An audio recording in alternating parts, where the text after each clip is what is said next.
Save the children not from Mother Earth. 10, 9, 8, 7, 6, 5, 4, 3, 2, 1.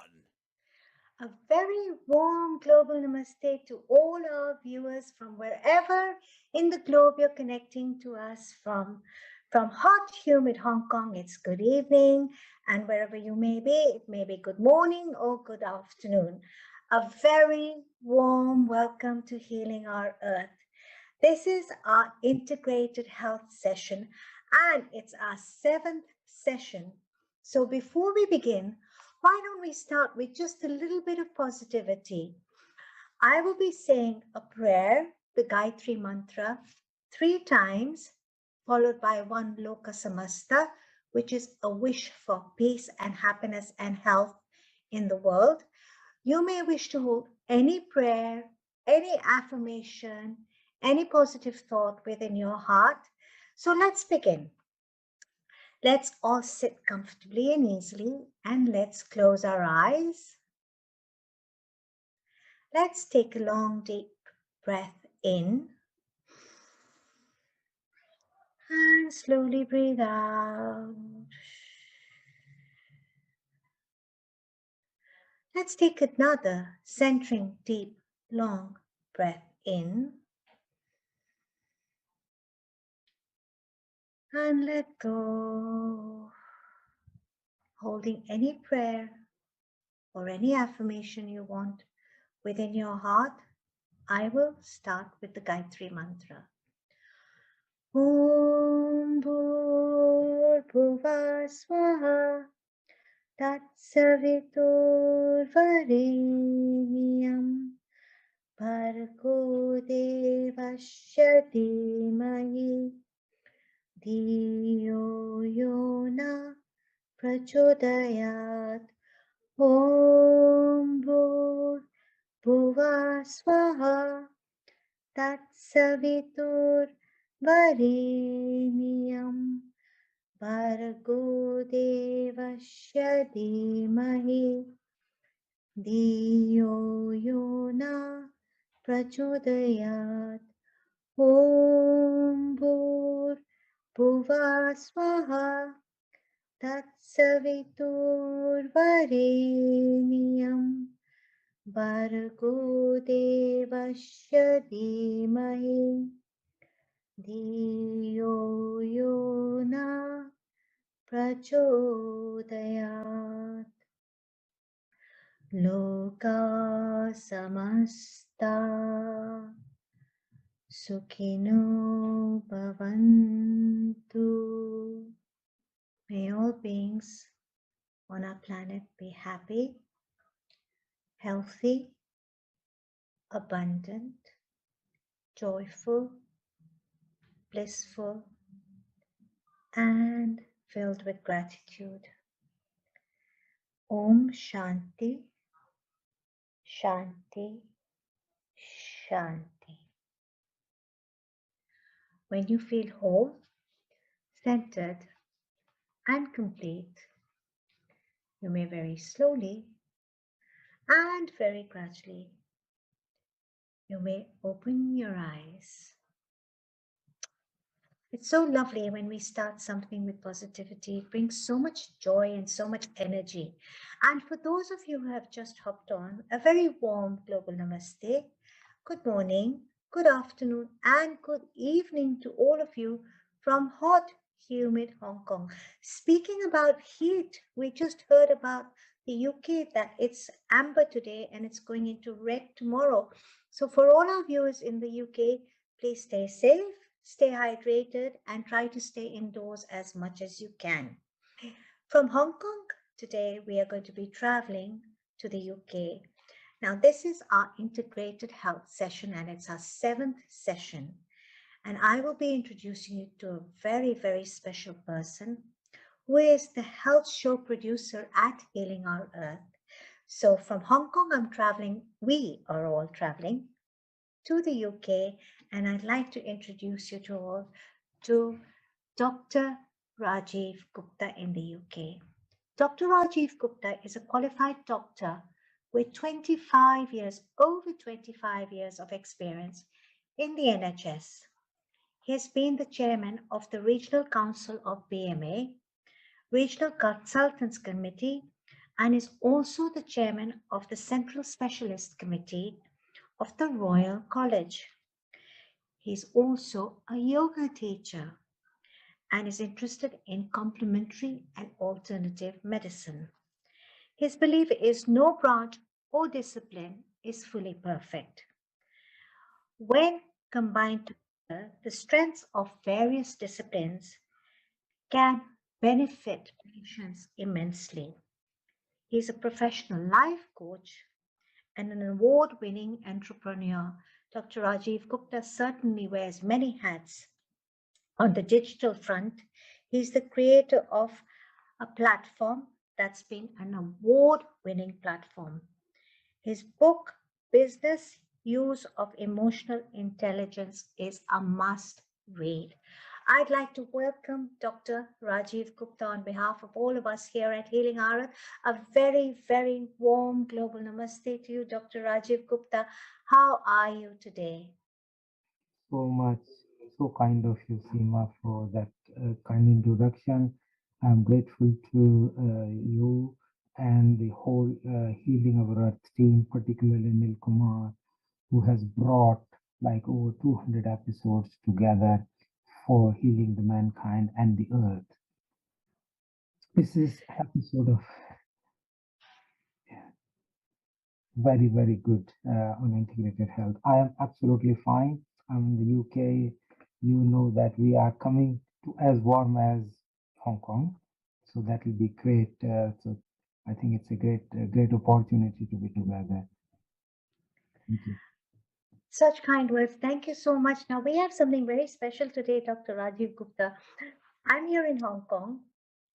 We've just traveled to the UK, and we're going to be traveling all the way to Thailand, to Krabi in Thailand, to meet a very dynamic individual by the name of Mr. Ivan Roca. Mr. Ivan Roca is from Croatia originally. He's a therapist and an educator with a diverse background. After a successful career in the field of video arts, film, and contemporary multimedia, he transitioned into non-invasive therapy. I mean, look at that. That's amazing.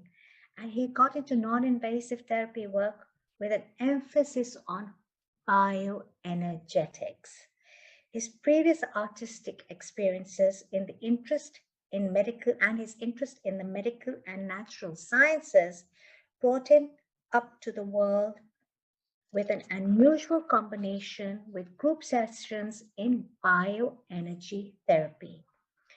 Advances in this field led him to Thailand 13 years ago, and he has lectured people, and I am one of his students. I have done part one of his courses, has lectured students to develop a method that is now available to clients worldwide.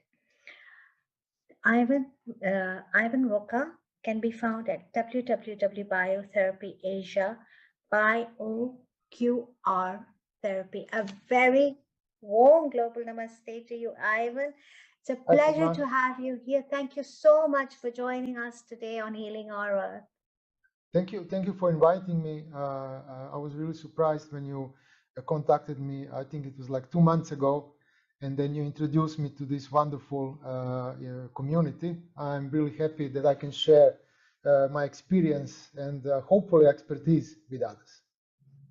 Well, you know, when pandemic hit, and I couldn't help but think about biotherapy actually. Yeah. Because, you know, I've done my part one training with you here in Hong Kong a couple of years ago. Yeah. And I was amazed to see the effects and the benefits that it has had on people. And I witnessed it at that stage. You know, I literally witnessed it. So I think they say the proof is in the pudding. And when you say something, then you believe it. And you've been on my mind. And I thought to myself, you know, now that the integrated forum has started with Healing Our Earth, It would be so fabulous to have you here. And we feel so blessed and happy to have Dr. Rajiv and you here with us today. Thank you. Feel the same. And now tell me something. What inspired you to move away from the field of arts and film and multimedia into the healing modality of bioenergetics? This is very good question, very interesting question. Actually, I didn't move from my original longing of how to say, of communication, essentially making movies, making documentaries, even commercial work. It's all about the communication. So when you learn once what the humans are and how they communicate, you actually can learn, what drives the people. So sometimes we are driven into the health, sometimes we are driven into the illness. So I had experience when I was at the verge of the illness due to the very hectic practices in movie production and all this world. So I said to myself, is it really worth it? Still not now, I think it is worth it, but I wanted to explore also something else. So I drew all my experiences from before, not just from the business, but actually from the artistic approach to work with the people.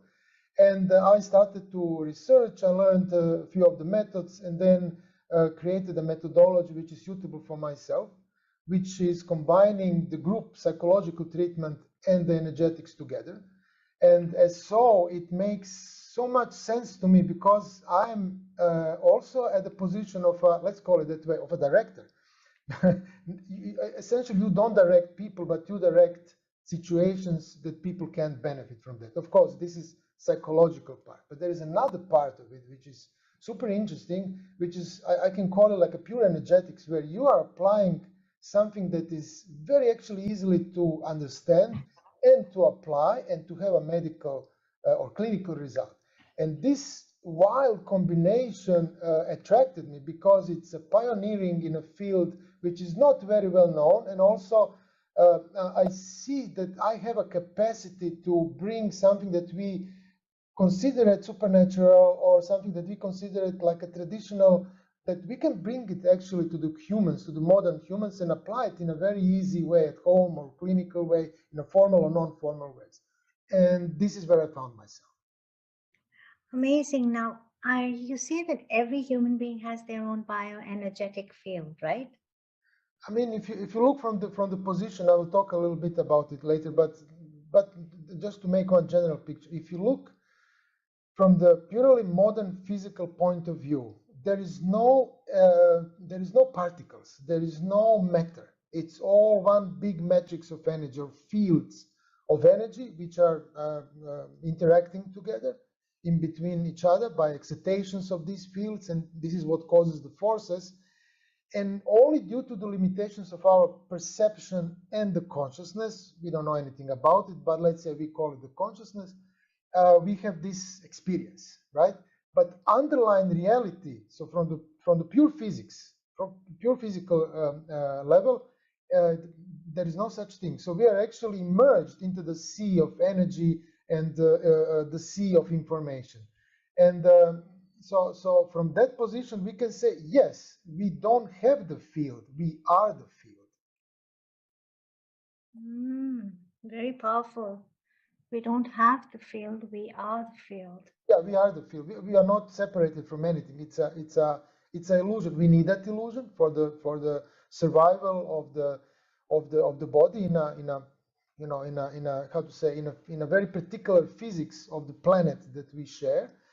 Although we are also the part of that planet, actually we are that planet at the same time. But since we are using the language which is of a dualistic nature, we have to use I, you, us, and so on, so on. So from that perspective, yeah, we are separated in the language, but in the physical and the biological sense, we are not separated from anything at all. That's amazing. I love all these modalities that are surfacing. And how do you feel during the pandemic? I know. Did you find that more people were coming towards alternative therapies? I would say that this pandemic did one wonderful job for this planet. It actually educated people and triggered interest in the immune response or the immunity generally. before this pandemic, people are not, they didn't know much about immune system except what we know, from the general knowledge, and of course scientists and medical practitioners, holistic practitioners, they know. But now the general public start to understand, there is something I can actually do for myself. I'm not in the hands of the medical establishment, which will make me healthy, because even now it proved that it's our immune system that is protecting us. It's our immune system that is managing the homeostasis and essentially keeps us alive. Without the immune system longer than 15 seconds, you are dead. So that's interesting, right? So now we know that the medicine is actually also is very individualistic. So everybody is different. The vaccine doesn't work for everybody the same. Somebody will have a fantastic result. Some will have no any results at all. Somebody will have a side effect. Also, we realize that there is a variety of the responses depending on where you live on the planet, how you live, what is your background, what is your genetics, how the environment triggered the epigenetic response, and all these things, all these big words, suddenly they become known. Suddenly people start to learn about it and read more about it. So I think that this virus did a great job educating people, how to handle our own health and what are our responsibilities. No, Ivan, I find this very this process of bioenergetics very mysterious now. I have three people that we both know in common, that you have given long distance healing to. Okay. You know who I think you know who I'm speaking about. I won't give treated any many. names here. Yeah, I treated many people. And it worked. And it worked. That's what I want to say. It worked. And what you told them was, all you need to do is you're in such and such country and I'm here in Krabi in Thailand, and we'll connect on the phone, and you need to just lie down for half an hour, 45 minutes, and I will send you this long distance healing. And Dr. Rajiv Gupta, you're listening here, and all our viewers, this is my hands-on experience with people I know personally very, very well. And they lay down, and you said, okay, you, after the treatment, after the healing, you have to drink a lot of water, blah, blah, blah, blah, blah. But inevitably, they were better. How does that happen? Well, I will go in details to explain a little bit how the bioenergetics actually work. The thing is that I just mentioned previously, what we see as a distance, right? It's actually not a distance, really. It's hard to explain, but do we know the science of the distant healing? First of all, I don't think so. It's a mind-on-mind or consciousness-on-consciousness phenomenon. I think it's a tissue-on-tissue phenomenon. What is interesting that how we connect, or how we think that we connect. So if you ask me how it exactly works, I don't know. I mean, nobody knows how the distant therapy works. But we can find some similarities in some modern research, especially in the field of something that we like to call quantum biology. Quantum is a big word, and people like to mystify it. And actually, to talk about anything quantum, you have to go into the mathematics, and you have to know abstractions of the quantum mechanics and the quantum physics in general. But still, we can have some overall knowledge, what it is and what is all these changes can provide us. What kind of clues this can provide? So I'll give you just one little example, which is very important for me, which is actually the best lead into the distant therapy. So if you know, maybe last 10 years, there was a lots of research in the field of how the birds are geolocating when they are flying long distances. That was not clear, because the bird can migrate. Certain birds, probably all of them, can migrate from one location to another location by using the geomagnetic fields of the Earth. And this is wild, because if you look at that from the first principle, that tells us that there is a kind of protein or kind of the mechanism. We know which one it is. There is published research, peer-reviewed research. We know that there is a a mechanism which can sense a very weak magnetic fields on a very long distances. And this magnetic field of the Earth is 10 on minus 6 Tesla. It's just very, very weak, very close to the biomagnetic field of the heart, which we can measure with a very sensitive quantum-based machinery that we call SQUID, right? This is what you use when you measure how your heart works at the doctors, right, the specialist. But with the birds, it's interesting because it gives us the idea, the clue that the chemical processing can be affected, which means the biological processing can be affected with a very low energy field. And there is this paradigm from the 70s that you cannot change the chemical process with a very low energy fields, which means low strength energy fields. And it's not true. It's obviously not true. The second phenomena, I mean, the birds are using this geolocation monitoring system to travel long distances since forever, you know, and so it works. Second phenomena that triggered my how to say curiosity is that we discovered, you know, there was this question: do humans have magnetic sensors? Can we sense north, south, east? Can we sense other magnetic fields and so on? So we know for sure that the magnetic fields can penetrate the tissue and that the cells can respond to that and so on and so on. But there is something wild. We discovered that actually the humans have a mechanism which is not conscious that changes how the brain works dependable where we are oriented or where the magnetic field is. So there is a paper on that. It's a peer-reviewed. It's proven. So our tissue responds to geomagnetic radiation. And it's the same phenomena. It's a very low energy field, very hard to measure it, and it affects all of us. The third phenomena that I was really impressed that we don't look into that a little bit more is that the embryo of some animals, probably humans also, cannot develop without the presence of the geomagnetic field of the Earth, which means that the expression of the genes depends on the very low energy fields. So the question is, can we populate the Mars? Mars don't have magnetic field, geomagnetic field. It's a big question. You know? Can we do it? And are we going to produce aliens, essentially the first, second, third generation of humans who are going to be born on Mars will not be humans anymore because there is no supporting mechanism that help us to develop from the embryo to what I'm now, right?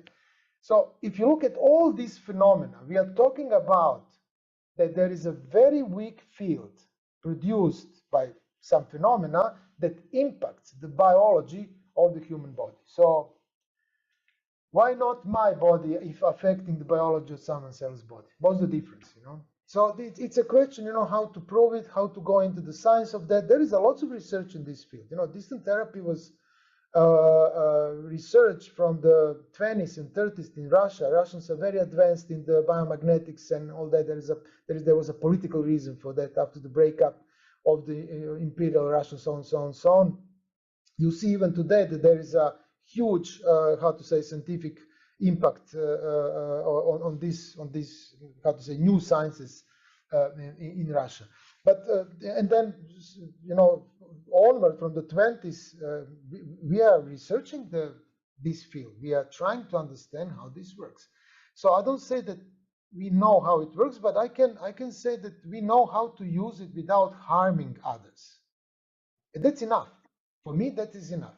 If you look at many medical procedures which are invasive that we use, and we still don't know the mechanism, but it works. You know, just one example is anesthesia. Nobody knows how the anesthesia works because we don't know what causes the consciousness. So under the anesthesia, you lose the consciousness, right, to a certain level so that you can undergo the operation or the surgery. So it's the same thing.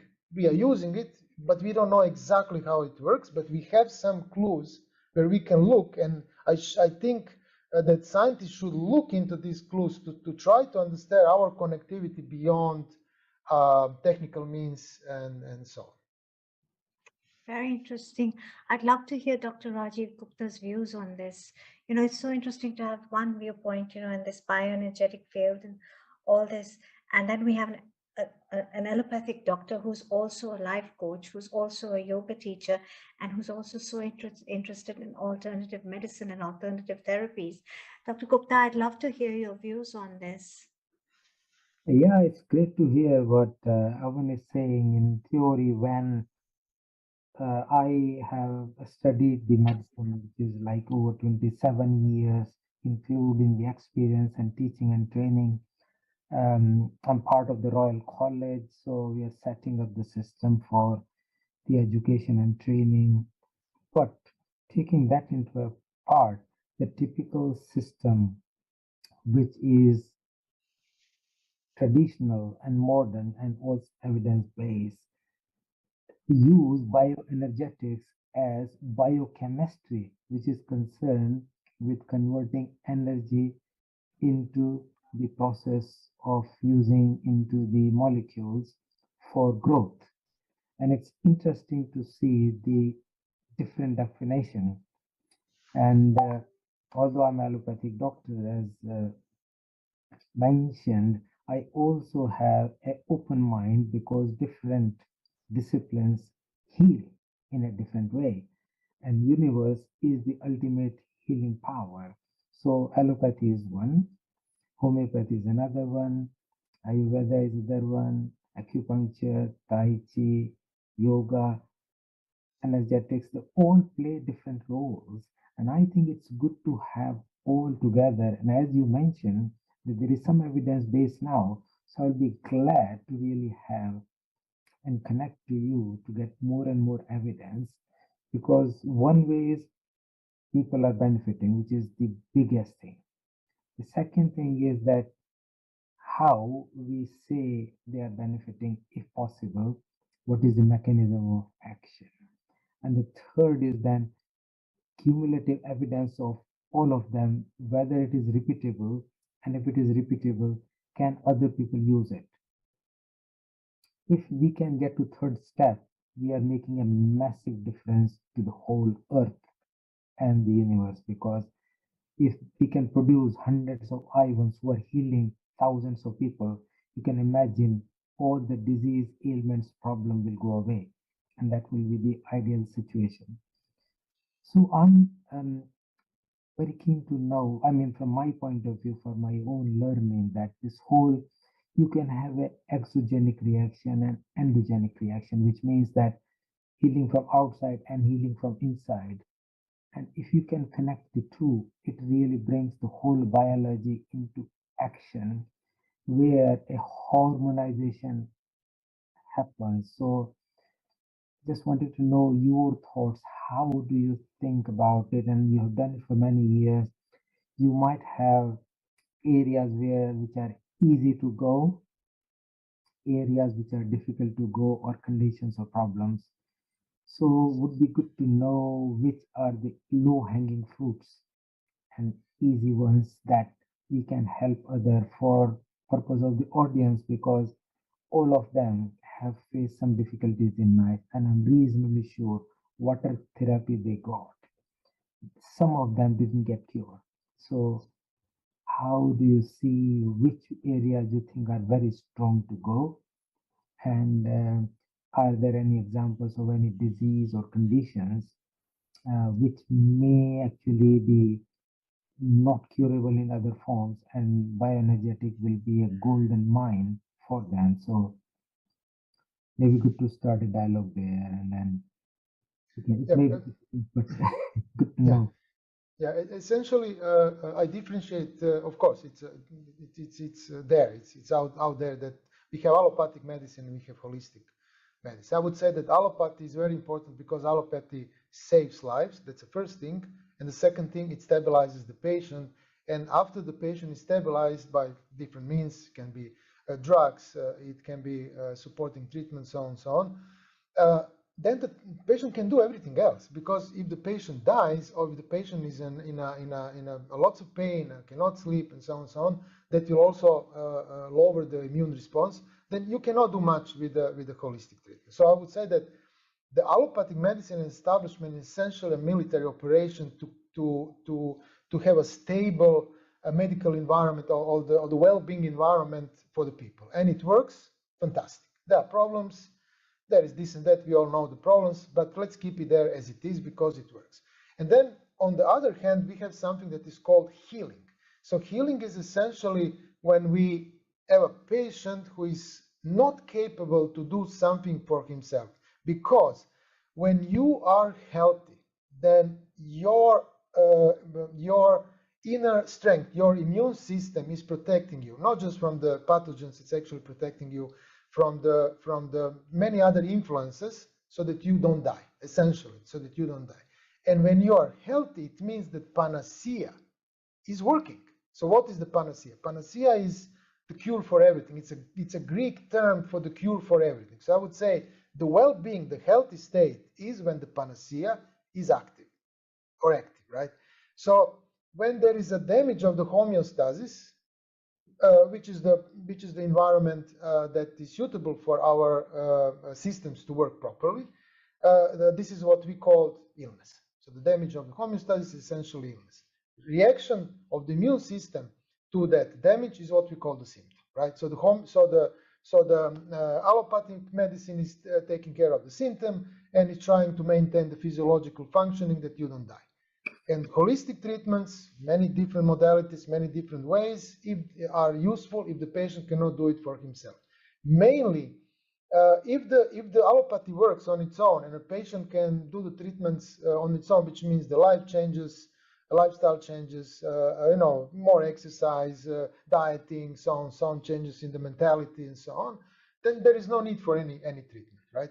But as we know from the practice that most of the people are not capable to do it, not just because they have a chronic disease which make them miserable and make their lives very hard, so they don't have strength to do it on their own. And also there are people who don't want to do it because they don't know how to do it, right? So this is where you have a holistic therapist or where you have a therapist generally who can push the immunity, push the inner strength, let's call it that way, or revitalize the panacea so that the person can get better. From my experience is that there is no rules. If you do the statistics and research, of course, you can say that in a certain conditioning with a certain medical background and history, you can have certain kind of result. We didn't do this kind of research, but I can say that, sometimes you have a result with incurable diseases where people are struggling for 15 or 20 years and it's happening literally like this, over the night. Sometimes I'm treating for 6 months, 1 year, nothing. But then after 3 months, we have some kind of result. So it's very diverse. We cannot predict. And I don't like to go into the predictions because that can cause a nocebo or placebo effect, which is not beneficial in most of the cases because people can get attached to it and they can make a wrong medical decisions or the life decisions. So I always leave this for the patient to decide which way to proceed and how to go forward. What for sure what bioenergetics cannot do at this moment, although this is something to discuss because there is a new research I want to mention here, is the treatment of the genetical disorders. So let's say that we can maintain symptoms of the genetical disorders, but you cannot reverse it. Although the new research tells us, especially from the Professor Levine, who is a specialist in the bioenergetics, not bioenergetics, bioelectrical activity in the human body and how that can affect the genetical expression. Now we know that the changes in the energetics greatly changes the way how the genes express. So there is a matrix, bioelectrical matrix, which Professor Levine calls a software, which is actually working above the hardware, which we call the DNA, that is actually regulating the expression of the certain parts of the DNA or the genes.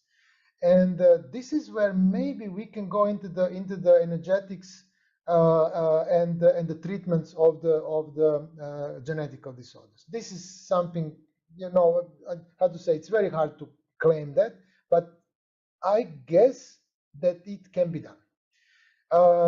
One condition that is very hard for us to treat is mental conditions followed by the psychosis, especially schizophrenia, bipolar type 2, debilitating clinical depression, where we also have psychotic episodes also. This is very hard to treat because every alternative method, let's call it that way, is essentially manipulating the immune response. It's impacting, you know, the immune response by fooling the body, right? You know, the immune system will not respond if there is no harm to the body. So this is you know how it works. You have to harm body or fool the body a little bit to have the immune response. Same as vaccination. Vaccination works exactly that way. So when you treat this kind of mental conditions, you will also have a response of the body through the symptom, and the symptom can be psychosis. So psychosis also can be seen from a different position. Psychosis can be seen as a good thing. There are traditions where they are taking a psychosis as a part of someone's spiritual liberation or spiritual, how to say, changes, right? So I was researching that field. There is something there. There is a lot of things there because our society don't recognize these paths. So from the medical perspective, I would say that these patients are very hard to treat. So we are very careful. We don't treat actually these kind of patients. If you ask me what other conditions we are treating, I don't remember that. Yeah, we treat everything because if your panacea depends exclusively of the immune response, then why not curing also? That can, you know, depend of the immune response. Now we know that immunity is not just about defending from the pathogens. This is very old. This is very old idea, right? And also the idea that we have, how to say, that the immune system responds only for the non-self, how to say, cells, which are not human. But I mean, this is not true. 50% of my cells are not my genes. So microbiome essentially can be damaging for me. For example, when you die, then you break the immune response, and then your own bacteria eats you essentially, right? So I would say that there is this cooperation in between the immune system and the microbiome, which is not of human origin. And so the immune system will not respond to something that is not of my kind, let's call it that way. No, immune system responds to the damage of the tissue. And this is when the tissue starts to produce the alarming signaling proteins and electrical activity to attract the immunity, to attract the physiological changes so that the body can maintain the homeostasis and survive, and then through the certain period of time to cure, where you also have the immune system attention, which means that the immune system is responsible for the, how to say, inflammatory reaction. It's responsible for the recovery of the tissue. It's responsible for the messaging between the different systems, and so on, so on, so on. So not to mention that the immune system is also responsible for the development, you know, from fetus into the more developed, how to say, beings, right? So I would say that immune system is healing. Everything that is happening with us on a physical level and the energetic level is connected with the immunity. So I would say what the immune system can do, we can do. Perfect. I think that's an amazing thing because it's, as you mentioned, there are limitations for everything, but there are good areas where everything can work together. And Yes. I'm so glad that you have elaborated it so well and you are being realistic, because many people just get driven into one thing because I do, and therefore that's perfect. We know nothing is perfect in this world. No, it's we are all different, and you know, there is one thing now when you mention, I always like to talk about this subject because it removes a little bit of ego, you know, from the patients and from the doctors and from the therapists and healers. Don't forget that we don't live alone, and we don't get sick alone. We are just one little part of the organic life on Earth, and Earth is probably also alive. Is it conscious, not conscious? We can, you know, talk about it, but let's say it is. So we are just one little part of the interconnectedness of the whole reality, right? And And when I say I'm healing myself or I'm healing somebody, I don't think so that this is really true. This is why I do the group sessions, because this is like a little world. This is like a little model of the world. And so when you heal one person, it's not actually you healing that person. This person heal itself. You just support it with the different methodologies and inputs. And once somebody is healed, I had these experiences many times. I'm also healed if there is some kind of problem. I overcome this long time ago. But the first period of when I started to work, 6 months, 1 year, there was a period of adaptation where I had all sorts of changes, right? Physical and emotional and so mental and so on and so on. And then once you adapt to it, when you become stable, then you can treat others without having your issues being addressed during the therapy. But what I want to say is that the idea that we are responsible for the disease, it's a little bit I'm not sure about it. Also the ideas about who we are and that will bring certain disease is also questionable. I know many bad people, openly I can say that. I mean, bad in ethical or moral ways and so on. They're not sick at all.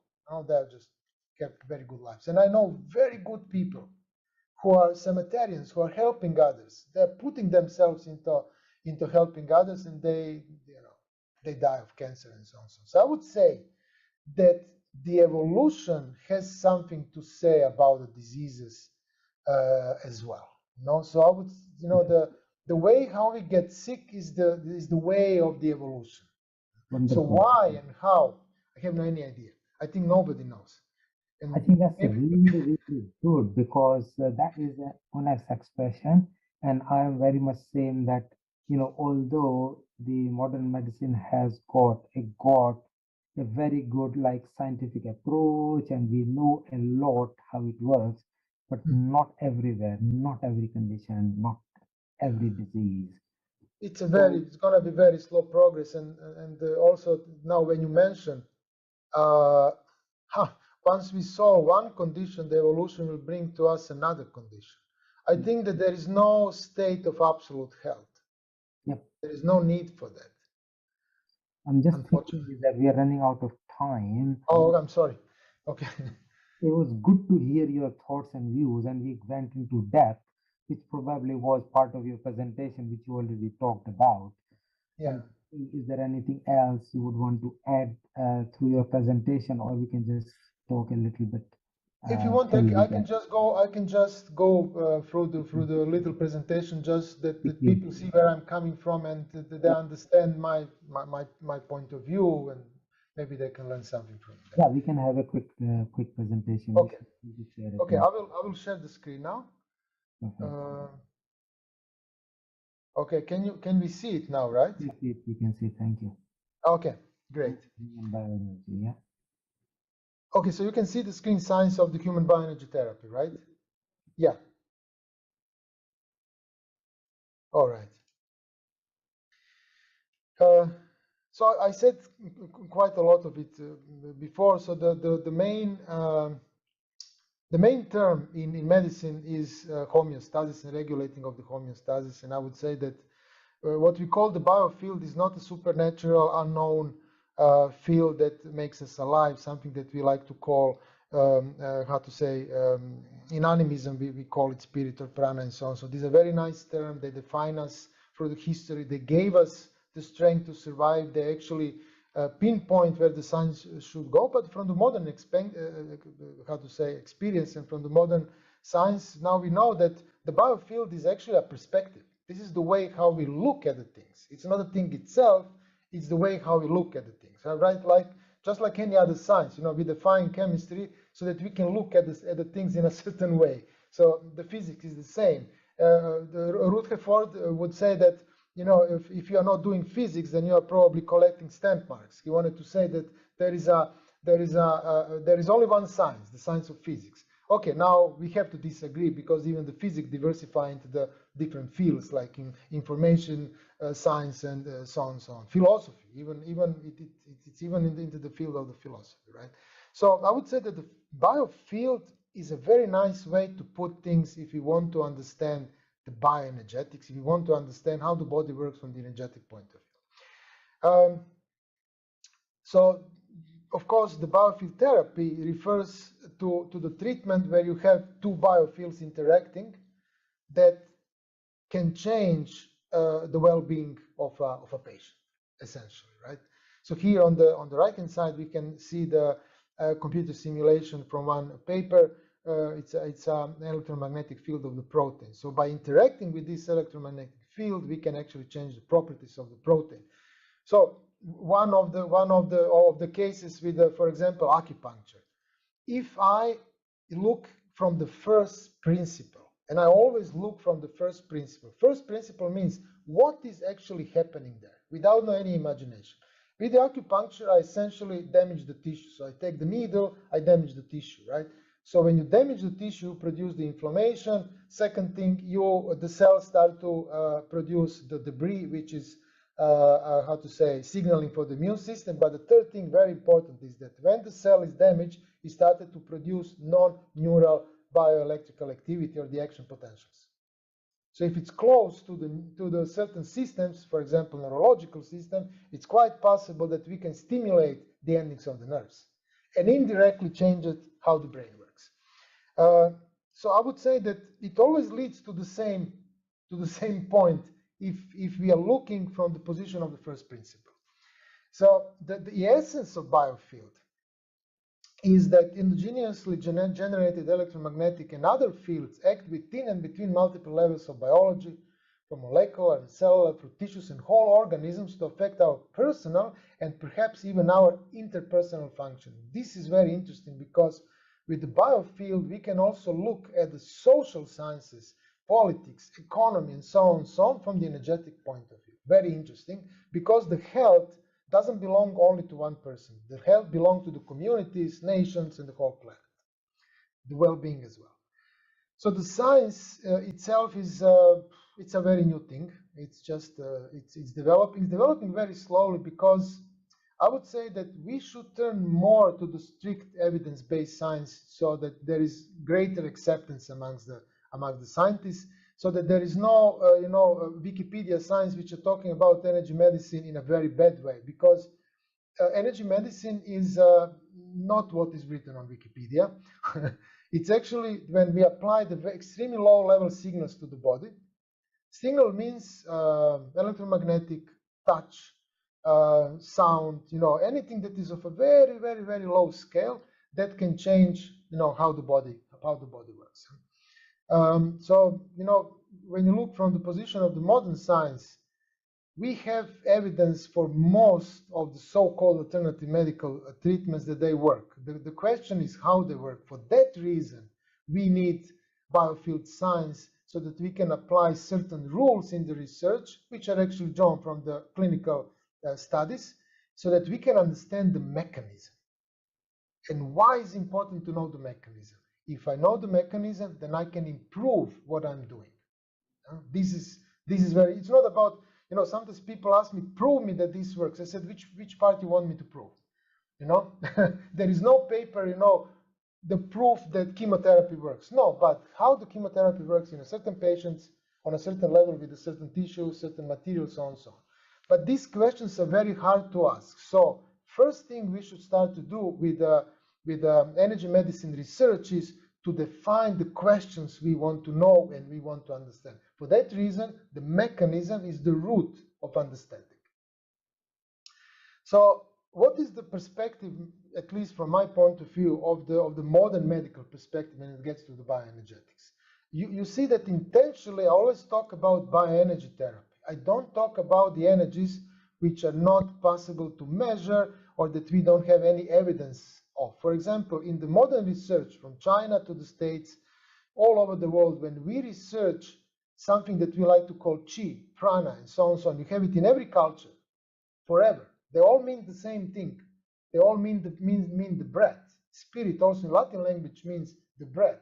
Prana means the breath. Qi means the breath, so on and so on. We have to reduce this research into something that is measurable, and very soon in every paper you have the introduction, and after that you will see the reduction to the electromagnetism. So this is where we have to look for the mechanism. So first of all these treatments are biological treatments, which means it's a treatment to stimulate or restore the ability of the immune defenses to fight infection and diseases. Now we know it's not only pathogens, it's the diseases generally. Immune system is responsible for the maintenance of the well-being of the humans. So if we can apply some of these beautiful methods that we have from the tradition and the modern ones that we like to call alternative or experimental, then we can apply it in a direct, proper way and stimulate the immunity in such a way that it can defend us or even cure us. So the therapy, the BioCure therapy that we developed, it's based on a very simple fact that it's a human bioenergy assisted immune therapy. So there is no any healing outside of what you already have inside of you. Even the surgery depends on your immune response. Now, if the wound cannot seal, you cannot do the surgery. Yeah? So it's always about how the body is going to react to the external stimulation. So in our case, we are using the human energy field, which means the body produced energy field to stimulate and change how the immune system responds. So it's a very precise work. And of course, I emphasize once again, bioenergy is not energy that makes me alive. Bioenergy is energy used, produced, and observed in the living organism. So it's just the energy complex, chemoelectrical complex, and so on and so forth, that we can observe in the human body and outside of the human body, since there is no separation.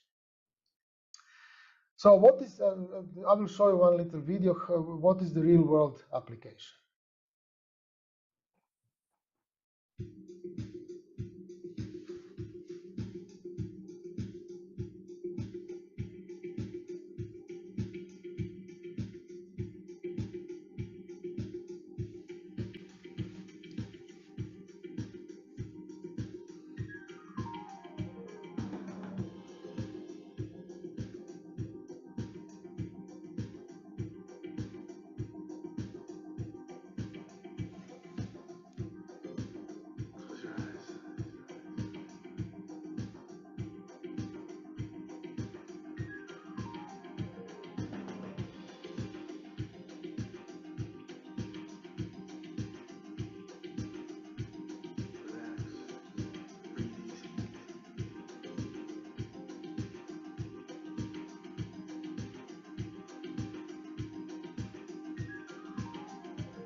Okay, so this is just a little bit to see, you know, the way how I look at the things.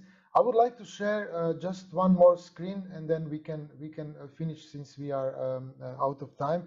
I just wanted to share one very clear example of okay. Can you see now the screen? Yeah, you can see yeah. that. Okay. Yeah, okay, so this is our website. This is biotherapy.asia website where you can learn a little bit more about the mechanism. I mentioned most of these things already. So here you can go a little bit more into the details and learn a little bit more, and which kind of immunological model that we consider as to be right, and why is it so? What is the bioelectricity? How actually the energy in the body is not conducted by the mind and by these kind of tricks. It's a nice idea, but it didn't show actually much result in our case. But we use the muscles that are literally controlled subconsciously, and they are literally, when you tense the muscle, you literally send the energy into the muscular part of the muscular tension, and it's measurable. This is something that is measurable, and that is actually pretty known how it works. Also, here you can find some of the research. We actually have a huge library for the students, like with around 500 papers in this field. So you can learn that we actually researched what we call bioenergetics of the human body, and it's used in the medicine for the diagnostics and for the healing. So I don't know why people are really sometimes surprised, when they ask me, because everybody's skeptical. That's normal. And then they ask me about the bioenergetics, like it's something, that I'm going to give them some unusual, unknown answer. But actually, this is what you learn in the high school. This is a common knowledge now, right?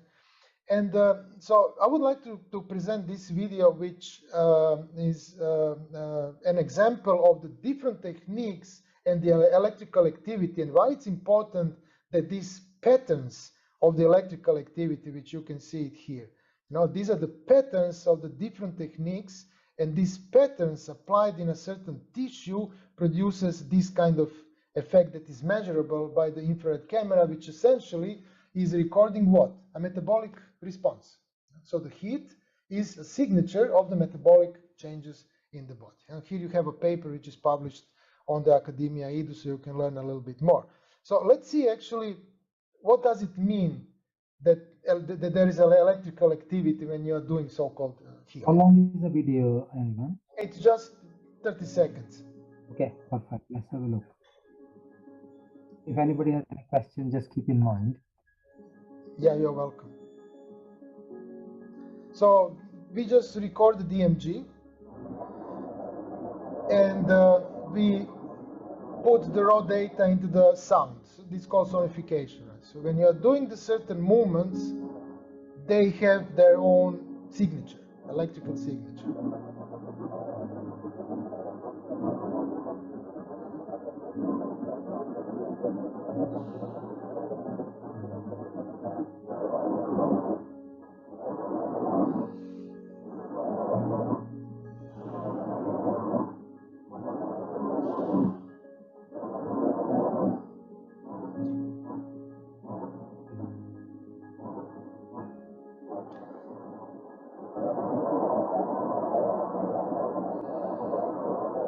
So you can literally visualize what's happening during the energy treatment.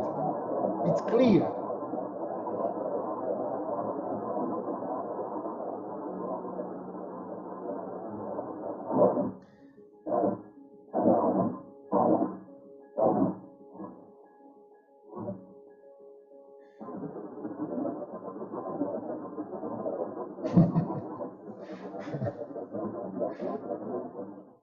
So when you look at this logic, actually this process of energy exchange is happening all the time.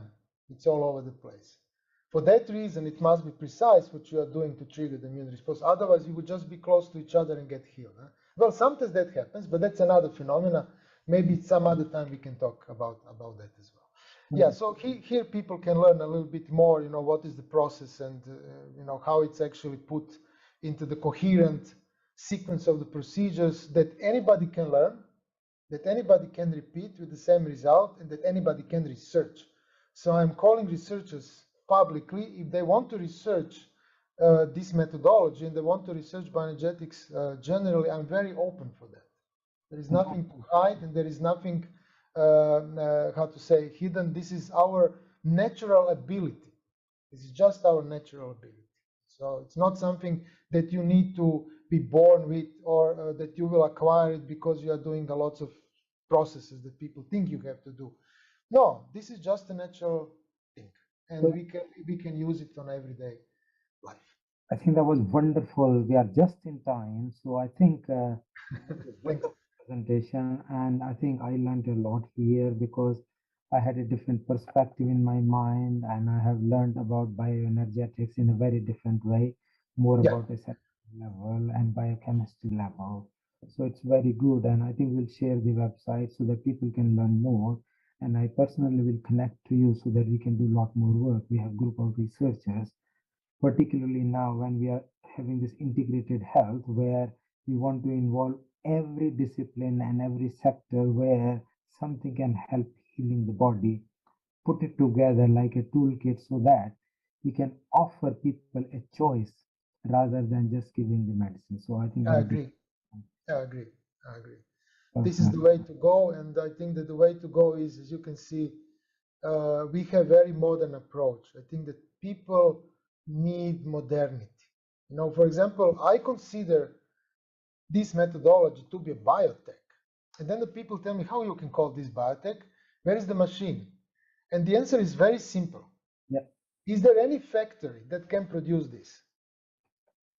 I agree. You know what I mean? So if you look at the human body, this is the most advanced tech you can think of. So if you look at it as a tech, as a technology, then you can apply it in a very same sense, right? It's we don't know where is the company which produce it, right? But we know what it can do. God, the universe created this mysterious Yeah. matter, which is so complex and so important, which Yes. nobody can recreate. The whole structure, the system, the function, and everything put together in such a great way is brilliant. So you are absolutely brilliant. Thank you so much. Let me Thank you. introduce the next speaker. She is also having energy healing in a different way. So it's like emotional feeding technique and how we can connect the energy to emotions. So I hope I when you're going to stay because let's try and I find will. I will. different things how we can work together. So Sandra, welcome here on Healing Our Earth. You know that this has been like a big platform for us to really connect together to Mother Earth and heal every single person. Throughout our pandemic, we have been praying, we have been sharing our knowledge and our thoughts together, how we can help people. Now we are moving on to a more focused approach of integrated health, how we can bring together different modalities of health. So you do a lot of emotional feeding techniques. So Sandra, as people know, Sandra is a modern emotional and evolution therapist. She's widely recognized as an international trainer and she has trained in 10 countries, 20 years over a period of time with emotional transformation and the Guild of Energetics and Energists.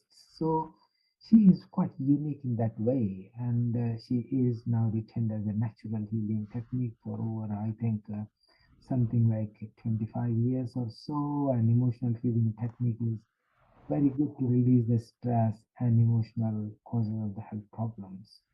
And I know within our own integrated health group, Fiona does a lot of work on EFT and she's working with the schools and we are going to include that part, the EFT, into our eat well, think well, and be well. So this is like think smart, be smart program which we have already kind of started building on. So she and Jane is the other counselor stroke psychotherapist who is involved in the process. She does the emotional freedom technique. So I'm glad that Sandra, you do that and we would welcome you to help and contribute in our Eat Smart, Think Smart.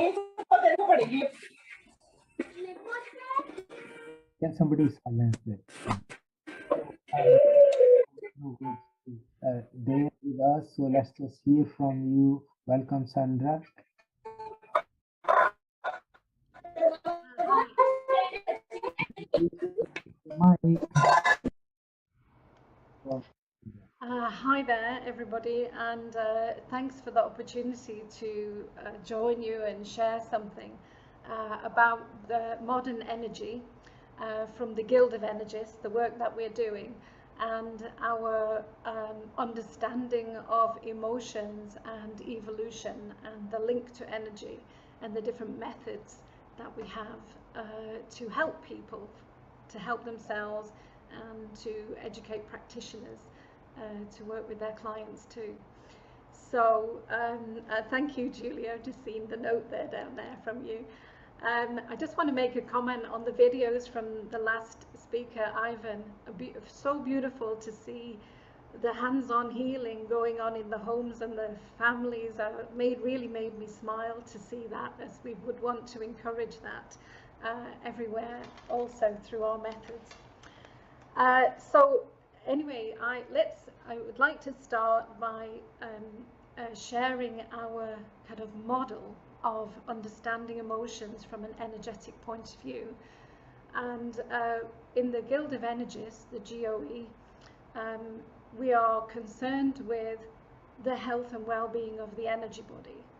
And we're kind of making a stand for energy as well there, working in the third field of mind, body and spirit.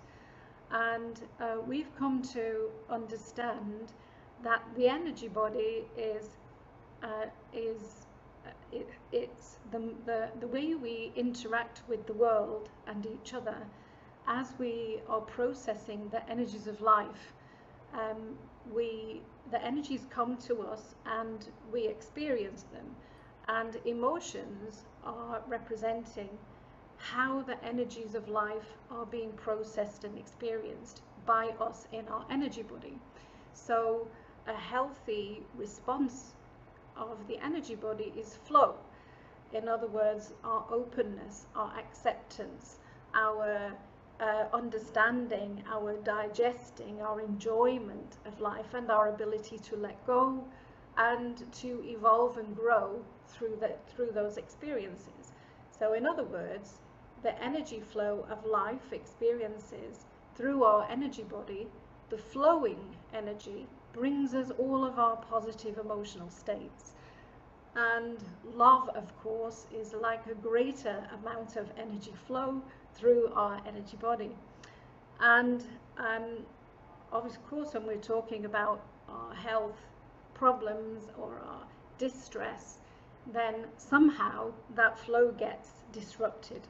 And as we're experiencing life and times we cannot accept something that is happening to us, or we find it difficult to digest or to let go of, then somehow there's a resistance to that natural flow of energy through our energy body. And our emotions then that we experience are the uncomfortable stress emotions. And we've come to recognize that we actually feel that in the body.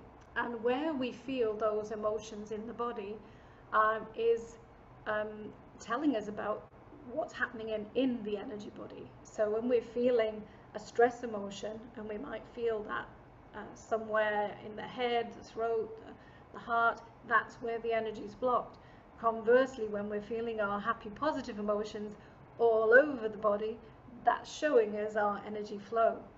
I have actually an energy chart. I don't know if you have it there, Dr. Gupta, to show it, or if I'm allowed to share my screen. You can share, Sandra. Just two comments while you're saying that.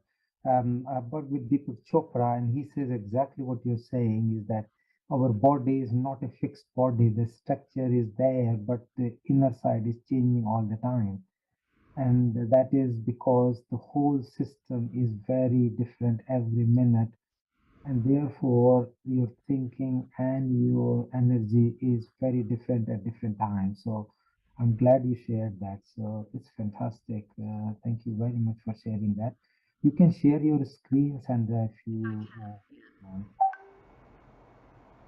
It's amazing, actually. It's just harmonizing the energy, the external energy to the internal energy, and believing that, which I think is extremely useful. And I have done myself for many years, although I'm a typical modern medicine stroke allopathic practitioner by my knowledge, but I have done Ayurveda, I have studied the whole homeopathy, I have been a yoga teacher and trainer, and I've practiced it all myself like yoga. And yoga itself is, the word means union, the union of your body to the universe.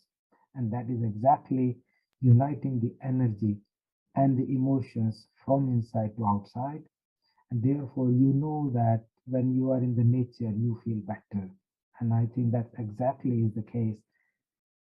Any blocked emotions causes distress and then causes disease.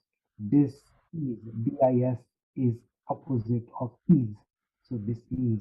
So I think that is absolutely perfect. That we should really clog up the things which we really don't want. On the other hand, we should open the channels of our emotions and energy so it can flow. And when it flows well, all dis-ease will go away and we will acquire a healthy body. So Sandra is amazing to show us that path. So she's going to share us. If you're ready, Sandra, please go ahead to share. Sandra, you look to be frozen. Are you back? So sorry about the connection. Seem to have a technical problem. Technically, problems are universal. Can you still hear me? Yeah, we can hear you. Okay, so it's just from my side. Okay.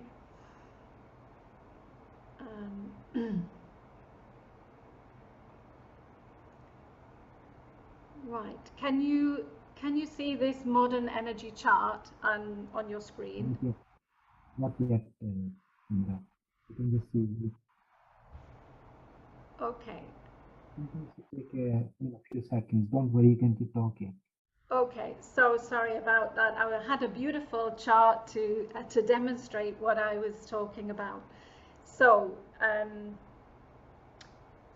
so what we've come to understand then is, first of all, our energy body state affects everything, affects how we think, how we feel, how we relate, how we, what decisions we take, how we perform, and also our physiological well-being. And I'll talk a little bit more about that later. And so I've talked about flow states in the energy body and our positive emotions. And the more that we go into stress and blockage states that we feel in our body, then these places of blockage are low energy places in the energy body. So what we've come to recognize and understand is that, is that my slide now visible at last?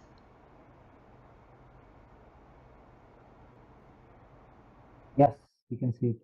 Can you see that now? Can we enlarge it? We can see it. Very small. Sandra, the version you have sent cannot be enlarged, so this is the best. Okay, okay. So let's do our best to understand this. So as we get more and more blockage and stress from life experience that we've been resisting for some reason, those accumulations in our energy body, the more stress we have, the more blockage we have, the less energy we have in those places in the energy body. So the answer we've come to understand is adding more energy, that we need more energy. And this chart, which has been developed by Sylvia Hartman of the GOE, the modern energy chart, shows us all the different states that we can experience as a human being from, let's say, look in the middle at 0, we've got like a little grey man, the neutral, a kind of a peaceful, don't care about anything state. Then as we go more and more stressed, we get into worry and distress, and then a kind of an emergency response, going crazy to survive, and then into that collapse recovery response. Then we have less and less and less energy available in the energy body. Conversely, as that chart shows, as we add more energy to the places where we're blocked, we can climb up that chart and make our way not only back through to zero, but on and up to more positive states. So it's effectively a roadmap out of any problem. We measure ourselves from -10 to +10 in relation to this situation. How do we feel, and how bad is it on the minus scale, and how good is it on the plus scale up to +10?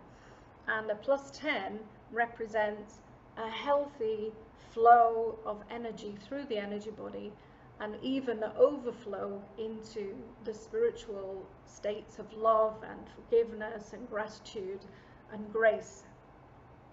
So in the GOE, we've developed, through Sylvia Hartman's wonderful creativity, different methods to help us to improve the energy flow by working with the emotions.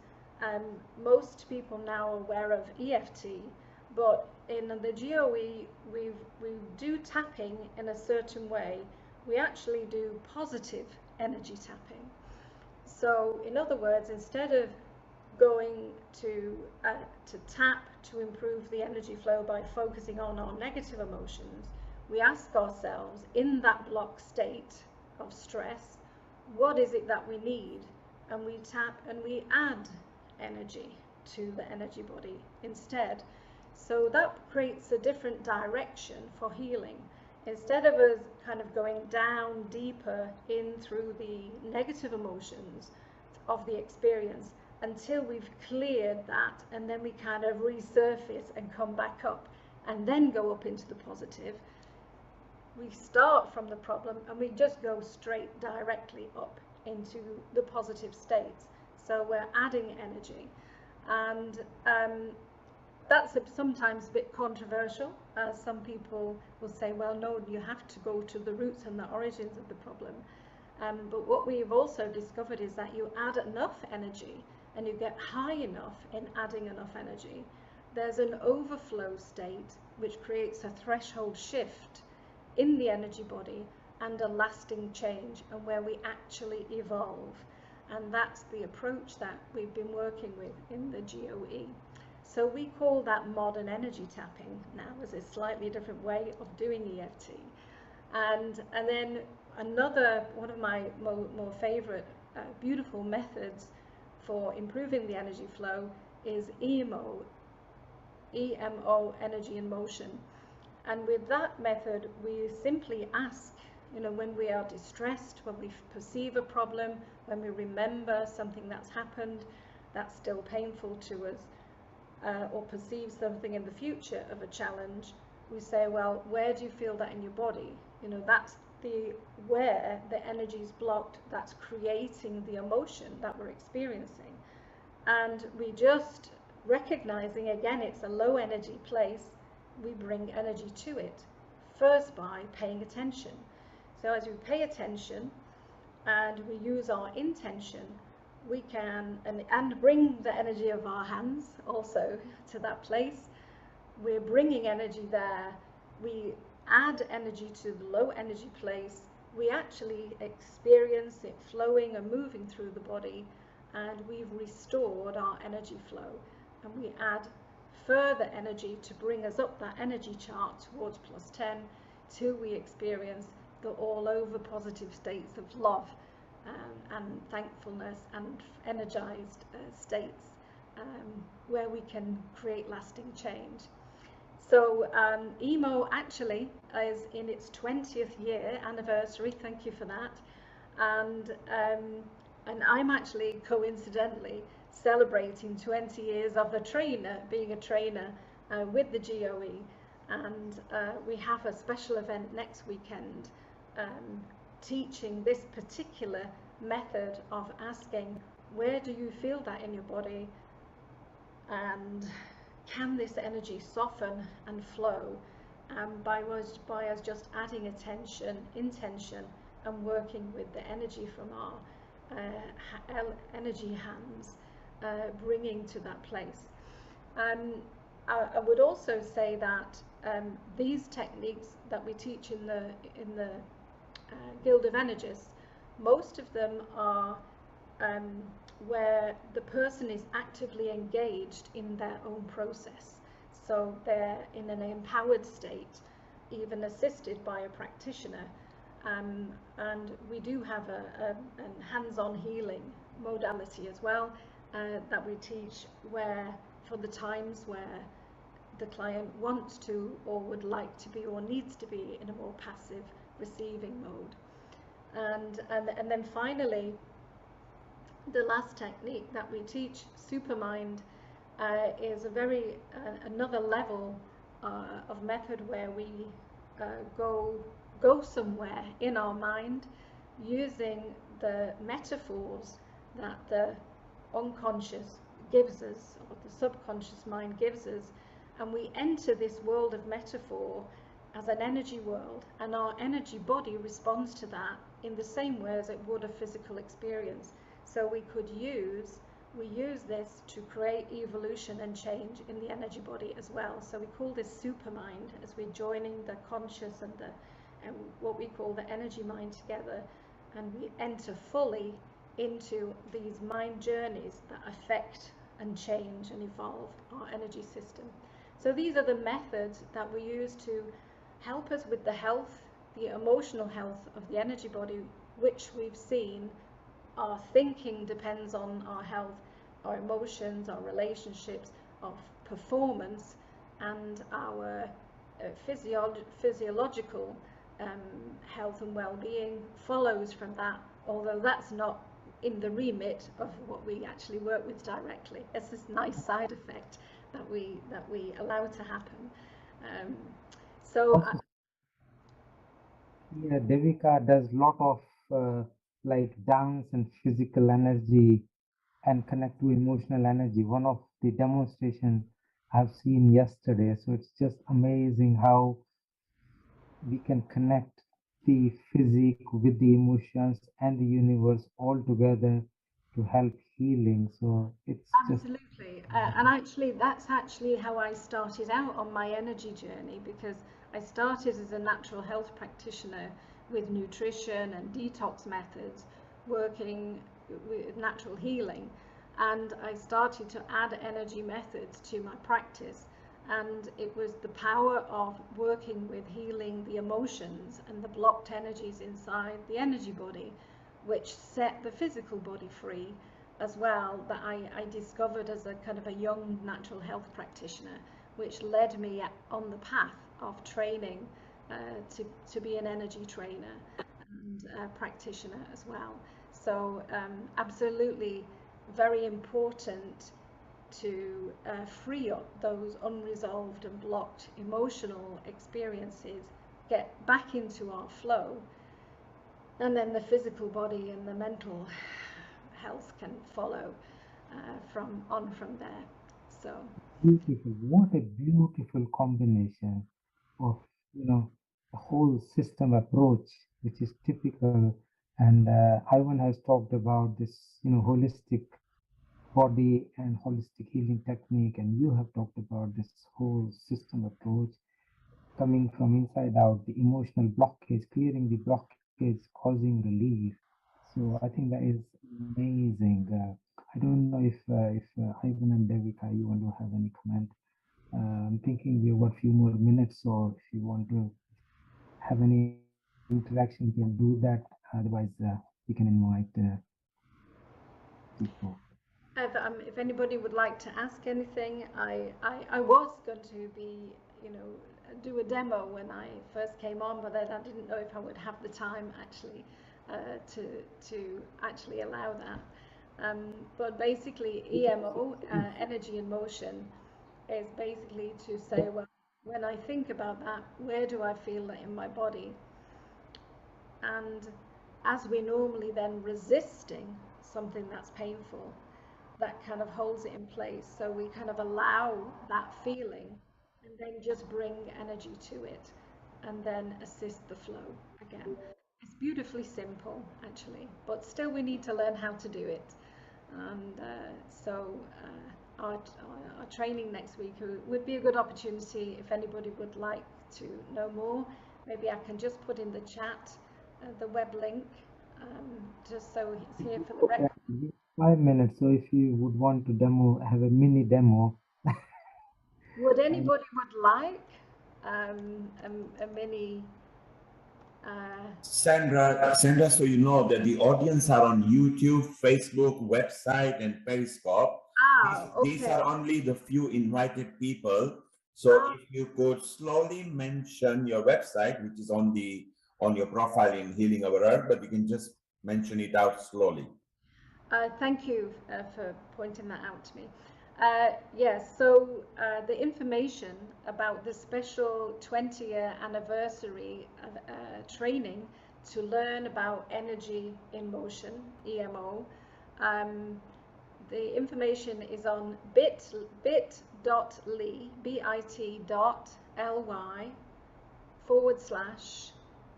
capital letters EMO dash 20 years, 20 capital Y small EARS. So Sandra, let's remind them that this was actually held on the screen for 5 minutes.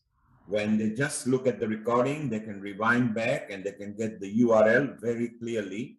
Devika and Ivan has got a comment for you, Sandra.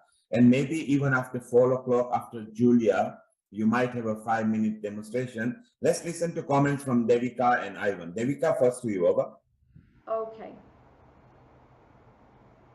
Hi, namaste. My name is Devika Rao, and I really liked both of your presentation, and I was just connecting how my artistic practice is, and there is no answer for my question why this is feeling good and this is feeling bad. I am an Indian classical dancer, and I'm trained in theatre also. So my art has helped me to connect to more people. And yes, we do not have a touch language, but we do feel emotions. And my specialty is 9 emotions, where I trained in. So, and these 9 emotions are like, if I tell all those names, Shringara, Hasya, Karuna, Veera, Raudra, Bhayanaka, Bibhasa, and it's so connecting, particularly when we worked with patients in one of my experience I would like to share with you in Robert Ogden Macmillan Center. So people say that when they go through when they get cancer, and which is not curable, and you live a new normal life. So at that time, we enter and we start doing dance with them. And in the process, they connect to more people, and they make a friendship with them. And also they could get a control on their hands, because they just come out from the chemotherapy room and then they come to the dance lessons. So where we, what exactly I do, I try to play with their emotions through the breath and the gestures. So I really connected how you say, instead of going depth into the emotion, better you get into that state and this burst out, and then you will get better result. I totally agree with that. Thank you very much for that. And commenting on Rika, so yes, when we had a vigorous dance practice, and then we know where does the pain come from. Because of the heat we can feel it, but we have learned in yoga just to breathe, hold and breathe. But I never seen you treat it, yet it can be treatable, it's benefitable to the person next to us. That's really good to know about it. And at the last thing I wanted to comment, sending positiveness to the people from the distance. So me and my brother, we actually worked a lot. So okay, whenever he's in trouble, I was just you pray for him, and then, or my mom is in trouble, and then we pray for them. and we never know, like, there is a scientific connection there. So it's so nice to hear all of that. Thank you very much. Perfect. Let's have a quick comment from Ivan, and then we'll get Julia in shortly. But amazing session, Sandra. Just great. Ivan, do you want to have a comment, and then we'll have a final. I want to thank for all the insights. Emotions are, of course, super important. I just want to mention one thing, that the emotions have this cultural background.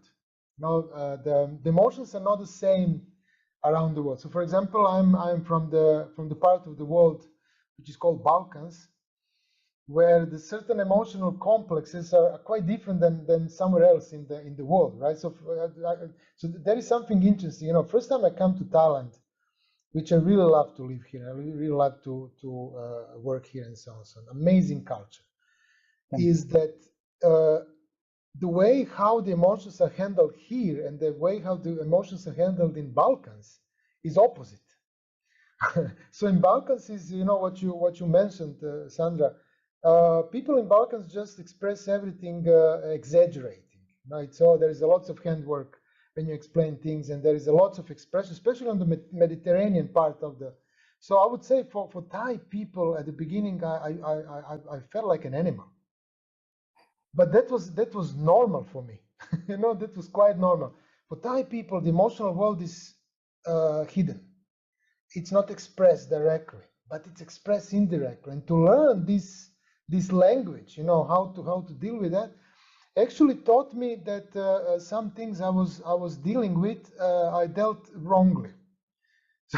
So I pick up from this culture, how they handle the emotions into what I inherited, so that I can be better in handling things.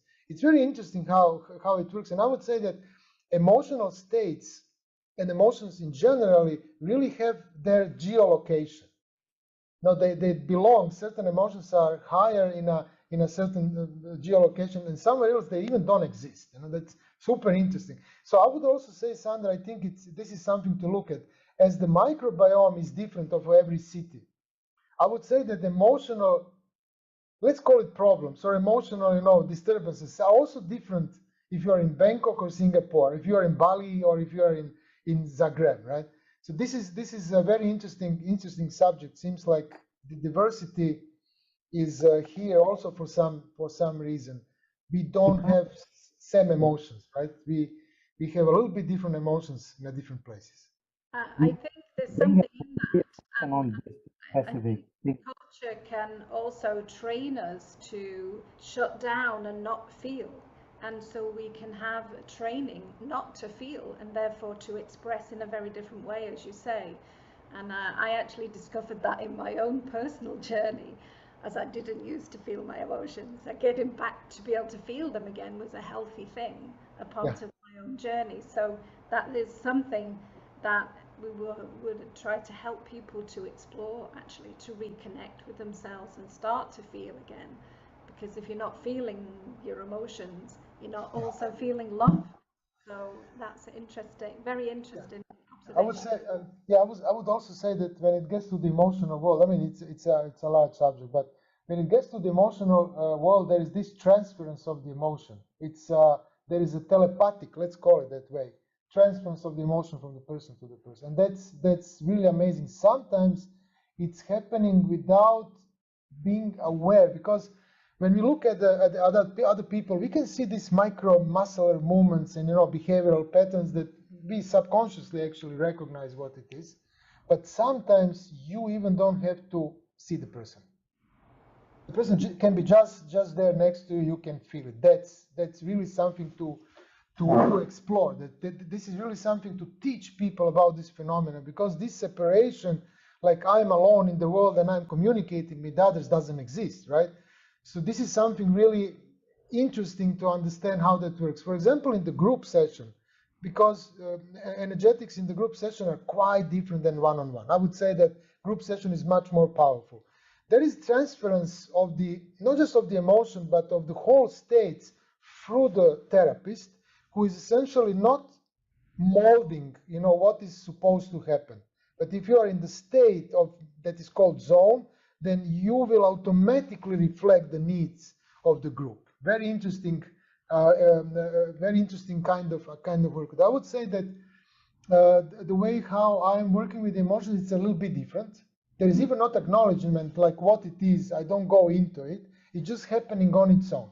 So it's like it's a natural appearance. This is called, actually, they call it metempsychosis. It's a transference of the soul, transference of the spirit, and it's happening actually in acting techniques. So I was trained in some of the acting techniques, especially in one Russian method, which is called Stanislavski method, where you adapt the characteristics of a character.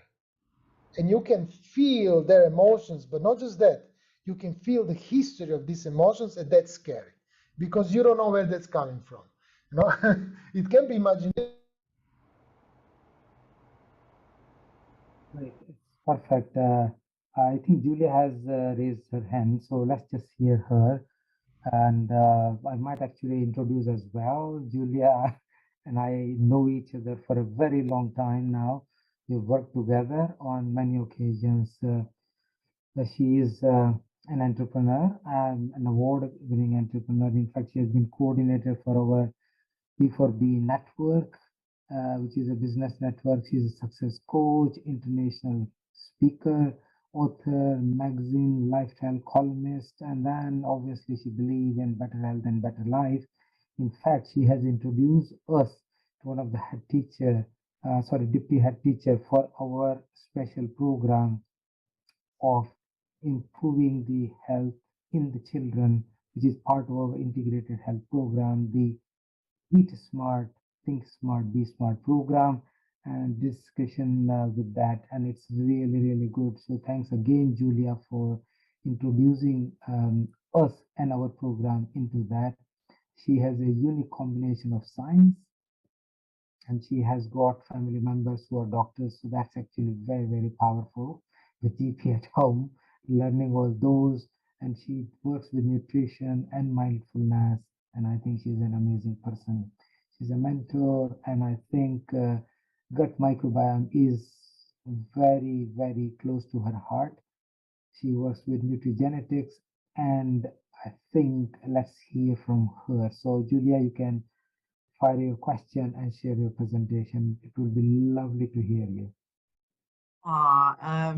Rajiv, we're just talking about emotions. You get me emotional here with such an introduction. Very, very kind of you. Thanks for your kind and warm words. And you know, all that right straight back at you. Before I understand now, so I go into my share for today, but I just wanted to say very quickly about Sandra and Ivan's conversation there. I think it's an interesting point that Ivan raised. But the beauty of Sandra's work, and I've experienced it firsthand, which is why I'm very big supporter of it, and I'm actually can't wait to get qualified myself at the end of the month, to share it with more people in the world. But the interesting part about Sandra's work is that it is completely independent of your social background.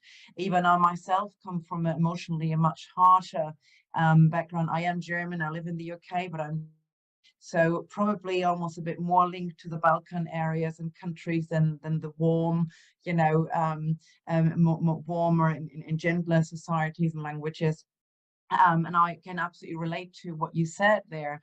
But I think I have to disagree that you say, emotions are so different. The beauty is everybody has emotions. Not everybody might express them, but everybody has emotions. And we have the opportunity to dig into them, to tap into them. Digging is a negative, but, to tap into them and get the best out of it from everywhere.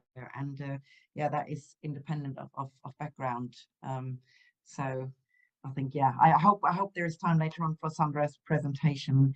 Rajiv, do you want me then to go straight into my share for today? Yes, please go ahead, Julia. Over. Okay, great. So I titled today's share as the 5 strategies to find inner balance and freedom for a healthier and more successful life. just to start properly over again, I have to say good morning, good afternoon, good evening to really everyone, to all our listeners. I know I can't see you at the minute, but I know you're out there. And last time I know there were listeners from over 34 countries. So that's really amazing. It is a great pleasure and honor again to be speaking to you. And I'd really like to express my deep thanks to Rajiv and to Neil, and everybody on the team for their amazing and completely non-stop work behind the scenes to actually allow our speakers to share this and on this platform. So it is a true privilege to be part of this forum, and sharing here on stage with such highly qualified and knowledgeable individuals from all over the world. I love this. I think everybody here and other listeners can agree health is our wealth. If not, then we definitely need to have a chat. Now, I personally, as Rajiv said, I specialize in the gut microbiome balance, in DNA lifestyle testing, and heart disease and heart disease related health issues. And the role specifically that nutrition and lifestyle play in this. Lifestyle is very important for me, and I'm a total foodie. So food is an importance in my life, and it is important for everyone's life. But we spoke about all that about 6 weeks ago, and I could share. So today I wanted to have a slightly different look at life there, and that's where it comes to the 5 strategies to achieve better health, by looking at the freedom we enjoy, or the dependencies that we are facing in our life. So if we are dependent, we cannot be truly free. So think about, what is independence for you? Now, we just had the 4th of July. That is a big, big day for the Americans. It celebrates the end of the war, of losing lives in a fight for a better tomorrow. It was driven by passion and the belly fire to free the people from being ruled by others, and to gain the freedom of forming their own society and living their own belief systems. Nearly 13,000 Americans lost their lives and were wounded. I think there were about 20,000 prisoners taken, to name just a few losses. But the Americans won. They believed in something. They had a big why in their heart, and nothing could stop them as they looked ahead at their future and the future of generations to come. And they realized they had to act in the now for a better tomorrow. So let's leave this historic event for a moment, but think. This day might not mean a lot to any non-Americans. But when we look a bit deeper and just apply the concept of what led to this moment in American history to our own life, then each and every one of us should celebrate Independence Day every day. So let's look at what I mean by that, and what independence, why is it so valuable for our health? Let me just ask you, are you enjoying freedom? Are you truly free every day of your life? And if you do not feel free and independent, how much are you prepared to offer, to give, to do in order to achieve that freedom? So what is true freedom then? Why am I suggesting to ask yourself this question? Let's look at the dictionary. According to the Oxford Dictionary, freedom is the power or right to act, speak, or think as one wants. It is a state of not being imprisoned or enslaved. The Cambridge Dictionary has a similar definition and says, the condition or right of being able or allowed to do, say, think, etc., whatever you want to without being controlled or limited. Now, for me, to achieve full joy in life, full freedom, means finding the balance and independence on different levels of personal spheres. And I will share with you now what I mean by that. Let's look at the 5 strategies to gain inner balance. The first strategy to gain more freedom in life is a physical independence. The first thing I'd like to look at is really our physical body. Let's ask ourselves, am I dependent on anything to get my physical body through every day? There's medication. Are you living without painkillers or drugs that help to regulate your blood pressure or thyroid, for example? Or do you feel the need for those every day to make a better life? So are you dependent on those drugs? Have you considered gaining back your freedom by finding alternative methods to heal your body? Are you allergic maybe to specific elements of foods? Life-threatening allergic reactions mean that you're completely limited in your choices when you go out for a meal, socialize, or you enter environments that you're not 100% familiar with or in control of. Let's think of, I'm traveling a lot, hotels. You might struggle with a bedding due to a dust allergy or pet hair allergy, and if they didn't manage to get every single dog hair clean from the previous guest, maybe. That's a life of worry and anxiety, not freedom. Do you smoke? I used to smoke a long time ago. One cigarette here or there, but before I knew it, I too had fallen to the dependency of nicotine every day. And it took me a long time and a strong mindset to quit smoking. Thankfully, I'm free now, and I've been free for many years. Do you need your tea or coffee, or worse, even energy drinks every day? Do you need that kick that caffeine delivers for you? And despite knowing that after the high, there's usually a big crash, yet we still want this caffeine. I used to drink at least 10 mug-size espresso strength coffees every day. And it wasn't until I had the great opportunity to trial a then completely new program in 2016 to reset and rebalance my gut microbiome. I had caffeine-free short periods in the past, maybe a couple of weeks or a month if I was lucky, but I was drawn back to the badness quickly every time. The caffeine withdrawal caused me migraines and terrible pains, and yet I had to go back on that stuff. There was a need. Rebalancing the gut was a way to take away that food noise in my head, and it gave me the freedom I'd not felt since I can think. The difference just 21 days, little days could make for my life was incredible. And I've since been trained in coaching this program for my clients and can wholeheartedly say it has changed thousands of lives. And I personally see the life-changing feedback every single day. I'm also coaching other coaches on this. Now, this is delivering freedom and feeling freedom for me. Many of us need alcohol or drugs or any sort of, something to calm you down in the evening or to experience highs. But those are short-lived. It's a short-lived happiness and fun. Alcohol in particular is often associated with happy social events as a great addition to a lovely dinner.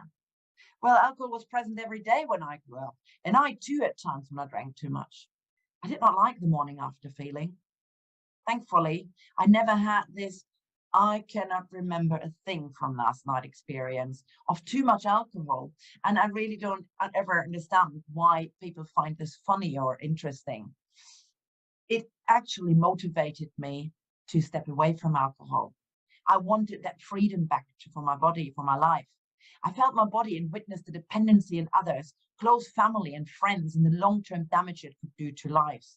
Today, I can have a glass or more, and I do really enjoy the taste of certain alcoholic drinks, I have to admit, but I drink when I fancy it. I choose to drink for the taste, not for the happiness. It's a very liberating feeling. And I have months going without a drop of alcohol, like at the moment, for example. I haven't touched anything, I think, in the last 4 months or so. Another common element in our lives nowadays is sugar. Sweets, biscuits, snacks, fast food. Yeah. Often when we feel stressed, we think we need the sugar kick to get us through the situation. So again, we're not really making choices out of want, but out of need. That's a dependency. That's a huge dependency, in fact. I mean, chocolate used to be my vice. And when I had it in the house, rest assured, I would finish it, regardless of the size of the chocolate box. Now I eat it when I want to enjoy it. And being able to say no to it, or even sharing it out to others without needing to have some myself, is a new life experience, and also a result of addressing my gut bacterial balance, by the way. So it is so easy and so powerful. Take a moment and think what level of dependence you might have. What is your relation to any of those substances? Are you free to choose when and what you take, or are you reliant upon anything to create a kind of artificial freedom? And think, are you physically dependent? Are you experiencing pains, withdrawal, uneasiness when you do not have or do something? Or are you habitually dependent? Like, I need my coffee first thing in the morning, or the cookie with the coffee, and the wine with a meal. That can be a need of habit, and it's not always just triggered by the need of bodily sensations. Go on and on about this, but let's look at second strategy for more freedom in life, and that's emotional freedom. I would like to look at. This is a very different level to the physical one. So how emotionally dependent are you? Look at your relationships to partners and circles of friends. How do you respond to their actions and presence or absence? We tend to develop habitual behaviors and reactions that create a zone of feeling secure, but it can also create drama. And we can get entwined in such drama, living almost a life of, rather the devil than doing something about it. But that's not freedom. You're not choosing better. You're dependent on that perceived safety zone, which actually is a very unsafe place to be or can be. So think about, how could we move ourselves away from such drama? I've got 3 children, including 1 teenager now, and the other ones are closely behind it. It's so easy to be drawn into a playground mindset when they argue. So before we realize that we're engaging in arguments with them instead of staying emotionally put. Freedom would be keeping the control of your emotions, especially when the emotional barometer is peaking. Practice methods to keep calm, being balanced within us, to freely respond out of to like outside drama and to situations that are thrown at us. It is such an important part of life and living a free life. Now, the third strategy to more freedom in life is your mental freedom. How do you take to outside opinions, to teachings, to the news about recession, a virus, or a war? How do such elements affect your choices and emotional state? Are you able to critically think and execute the freedom of personal opinion or speech? Are you being upset by what you see and hear as the world is being told to perceive specific situations in a media-dictated way? Or are you strong enough, free enough, to look at it all from your own personal point of view and to see how your life is impacted personally? It might not be so bad, actually. If you have such strength, you have the freedom of choice as to what information to pass on, what knowledge to teach to future generations, and thus to influence the future in a way that you think is best. That's freedom. Are compliments and opinions about your way of life from others important to you? Do you need to hear that you're beautiful or exceptional in a certain way? Or are you balanced enough to look in the mirror and make your own judgment on yourself and your life? The peer pressure of social media is scary these days. Look at our children who pose from early age to starve themselves to be like you should be, who become depressed and anxious if they do not comply with the promoted ideal personality or form of being. Look at the self-harmers, and so sadly, the suicide cases everywhere. Now, critical thinking can be life-saving. Critical thinking is, basically the tool to mental freedom, because it can strengthen your self-esteem and help you see your own beauty, strengthen your belief and trust in yourself, your decisions, your actions, and it frees you up from needing validation about who you are and what you do. That is freedom. Such an important skill to keep our life in balance and experience freedom. We heard about emo just before from Sandra, and this can really help dissolving blockages that hinder you from living with more with emotional strength. So now we've got the fourth strategy to more freedom. It is spiritual freedom. Are you totally free choosing your belief system? Spiritually, it's all about connection to a higher level, to the universe, your religion or energy fields. Let's look at how we're potentially dependent then spiritually. Are you following a group, a guru of some kind, or maybe a religious leader who tell you how to think and what to believe in? Do you form your way of life depending on their teachings to feel spirituality? Or are you able to connect with your inner self, your personal higher state of being without their presence or guidance? Are you free to follow your energetic flow, or in need of help to find it at risk of constantly trying to copy someone else's spiritual equilibrium? Which will mean then that you keep searching for your own without being able to find your own center. Being spiritually free means you can be one with yourself.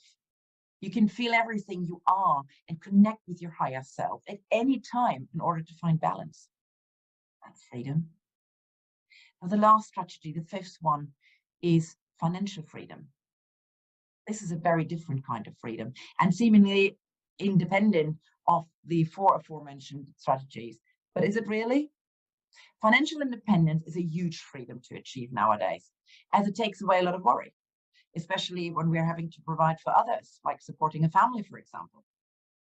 And it opens many doors to more easily make life more enjoyable, sure. So are you financially independent?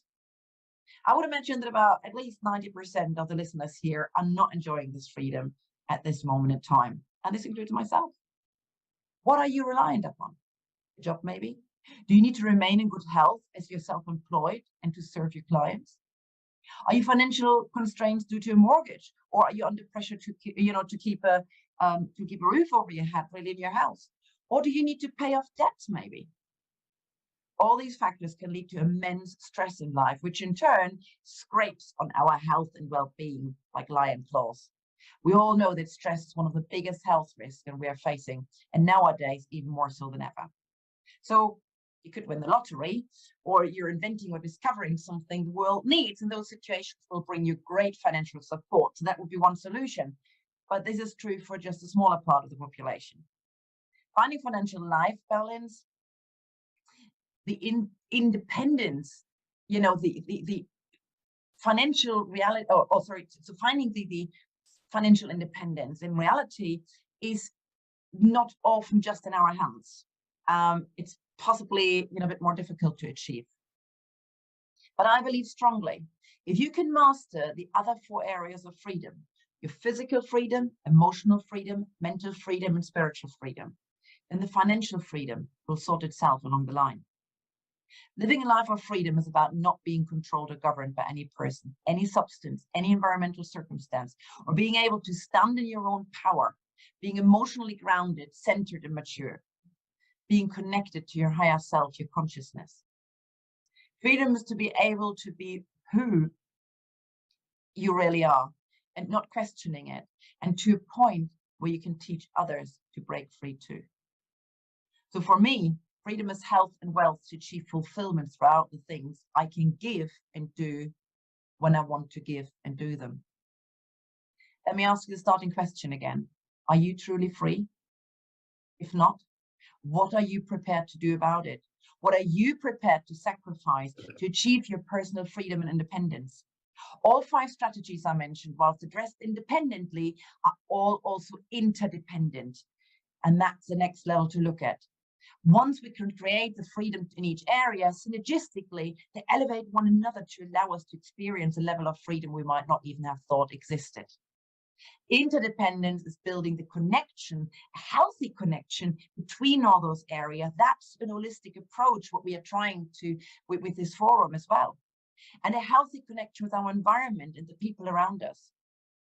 So just let me give you a couple of examples of interdependencies that are very powerful when it comes to your health. Your gut microbiome. I mentioned earlier how I lost my addiction to caffeine and cravings. Well, this ecosystem of microorganisms called the microbiome is an ecosystem to which the body has outsourced many important functions, and we could simply not survive without it. It influences our moods, our immunity, our behaviors and decisions.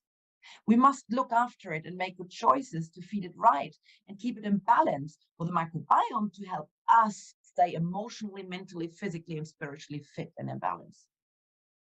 Teamship is another one, an environmental one. I work within a team where the top can only succeed by helping the weakest link, if you like. So there really is no hierarchy as we all work together to succeed faster together and achieve higher levels altogether. And again, this is how I see this forum here. And as we're all trying to inform and educate others about better ways of life, this teamship is very fulfilling. But interdependencies are another big topic for another day. Working with clients is amazing, and I thoroughly love coaching others in this environment. But if you enjoy coaching others to a better state of life, please let's have a chat, reach out to me, and let's see how we can collaborate. Let me close here now and just again encourage you to think, are you truly free and happy, or do you have dependencies in life? You might be happy living in dependencies, and that is okay. You might experience fulfillment with those dependencies. But if you're not fully satisfied, if you feel this little niggle inside yourself, physically, emotionally, spiritually, financially, then the time is now to look at it more closely. Reach out. Use the support of a coach, a friend, an expert with an eagle view on your life situation to help you define this niggle faster so you can make a plan and the best choices for you to achieve the freedom you desire and certainly deserve. So be honest to yourself, seek support from experts, health and wealth experts, and create the life you want to live. Here is to your balance and life of fulfillment. Thank you. Thank you so much. It's brilliant. What a wonderful and energetic talk. Physical independence, emotional freedom, mental freedom, spiritual freedom, and financial freedom deriving as a result of that. What a beautiful flow and the combination. I think all of you would agree with me. Such a beautiful combination of all of these put together in one thread that just allows a natural inclination from one to the second to the third to the fourth, and financially we would be able to get it. Happiness comes from inside, not from outside. Money doesn't give you happiness, car doesn't give you happiness, a house doesn't give you happiness, a beautiful wife or husband gives you temporary happiness. I would say more sustained happiness is from inside. And I think the formula is if we connect and make ourselves free on the other hand. So it's an interesting combination. We need to connect in order to be free. And when we connect to the right place, we automatically free from the things where we shouldn't be. So Julia has given a life example of her own life while she was into the things where she was possibly dependent, and then she has made her independent. She has made the journey. She's where she now because of that. So thank you for caring. So I'm happy to go a few minutes and then we are going to move to the next session. So Sandra, do you have any comment or question? I have something, but let me get you first.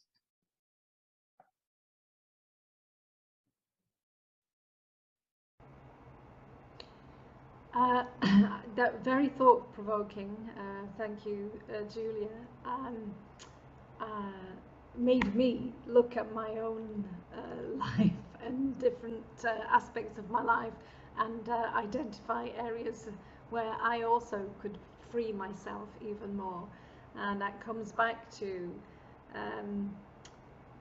love actually being the freedom.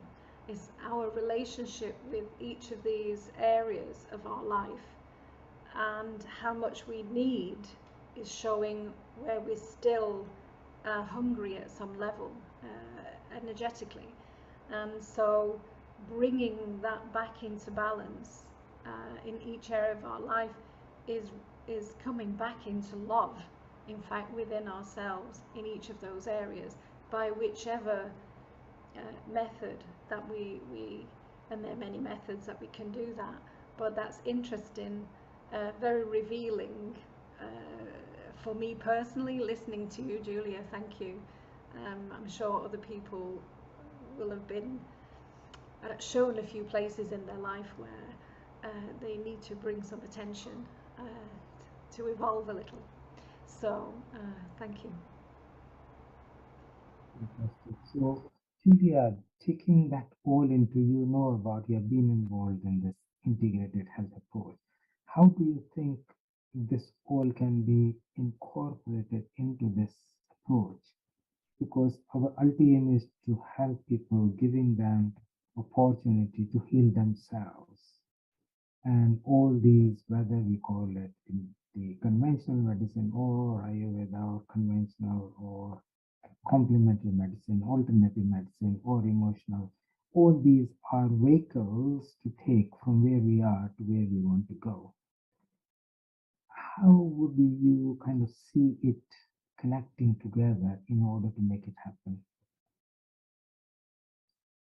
I think what we're doing here is the first big step. It is coming together as holistic healers and practitioners, and as medically professionally trained and qualified people, because again, health is a holistic approach, and traditional classic medicine is as important for our health and well-being as is the holistic healing.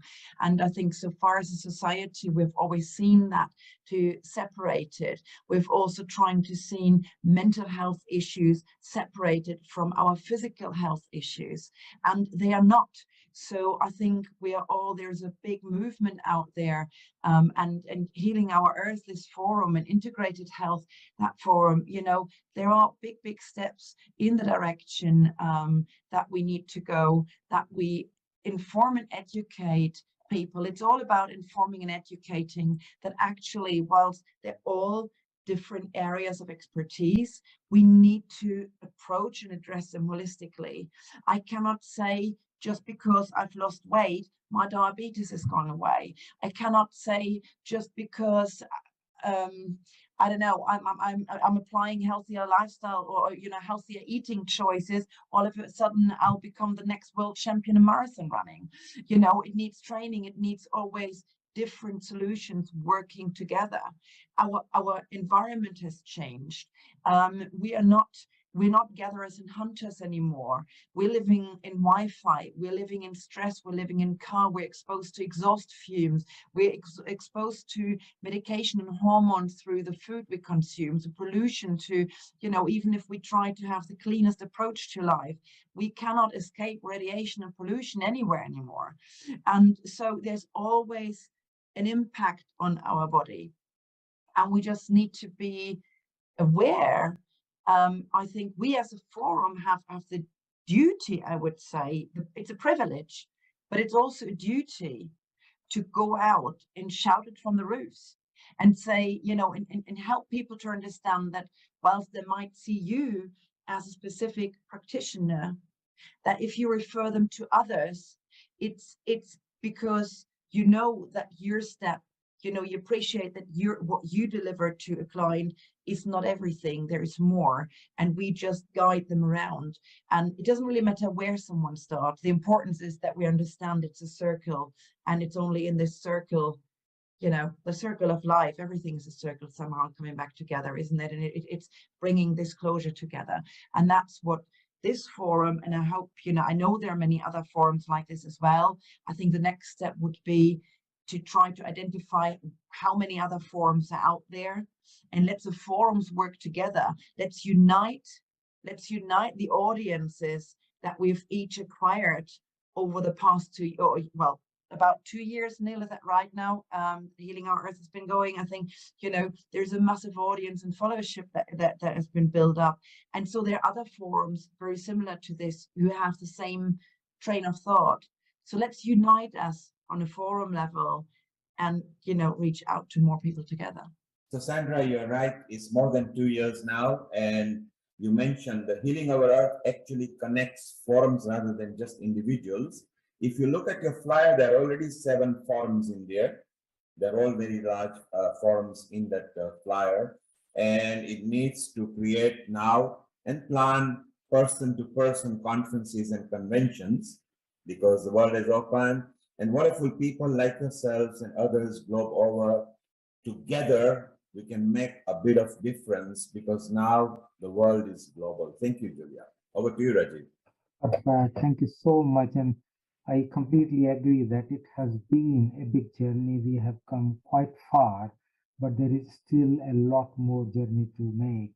And I think putting our efforts together in such a strong energy is going to make it happen. Most people keep telling me that, oh, you have taken a very big task. And I always tell them that, yes, it's a big task, but unless we start, we will not be able to get it. So we are into the journey. We have made big changes. We have made lots of evidences already, which if I get time in between, I will share. There is all connections outside as well as inside, in order for people to keep that energy, that motivation, and more importantly, a tolerance, so that we do not deplore or criticize each other's discipline, and rather embrace the good parts of each in order to make it happen. So I'm so glad it's happening, and I'm grateful to everybody who is just putting the effort for it to happen. So thank you once again. Let's invite our next speaker, who again, to my view, is one of unique and fantastic person. I have known Ish for some time now, and incidentally, he is from same place, Jodhpur in India, and we have gone to the same school. Uh, so it's really amazing to see that this has happened, and he is a professor of Ayurveda and is on deputation from the Ministry of Ayush in India, currently placed in Mauritius. He have made a lot of discussions, and there is a lot of plan and strategy in action. Has been quite helpful to me. In fact, creating the whole idea of producing a scientific journal of the integrated health, and that is actually extremely useful because we are not quacks. We do not say that, yes, I have treated one patient or two patients or three patients or five patients. We are evidence based. We are based on what we have got, and we are producing that, and that is actually extremely useful because unless we have evidence, people are not going to trust us. And Ish has got that talent which he has created for us in order to really do the things for life. He has written a lot of articles, a lot of scientific publications. He is an international speaker. In fact, he has UK, our High Commission of India, has conducted a seminar on the dietetics, and he has been the presenter. When I'm saying not one of presenter, the presenter, and he has conducted it beautifully. So he is there, he is practicing as well as teaching, but more importantly, we have talked together, and I hope you get time to share now the program that we mentioned: eat smart, think smart, and be smart. So he has kindly created, now the Mauritius government has asked to create 5 points for each year education to be incorporated into the curriculum. And I'm a little bit envious that we wanted to start in UK first, but we are equally happy that we together would work and make it happen. And if Mauritius starts first, we will probably take a lead from there to do it. So I think we should give a warm welcome and listen to the wisdom which Ish is going to share with it. Welcome, Dr. Ish Sharma. Thank you very much, Dr. Gupta, for the kind words. And Mauritius is such a small city, not even like Charlie. It's just a big city. So as compared to UK, where the world takes lead, it surely will be much more difficult over there, because once you do it, then it is done across the globe. So you have got much bigger a challenge. But maybe we can set a small model which some nations could follow. So thank you very much for the appreciation and recognition. And just to sum up, yeah, as you rightly put it across, I have been asked by the Ministry of Education to give like five bullet points each grade 1 to grade 6, what they call primary grades in Mauritius. And I have submitted it, and now in the next meeting we'll be fine tuning to incorporate my suggestions into their existing health and physical education curricula. But I believe this is a big leap, because going into the school curricula in a country, maybe a small country, so seems very honoring to me. And this has led many new channels back in India. The high officials are talking to me that, okay, now let's strive to duplicate the model in India as well. Surely, even in India, surely we have not yet done it where Ayurveda comes from. So surely bigger places take time. Maybe before I start with my topic, I would like to repeat that I went through a bit of exercise with the Mr. Biju in Mauritius, what we were discussing about a cross training, where many of you can join us in Mauritius, or it can be any other country for that matter, where we should be sensitizing each other towards our specialty. Because if I listen to some, like I can see Jayant, my very good friend, who is working very hard with like a craniosacral therapy. So maybe if I do not know what it is, and I might not be believing Jayant, okay, Jayant in Bangalore, what are you doing? But once he comes over, once he trains us, he teaches us, I talk about Ayurveda. Dr. Gupta will be telling what will be the high time to refer a gastroenterology patient, beyond which you should not overstretch. Then you are really risking the patient. Those, like, cross training is very, very important, because this is the only platform I'm a part of. Such a vast, like, specialties are encountered. I'm fortunate to listen to such stalwarts from across the globe. So surely a face-to-face cross training will be very, very important. With Biju, I did work out, like, it could be costing somewhere, maybe for a 5-day training, somewhere like maybe euros, maybe around 600 could be, with a average kind of accommodation, which would be like acceptable to all. And we all would be like, we don't expect any grant to roll in. If there is any sponsor, then nothing like that. But otherwise, like, from our pocket, we might have to spend like somewhere around euros 600 per person, plus the travel expenses. So that can be a very wonderful 5-day retreat, where we'll be having some vacation time, along with we have got Chef Daksha with us. We'll be cooking with her. She'll tell us the finer details of cooking, and we'll be having lectures and going around. So that can be a real, like, two-in-one kind of program, like, enjoyment as well as learning. So if I start with my topic for the day, I can share my screen. Please do. Yeah, if you can share your screen. Okay, just a minute. Technology sometimes take a few seconds, but don't worry, just keep talking. Yeah. You can see it's a wonderful thing. We have been thinking about it. It'll be great to have that retreat where we go completely cut off from where we are, to really enter into a world of understanding each other, and then cooking in a healthy way, living in a healthy way, and then developing a connection from outside to inside ourselves. So it will be a big thing. We're looking forward to it. So yeah, again, Mauritius may take the lead. We're thinking of doing it. Anyway, somehow, Dr. Gupta, I'm not able to share my screen, but maybe we can keep it like a verbal. I believe that will be more interactive, and we need not rush through some slides. And I can just like present the broad outline, like, what is cancer from the Ayurveda perspective.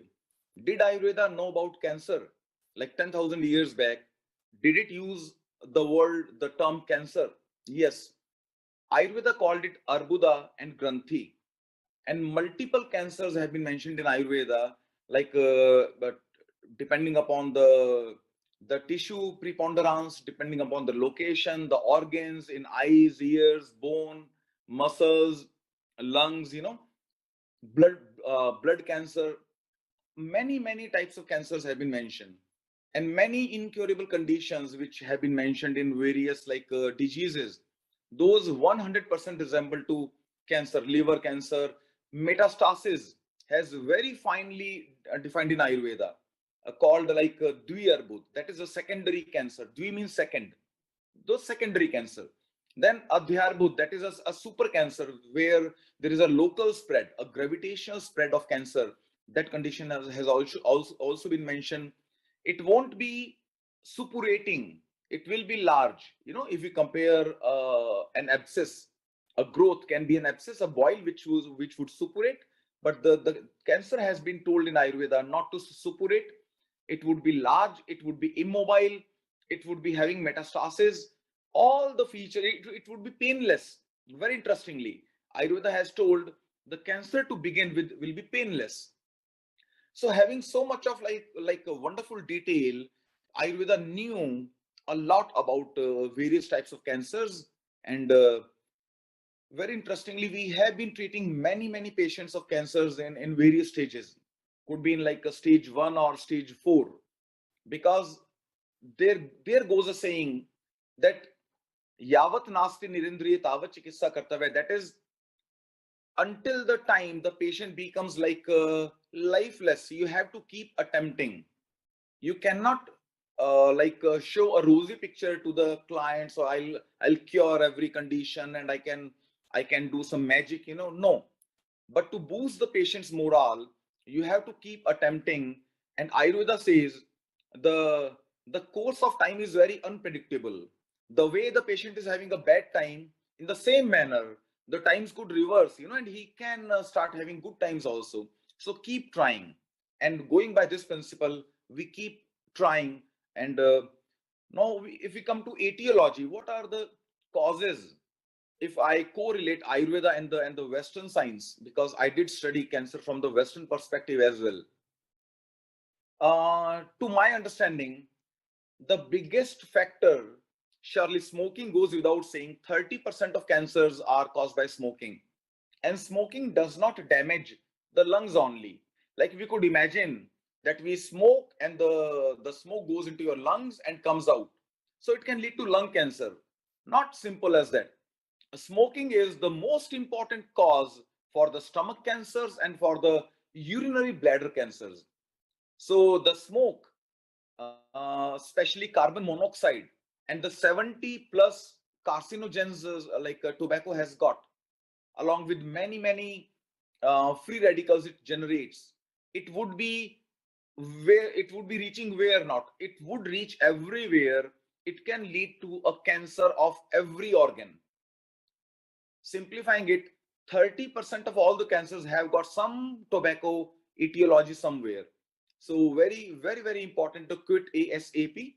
And we cannot be like Winston Churchill, who used to tell quitting smoking is very easy. We could see like Churchill's pictures with a cigar, and his very famous quote is, quitting smoking is very easy. I have done it many times. So we cannot do that. We cannot quit many times, that every evening you are quitting and every morning you are starting. So we cannot be as smart as Churchill was. So, but one message is, you can never quit, or most of us can never quit by reducing the daily intake.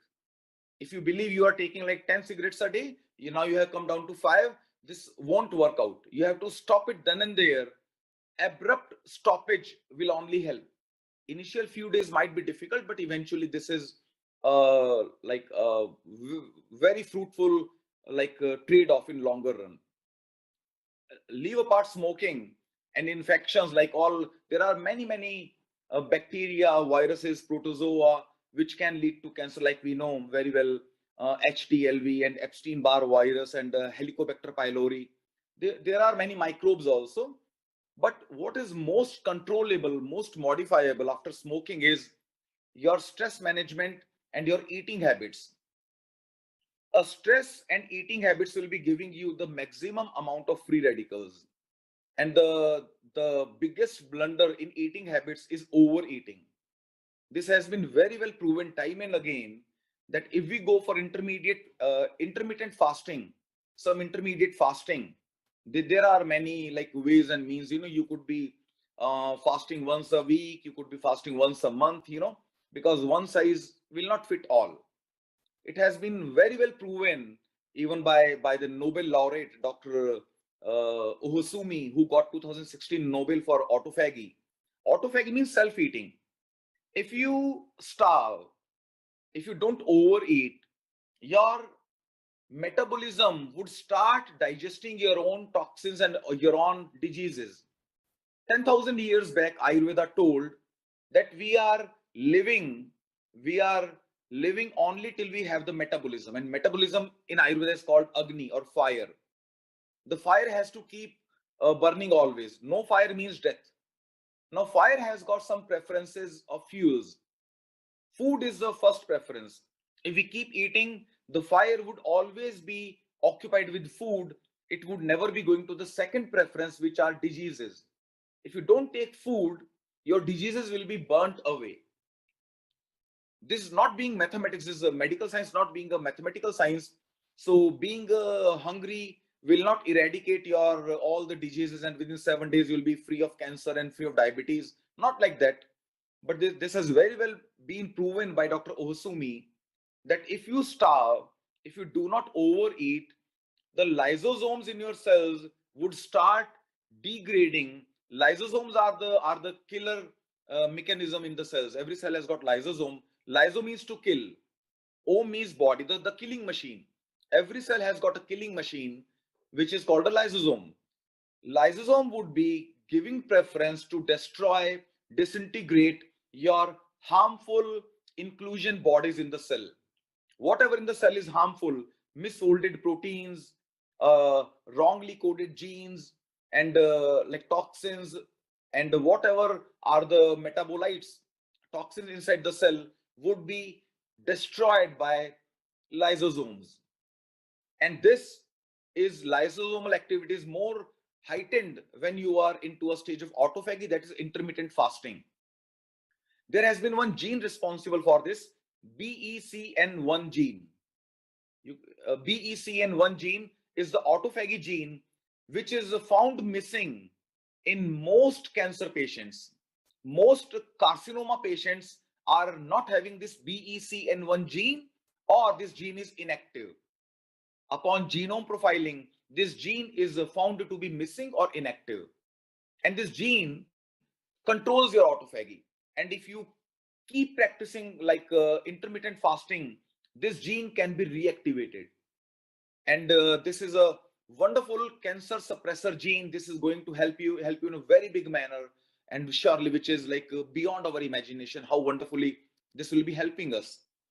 Because once we have cancer, being painless is the biggest killing mechanism for cancer. It does not give you any time to get alert. A small sprain in your ankle would be giving you bed rest for 7 days. You won't move your leg until your sprain is gone. You have got a little headache, you are resting and you are taking tablets and you are taking every care, but like being painless, that is why we are not alerted at all, and it keeps spreading. And cancer cells, because of genetic modification, these become immortal. Every cell has got a life. Like skin cells live nearly like 28 days. GIT, gastrointestinal tract cells, live for 3 days. Bone cells live for 20 years. RBC, red blood cells, live for 128 days. White blood cells live for like 5 to 7 days.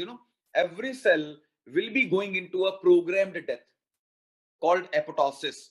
Now, this programmed death is evaded by cancer cells. They refuse to die and they keep on accumulating. That is why we end up having a lot of immature cells which are big in number, but they don't work. This is like the mechanism which we all very well understand. So we go beyond what we can offer in Ayurveda, because we might not be having a lot of time, and I would like to have some time for interaction as well. So I would be coming to my personal experiences with the cancer patients. What do? We have got 4 modalities to deliver. The most important is diet. Any patient could be very weak whatsoever. Intermittent fasting will be helping one and all. You could be grossly underweight. You could be very weak, low blood sugar, low blood pressure, no energy, fatigue, whatever. In no condition Ayurveda has told you to overeat. Never has been given this message to overeat. That is where intermittent fasting is one thing which will invariably suit all. It will suit all. So first of all, I tell my patients to uh, undereat, eat only when you are hungry, go for more and more of God-made food, that is natural foods, which you don't cook or which you process the least. Because high temperature cooking will be denaturing protein, and denatured protein, as whenever you are cooking beyond 300 degrees centigrade, the proteins will be denatured, and those denatured proteins will be sending out wrong protein bases to your genetic makeup. It will lead to genetic mutations. eventually leading to cancers. Barbecue is a very bad practice. You cannot be practicing barbecue a lot for your guests and for yourself. High temperature cooking will be denaturing proteins and can lead to cancers. Genetically modified foods are very important. Now we are taken away. Why not to have a fruit which should be having more pulp, a smaller seed, more pulp, more greener, and growing all the year round? Why to wait for summer months and winter months for apples or mangoes or X or Y or Z? Why not to have them 24, like 12 months? Why not to have them all the year round? Why can't we make them bigger? Why can't we have a square watermelon? Because we are Alex smart. We are so smart. We can have a big mango. Now, very interestingly, the human beings share many genes with plants.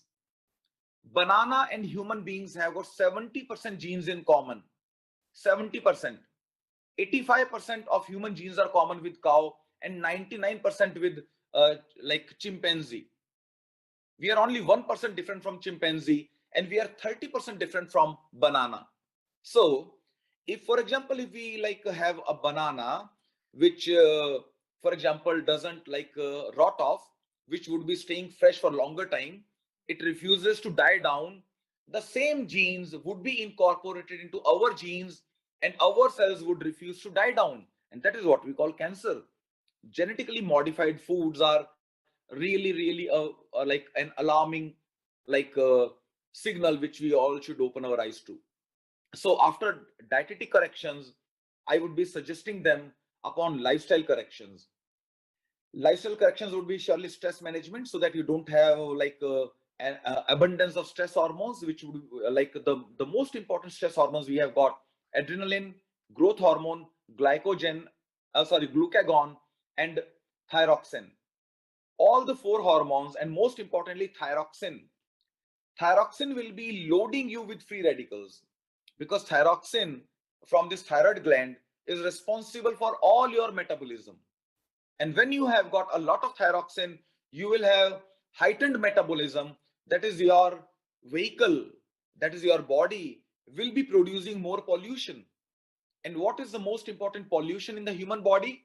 Free radicals. Why do we age? Why do we fall sick? Why do we die? What happens? The common mechanism is free radical damage, oxidative stress mechanism. And the biggest source for free radicals is overeating. That is where we have to go for intermittent fasting. We should not be driven by the wall clock. We should look inside. When we are hungry, we should eat. Third comes, there are many herbs which have got proven efficacy against cancers. The most reputed herbs which you all have got, the most important one is curcuma, then holy basil, tulsi, then ashwagandha, gugul, and then if you could have heard of a small plant called periwinkle. Periwinkle is Vinca rosea. Vinca rosea is the source for the most powerful anti-cancer medicines in the Western world, vincristine and vinblastine. These two very potent anti-cancer medicines, vincristine, vinblastine, they come from Vinca rosea, Vinca, Vinca rosea, Rosea. So these herbs have got a proven efficacy. There are many studies. I need not like reiterate about them, and better we can have some more time for diet, like discussion. So correct diet, some exercise and stress management, some yoga pranayama, and third comes some herbs like Vinca rosea, tulsi, ginger, black pepper, ashwagandha, and curcuma. And last comes periodic detoxification, panchkarma. Ayurveda has told, as we keep living, every day we are having onslaught by the environment, because of aging, because of genes, because of pollutants, because of wrong eating habits, because of stress. The body is under constant attack by all these factors. And that is where we keep on building up toxins in the body, and they keep on accumulating in your weaker organs, and we never come to know your different organs depending upon your particular immunity. Maybe because you are smoking, so your lungs are weak, then toxins would be attacking your lungs. Because you are taking a lot of fat or alcohol, then your liver is weak, then the toxins would be settling in your liver. Because a lion chasing a herd would surely be catching the weakest animal first of all, who can't run fast. That is how the toxins circulating in your body, Ayurveda has very clearly told, the toxins circulate in the body and they attack the weakest organ. So, to get rid of those toxins very periodically, very regularly, we have got a mechanism called Panchakarma, where, like in the months of March, June, and September, we undertake you for periodic detox, and we call it Panchakarma. And this would be lasting 1 day in the month of March, 7 days in the month of June, and 1 day in the month of September. Like if you can give 9 days to your body for periodic Panchakarma, periodic detoxification, I can assure you maximum of your toxins would be removed very periodically. As you run your vehicle, every 10,000 kilometers, you go to service station, you change engine oil and air filter and oil filter, you get your car serviced. But like you are so selfless that you never service your own body, never go to anyone to service your own body. So this can be a nice platform because you all are healers. By giving this message to you, actually, I am giving this message to thousands and thousands of your followers. I'm not talking to like 12 persons right now. I'm talking to like more than 12,000. This is a very powerful platform. So this mechanism of periodic detoxification, periodic panchkarma, I assure you, we can train you. This is very simple and very, very effective. This is the most powerful tool Ayurveda has got. So I'll be concluding, Dr. Gupta, with my final suggestion.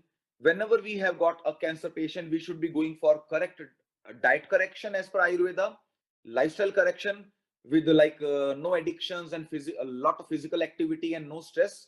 Some herbs like kurkuma, ginger, and some periodic panchkarma. We don't have any fifth parameter. We have got only 4 tools, and these are very, very effective. So maybe we can be open for some question answer session. Dr. Rajiv Gupta, or anyone can kindly unmute and have some discussion. Ish, that was a fantastic delivery by you. Nice, easy quantum to understand as well. Rajiv is slightly frozen in his internet because he's having a problem. So what I loved was the examples you give. We always take care of everything, but we don't take care of our body. For example, we walk a lot, but we don't change our shoes enough.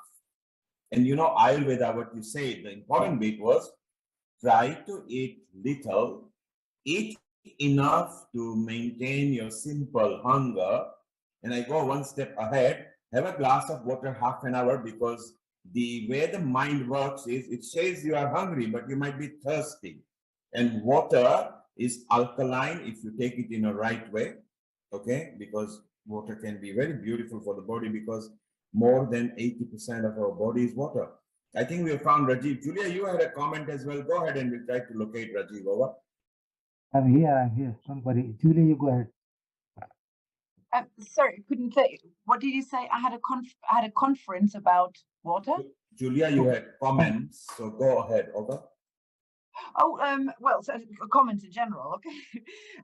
Yeah, I mean, I was listening with fascination, because especially when you get to the DNA, I'm very fascinated by how the DNA works, and you know, the epigenetics, the interaction of lifestyle on our DNA and vice versa. And one thing, again, yeah, the examples that you brought, it is, I think, bringing this realization out. You know, just not long ago shared a post again, which is so simple and it's years old.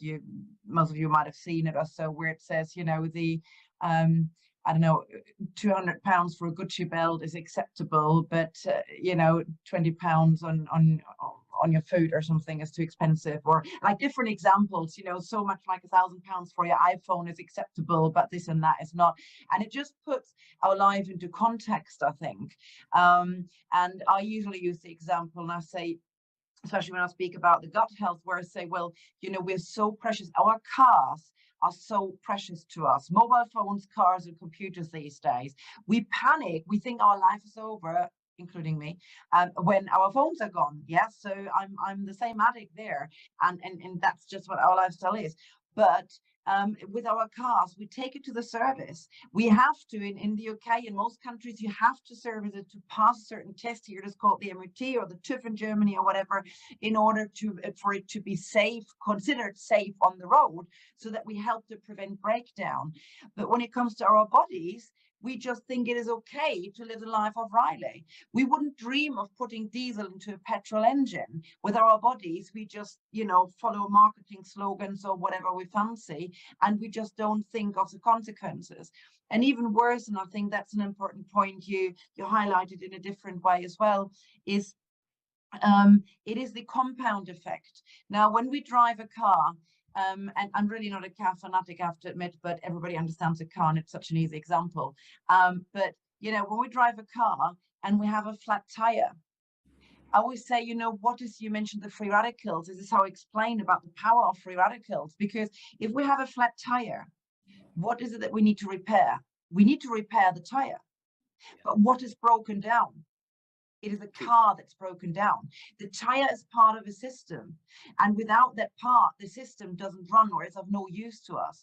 And so these free radicals that you mentioned, these unhealthy, these volatile cells, they destroy healthy cells, which form themselves part of a system, which can, improve the cancer spread. It can speed up the cancer spread. So it's so important to go into these, method that you mentioned and the different options that you shared there with us, to reduce the number of free radicals, and to help prevent this tire to be broken. And last but not least, I'm asking you, if your tire is flat, do you take a post-it note out, write on tire flat, stick it to the tire and keep on driving? Yeah, what you do that? No, you repair the tire, because oh my goodness, our alloys might break down and something else might happen. But when we experience moments of unhealthiness, maybe we've been diagnosed with cancers, or we see just a tumor, even if it's a positive growth or something like this, then we think it is okay to just say, oh, the doctor told me I've got colon cancer, and we continue on our same path. That is like sticking that post-it note on the tire and keep on driving. And I think you've given a very good insight here, an overview into how the importance of addressing this, and Rajiv, the possibility. Try to connect with another instrument. Sorry. So just one thing, finish that sentence. The possibility that we can revert illness. There is a chance that we have, never a guarantee, but there is a chance. So thanks for that. Thank you so much. If Dr. Gupta, if you permit me, we have got Biju with us, and we were working upon the retreat program where Biju has worked out upon some expenditure, tentative expenditure, like around euro 600-700, as I was telling you, for a 5-day retreat. If Biju has got something more to share on this platform, for 1 minute, Biju. Yeah. Thank you so much. Master. And first of all, we are very happy to invite all of you to Mauritius. We are planning for a health retreat in Mauritius. It can be a world conference also.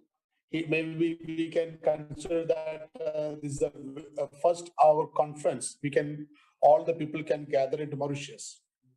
So we are planning for at least 5 to 6 days of programs, which includes a knowledge exchange and experience and practice.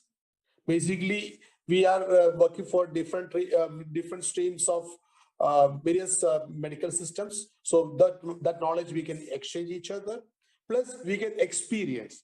Now we are online platform, we are talking, but we cannot experience. Physically, we can experience by the treatments kind of things, and also we can share the information. That's a good way, and we can sit together and discuss together and live together, and we can. That is a fantastic experience in one of the lovely places in Mauritius. And we are Dr. Sharma and myself can coordinate in Mauritius. I can invite all of you, and we'll be. I think altogether one person can maybe 1,000 euros for the total cost of 7 days or 5 days of stay, including food and sightseeing. All together, with a very low cost we can manage here. So this is what I was thinking. So what is your opinion? Then we can think about it. So Biju, let's remind the viewers who are watching on the YouTube and thing in our forum groups that the potential planning is in Mauritius, in Indian Ocean, which is a very beautiful country over there. And excluding the flight, because it depends which country you come from. So the flight is excluded. There are no visa problems because quite a few countries have got visa on arrival. And or if visas are required, Biju and the team with Professor Ish Sharma will organize that. And the plan is that accommodation, including the fun part of getting involved in person to person experience, including things like Ayush and Ayurveda and Panchkarma, etc. This will be a beautiful retreat. So what we can do, Biju and Ish, is we make a nice, simple one-page document, and then we share it to people. Let's finalize some of the costs, which are actually finite from the moment they land into Mauritius to the moment they get out of Mauritius. Over to both of you. Sure.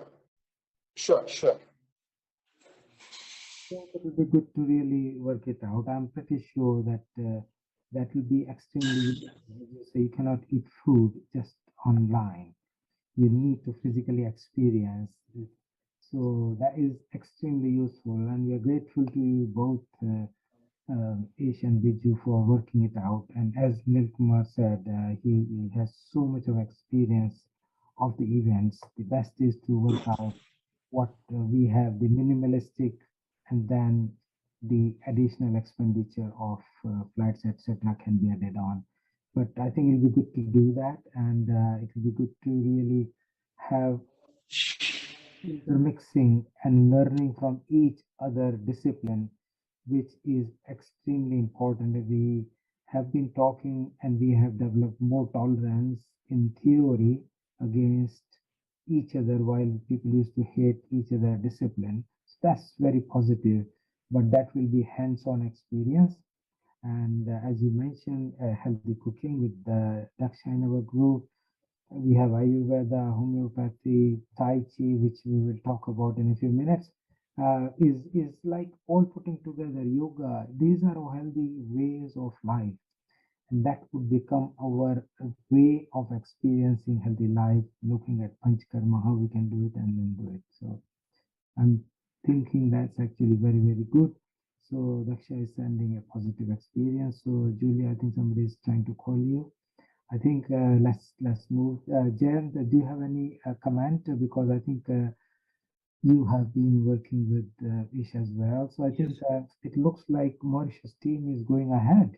Yeah, Jayant, can you unmute and share your comments? Ish has been talking about you. Am I audible? Is it audible? You are audible. Yeah. Yeah. So very fortunate to be here with all of you. I have heard a lot about this group, so good to be part of it. Again, a very nice session by Dr. Ish. I am very blessed to be part of his sessions, and we keep on conducting such sessions for the general audience out there. But today it was very special, especially because, like Dr. Ish said, that this is not, we are not 12 or 15 of us. It's like we could reach out to millions and billions of people. So I think this, if we grow together, then we can, like the name of this platform, Healing Our Earth. So I truly believe that we all need to step up and also allow other peoples to take charge of this earth. And when this place is healthy, earth is healthy, then automatically all these things which we are going through will be good. So I would like to tell about craniosacral therapy, maybe less some other time, because I know there are sessions planned. So thank you all. Thank you. Yeah, we'll have a special session for you, Jayant. In the forthcoming sessions, we can have we can give you half an hour to share your expertise with us. True. Because craniosacral therapy is quite important, particularly bringing the alignment all the way from together. As we know, that all chakras are actually in there. So aligning all the chakras from top to bottom is quite useful, and then healing happens with that, and joints, and so on. So I think it's very important. And as you mentioned, healthy cooking with the Daksha in our group. We have Ayurveda, homeopathy, Tai Chi, which we will talk about in a few minutes. I think let's move. Jayant, do you have any comment? Because I think you have been working with Ish as well. So I think musculoskeletal system as well as the emotional system. So I think that'll be great to hear from that. I'm thinking that there would be another session for us starting in like 7 minutes or so. But there is one thing I wanted to ask. How do you think, because cancer is a scary thing, yes, and how we can, I know from yoga point of view, hyperoxygenation, I was talking to somebody yesterday that increasing the oxygen supply to the body actually helps in healing the cells, because if there is not enough oxygen supply, just like no food supply, the cells get irritated and they multiply left, right, center, and that's actually the cancer. The mitosis, which is unregulated and uncontrolled, is actually the cancer.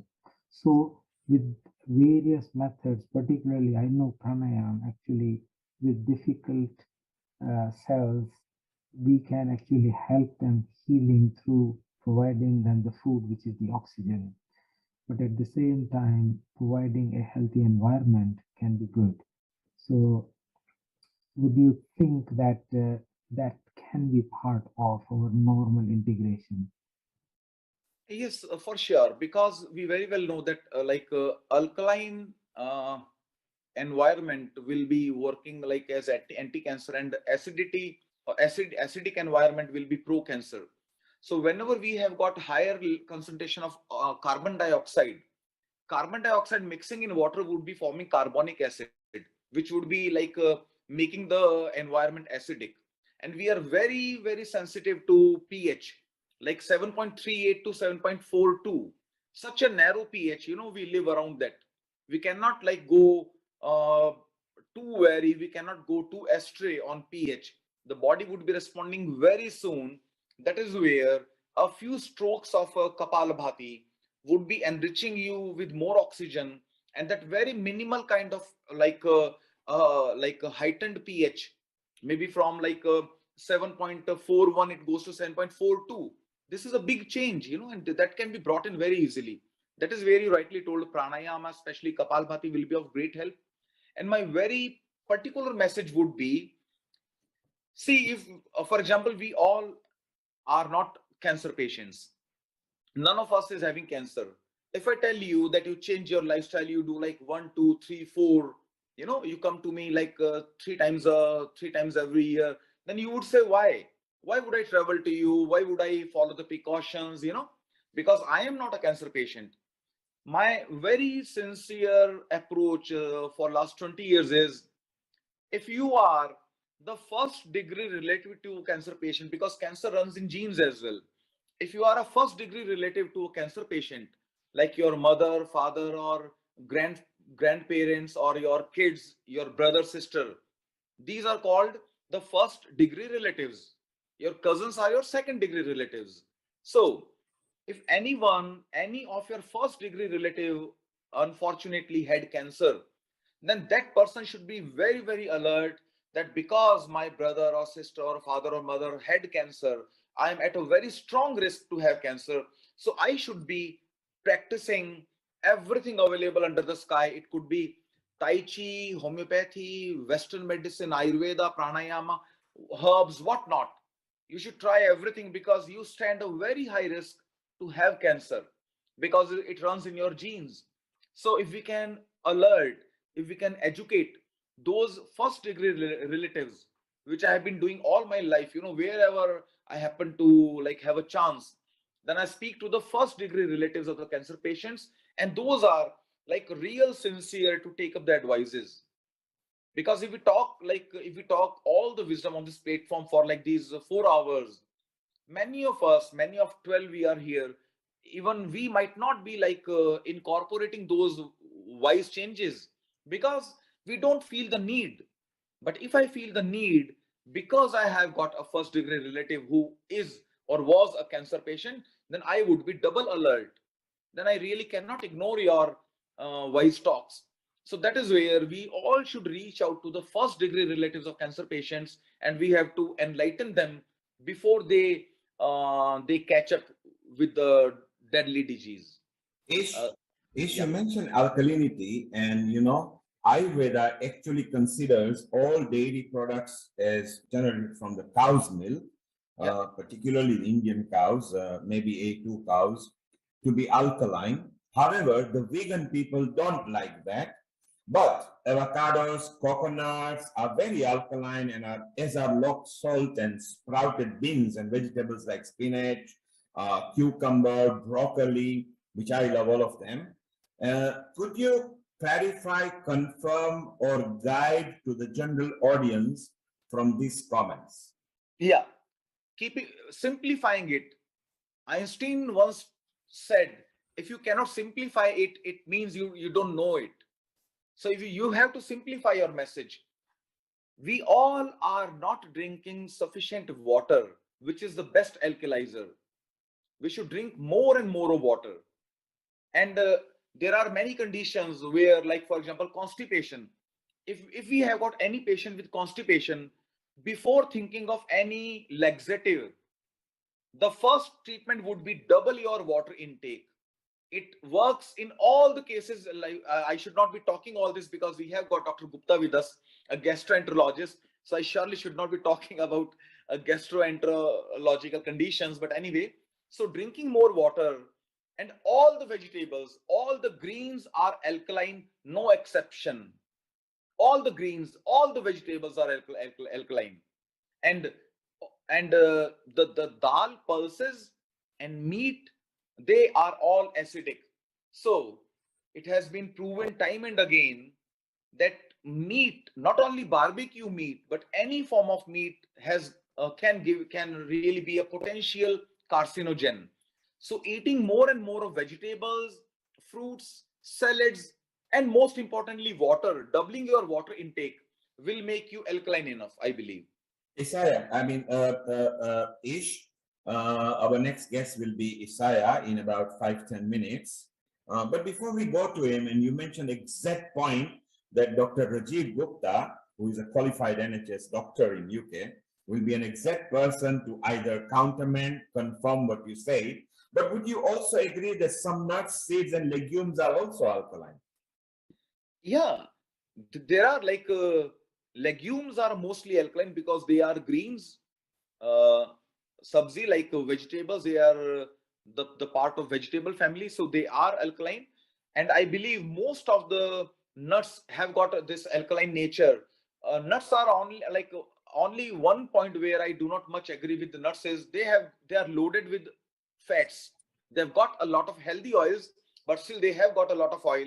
So anyone with uncontrolled diabetes or obesity or metabolic syndrome, I tell them either you should not take nuts or you should take less of them, or better to take nuts which are soaked in water, which are soaked overnight. Then the fats would be simplified, fats would be broken down, the nuts would be going into germination, what we find with the sprouts, because they have got the stem cells. They give us the benefit of the stem cell therapy. That is how like wheat grass or sprouts help us a lot. So these are wonderful alkal alkalizers, and can be not only against acidity, but the acidic atmosphere at your cellular level surely will be negated by them in a very worthwhile manner. I think we will bring this subject much more because we are now giving the audience specific foods, whether they are fruits, nuts, seeds, or vegetables, so they can understand the quantum of what is available in their country. Dr. Rajiv, we still have got about 5 minutes before we move to Isaiah Ting, who is our next guest here. Tell us your views in regards to this from Ayurveda point of view, but in regards to your specialty.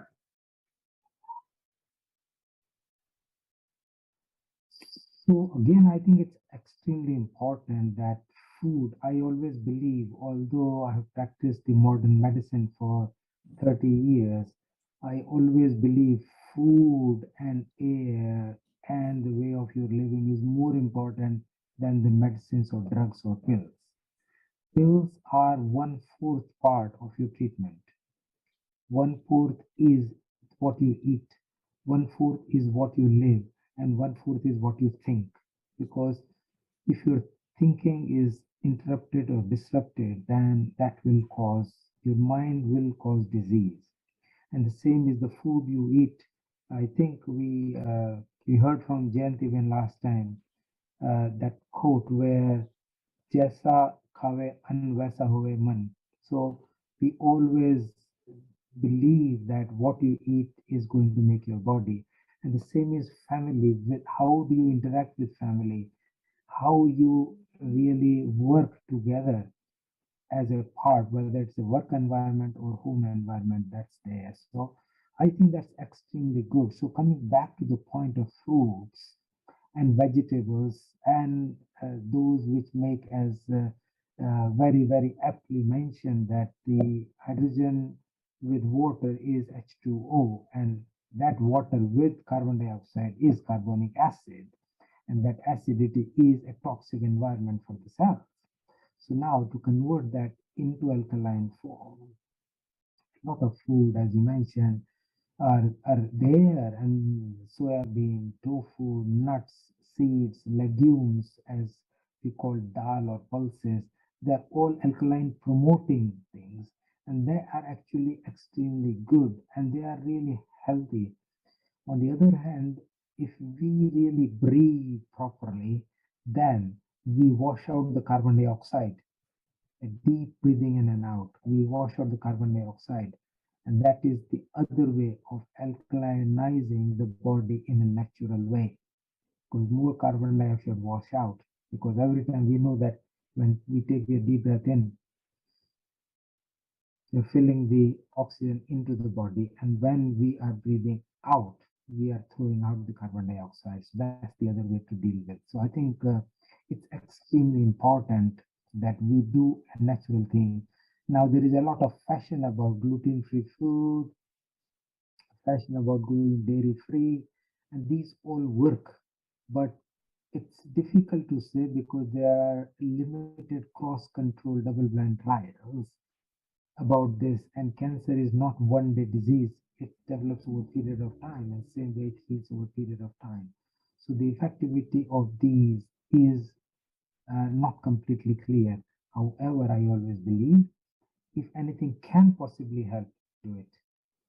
You do it, there is no harm in it, and that will be going to be useful. So I think that's kind of my views with that humble words.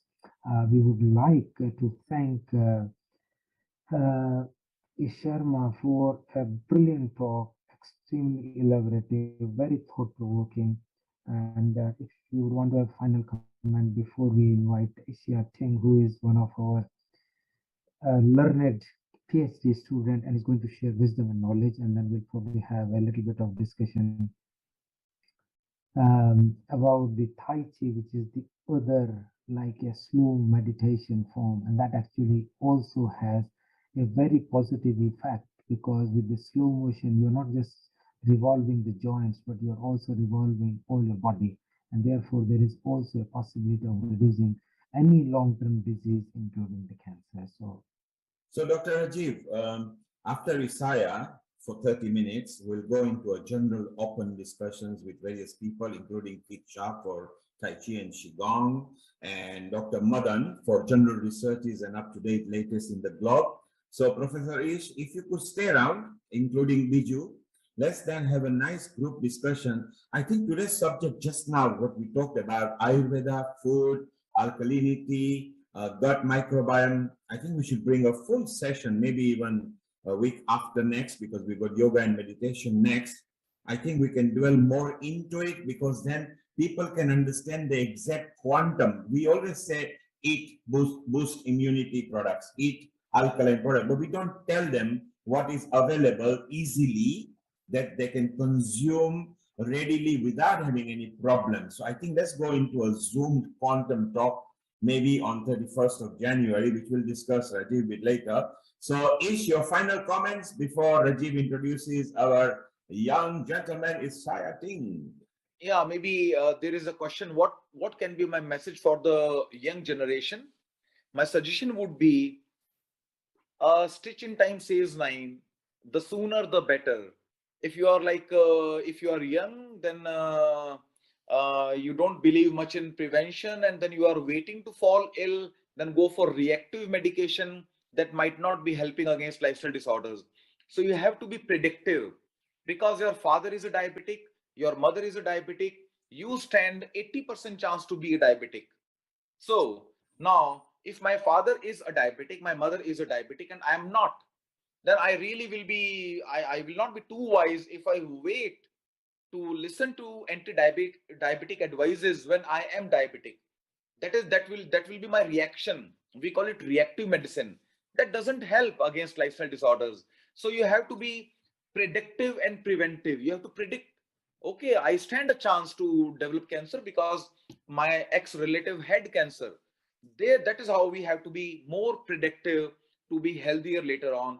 Then only, see, the quantity of life no one knows. Will we be alive tomorrow or not? No one knows. But the quality of life is very, very important. We will be having such a poor quality of life, which can be like worse than life, could be like worse than death. That is where we have to be very like predictive, promotive, and preventive than being reactive. Yeah, Neil, please.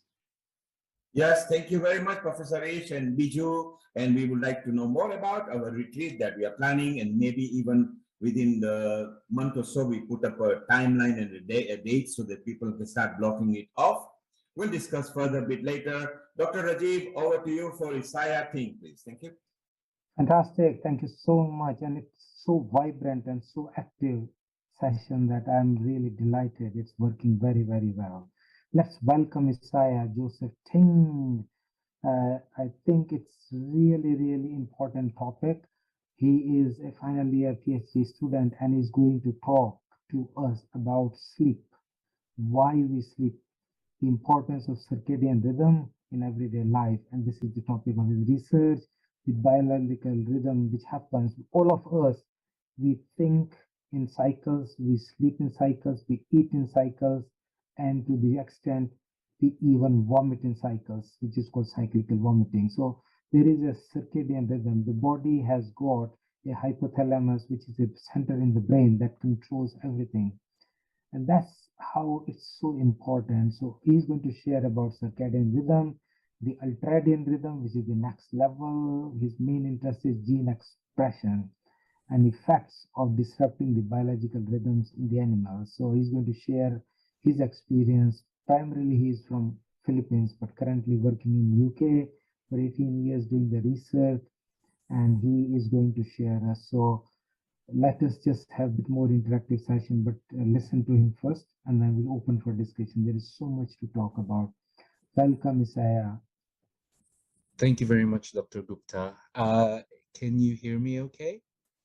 Yes, we are fine. Perfect. Thank you very much. Thank you for providing this platform for me to share my research and knowledge. And also a special thank you to Mita and Neil, who were the ones who've encouraged me to present at this platform as well. So I'm very glad to be here. Okay, so I will share my screen. Can everyone see my screen okay? Yes, it's beautiful. If you just maximize it so we get the full screen in, over. Perfect. Yes? Beautiful, go ahead, over. Perfect, thank you very much. So, yes, so thank you for the introduction. I'm a final year PhD student in chronobiology at the University of Surrey. And basically, chronobiology, just to give a general introduction, chronobiology is a subsection in biology that studies biological rhythms, sleep, as well as what Dr. Gupta mentioned about how there are cyclic behaviors that we have in biology that falls under different categories of biological rhythms, the most important one being circadian rhythms, which is what I will primarily focus on today. Okay. So just a little bit about me. As it's been mentioned, I'm originally from the Philippines. I came here when I was 8 years old to the UK, and I've studied and worked here ever since. I achieved a bachelor's in biochemistry at the University of Surrey and am now finishing my PhD in chronobiology at the University of Surrey too. My special interest and focus is on EDI, so equality, equity, and diversity and inclusion, especially within academia. My extracurricular work is to do with sharing and giving scientists and individuals a platform to present their work, to raise awareness of the different issues that we as ethnic minorities have in the world of research, where it's predominantly Western or Caucasian. So yeah, so outside my research, that's kind of my passion project. So yeah, so let's get started with the concept of biological rhythms. So they are there to enable us to adapt and anticipate to environmental changes, which we can then adjust our physiology throughout the day. So for example, the digestive system is downregulated or turned off during the night because when we sleep, because the energy expenditure to maintain our digestive system is very great. So we would need to downregulate that to make way for other physiological processes like sleep, which I'll discuss later on as well. So we have three main ones, depending on the cyclic behavior that they present.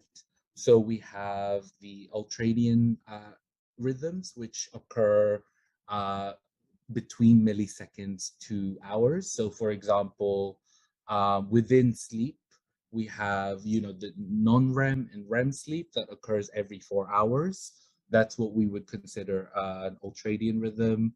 We have circadian rhythms, which have a period of about 24 hours, and I'll talk more about that later on in later slides. And finally, infradian rhythms, so which are longer than 12 hours. So for example, the lunar cycle, the menstrual cycle, seasonal cycles as well. So those would come under infradian cycles.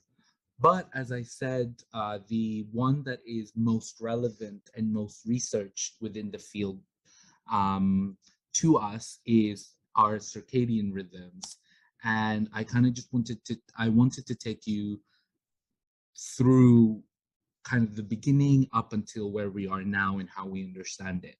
So the circadian rhythms were first observed from the 4th century BC in the daily leaf movements of the tamarind leaves. And this was actually observed by one of the ship captains under Alexander the Great. And what happened was they had tamarind trees in the hull or in the storage of the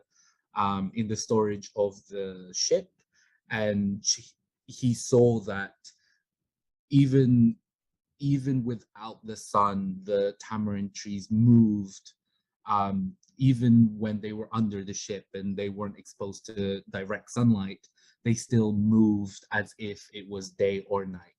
So he kind of noticed that behavior, which then later translated to circadian rhythms. The 24-hour period has evolved from the 24-hour day-night cycle on Earth, as it takes 24 hours to complete a full day. So in Mars, what we would consider a circadian rhythm would be different in terms of period in different planets with different day-night cycles as well. But for us, this circadian rhythm fixed onto this approximately 12 hours is actually due to the 24-hour day-night cycle that we have on Earth because of the rotation. And as was mentioned before, the the input, the light input, which is the most important synchronizer of our circadian rhythm, is received by a region in our brain, in the hypothalamus, specifically called the suprachiasmatic nucleus. And that's what we consider a master pacemaker clock, because we have a brain clock and we have a body clock. And how I like to think about it is that if you think of the symphony or the orchestra, the brain is the maestro that synchronizes the orchestra, or these the groups of instruments which are the body clocks. So they work autonomously in groups, so the string, the wind instruments, but they all take cue from the maestro. And this is what happens with our circadian rhythms too. So our the SCN takes input from the light, which gives it a perception of the time of day, and following on from that, it will kind of downregulate and synchronize all our other body clocks. Now, its evolutionary origins come from the Earth's rotations, but the molecular origins are actually somewhat new in terms of the discovery and the investigation of these.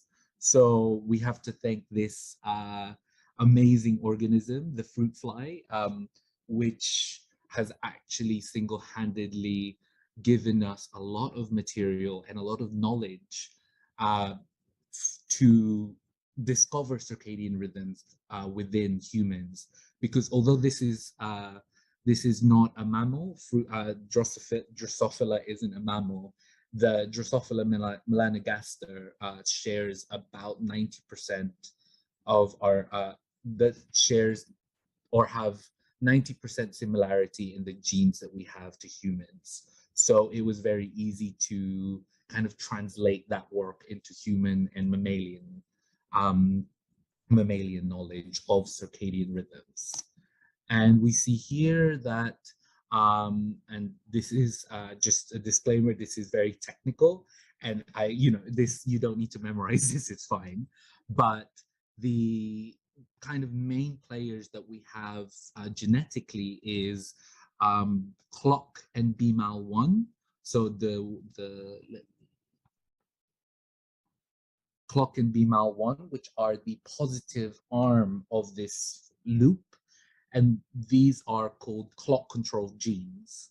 And what they do is that when they're upregulated, they're upregulated during the daytime, and their downstream physiological processes activate, say, a higher heart rate, an increase in cortisol,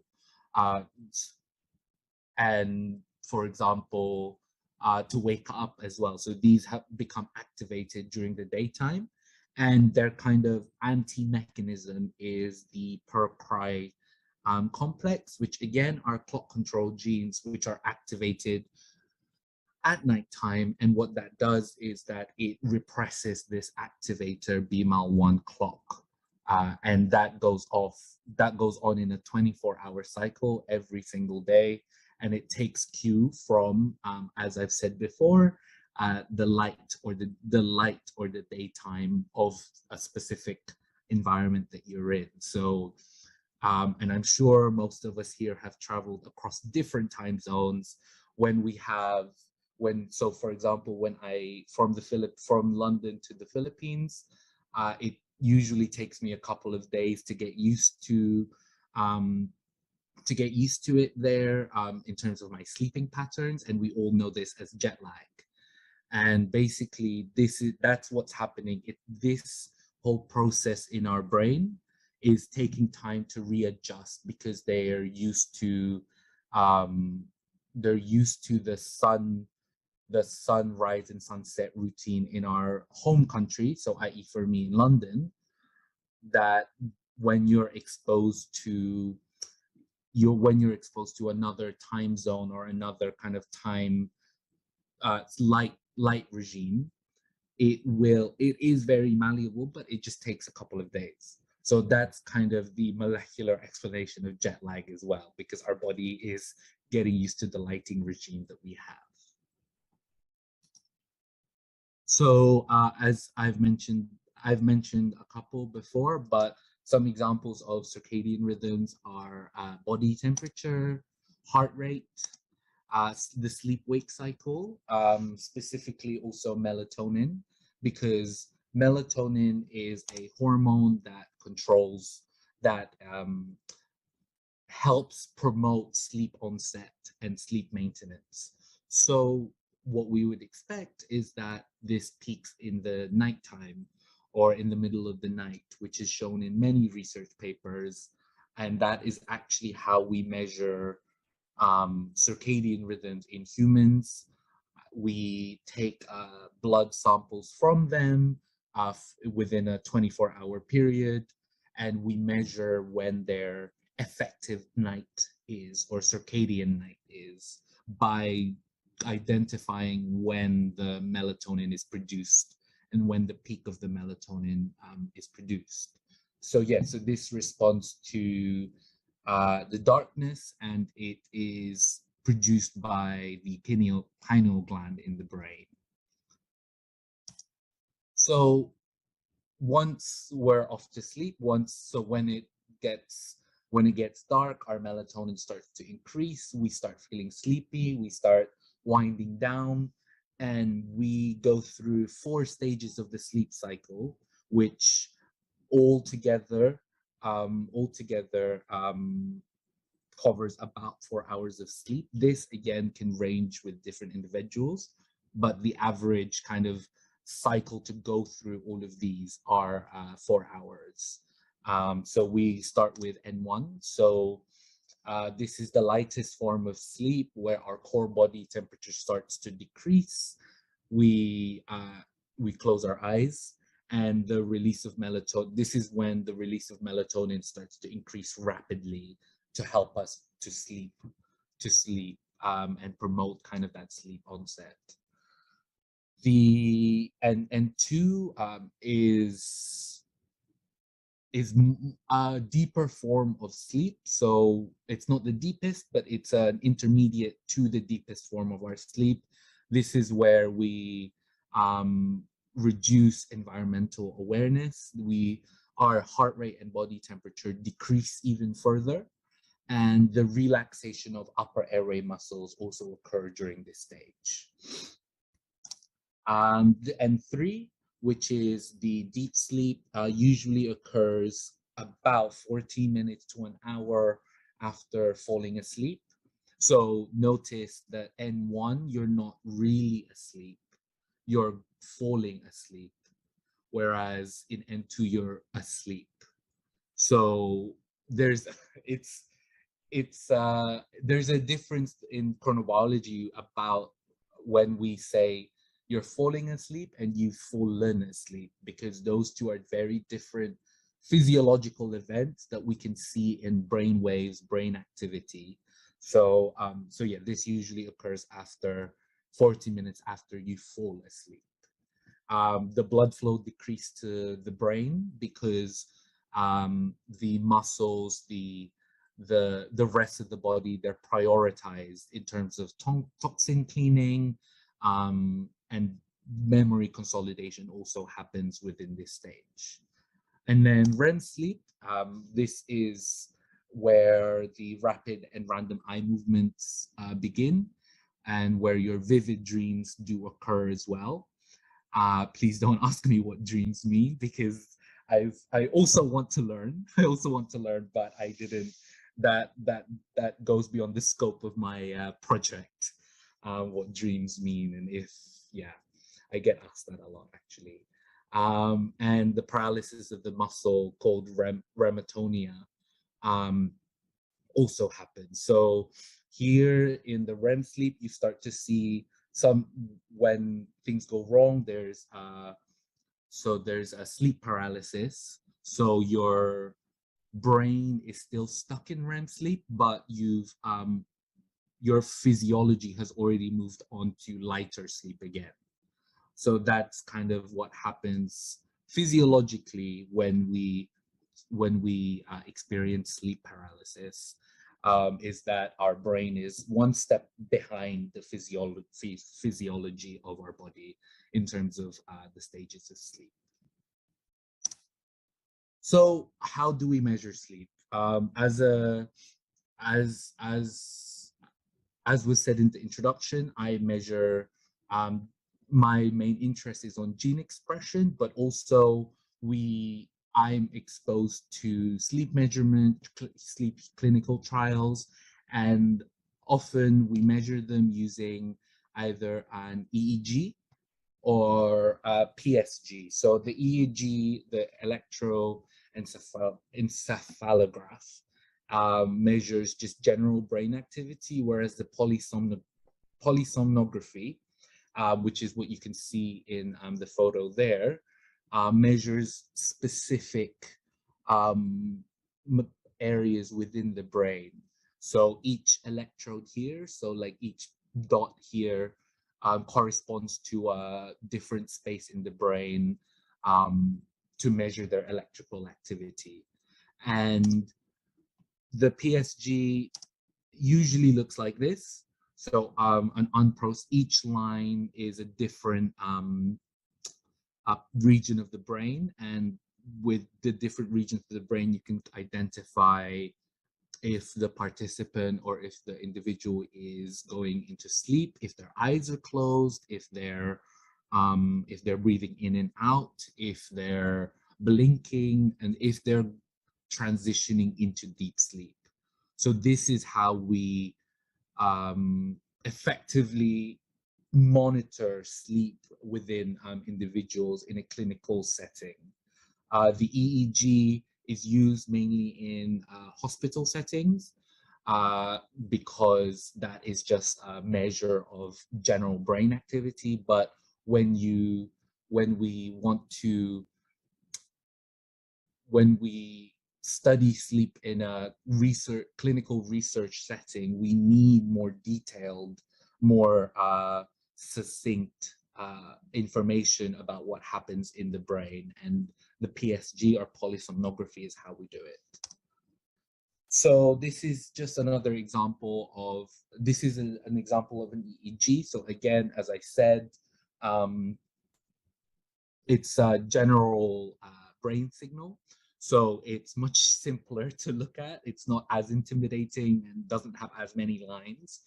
And you can see that in the EEG, our brain works really hard, specifically in stage 3, and so N3, which is, as I've said before, if you remember, that's where memory consolidation happens. It's where, although blood flow decreases within the brain, the toxin detoxification of the physiological systems also happen. So a lot is happening within this NREM N3 stage, as shown by this EEG figure.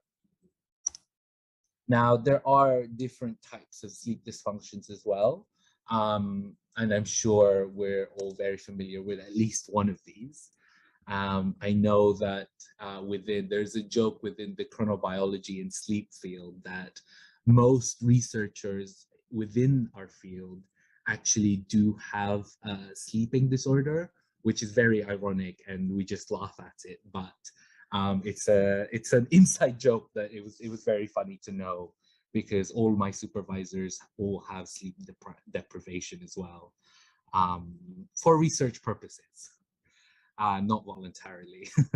So types of sleep dysfunctions include insomnia, which is difficulty getting to sleep or staying asleep; sleep apnea, which is a blockage in your airway, which can lead to oxygen deprivation when you're sleeping; narcolepsy, so falling asleep uncontrollably and unable to regulate sleep and wake cycle; restless leg syndrome, which is the uncontrollable urge to maneuver your legs whilst at rest; and REM sleep behavior disorder, so acting out your dreams while you sleep due to lack of muscle paralysis. So Yeah, these all have these all show the importance of the importance of sleep and healthy sleep. And usually when we have one of these, when we have one or two of these, it likely means that something else is imbalanced within us. So insomnia, we may be having too much caffeine, or too much stress, or our circadian rhythm. It could just be a short onset insomnia because of jet lag, you moving different time zones. Sleep apnea, usually that is a sign of obesity, because your upper airway isn't as relaxed when it should be. Narcolepsy, that is more on the genetic level, in terms of individuals with narcolepsy aren't able to control their cycling of sleep, them going into sleep, and melatonin production, which is often why they just fall asleep at irregular times. And yeah, so the REM sleep behavior disorder as well, that is again that has a major genetic component to it. So these types of sleep disorders often come from circadian desynchrony, and the sleep disorders, are negative manifestations of the circadian desynchrony. And what I mean by that is, let's take, for example, shift workers. They are a perfect example of individuals with circadian desynchrony, which means that they are awake when they shouldn't be, so at nighttime, and asleep when they shouldn't be, so they're asleep during the daytime. So nurses, for example, or construction workers or call center workers, a lot of these studies now in chronobiology and sleep have been because of the rise of the requirement of shift workers and the potential health deficits that they may incur over time. So circadian desynchrony can also be referred to as circadian dysarrhythmia, so loss of rhythm, and it's implicated in pathogenesis of cardiac arrhythmia or sudden cardiac death, increased risk of hypertension. It also increases the rate of tumor suppression, as a lot of our protective mechanisms against cancerous or metastatic cells fall under circadian control, so that when that is disrupted, that whole downstream physiological system is also disrupted. And increased risk of obesity and glucose intolerance. So it greatly increases the chances of developing a metabolic disease such as diabetes type 2. So again, it's a very important aspect, which has now increased the awareness of circadian rhythms because of its far-reaching physiological effects. Now, a way to promote circadian health, as I've said in that picture, consistency is key. Listen to your body. So the early chronotype versus late chronotype, that is where the early bird versus night owl metaphor comes from, because both are equally valid in terms of circadian health. The early chronotypes tend to get up earlier, have their meals earlier, and sleep earlier.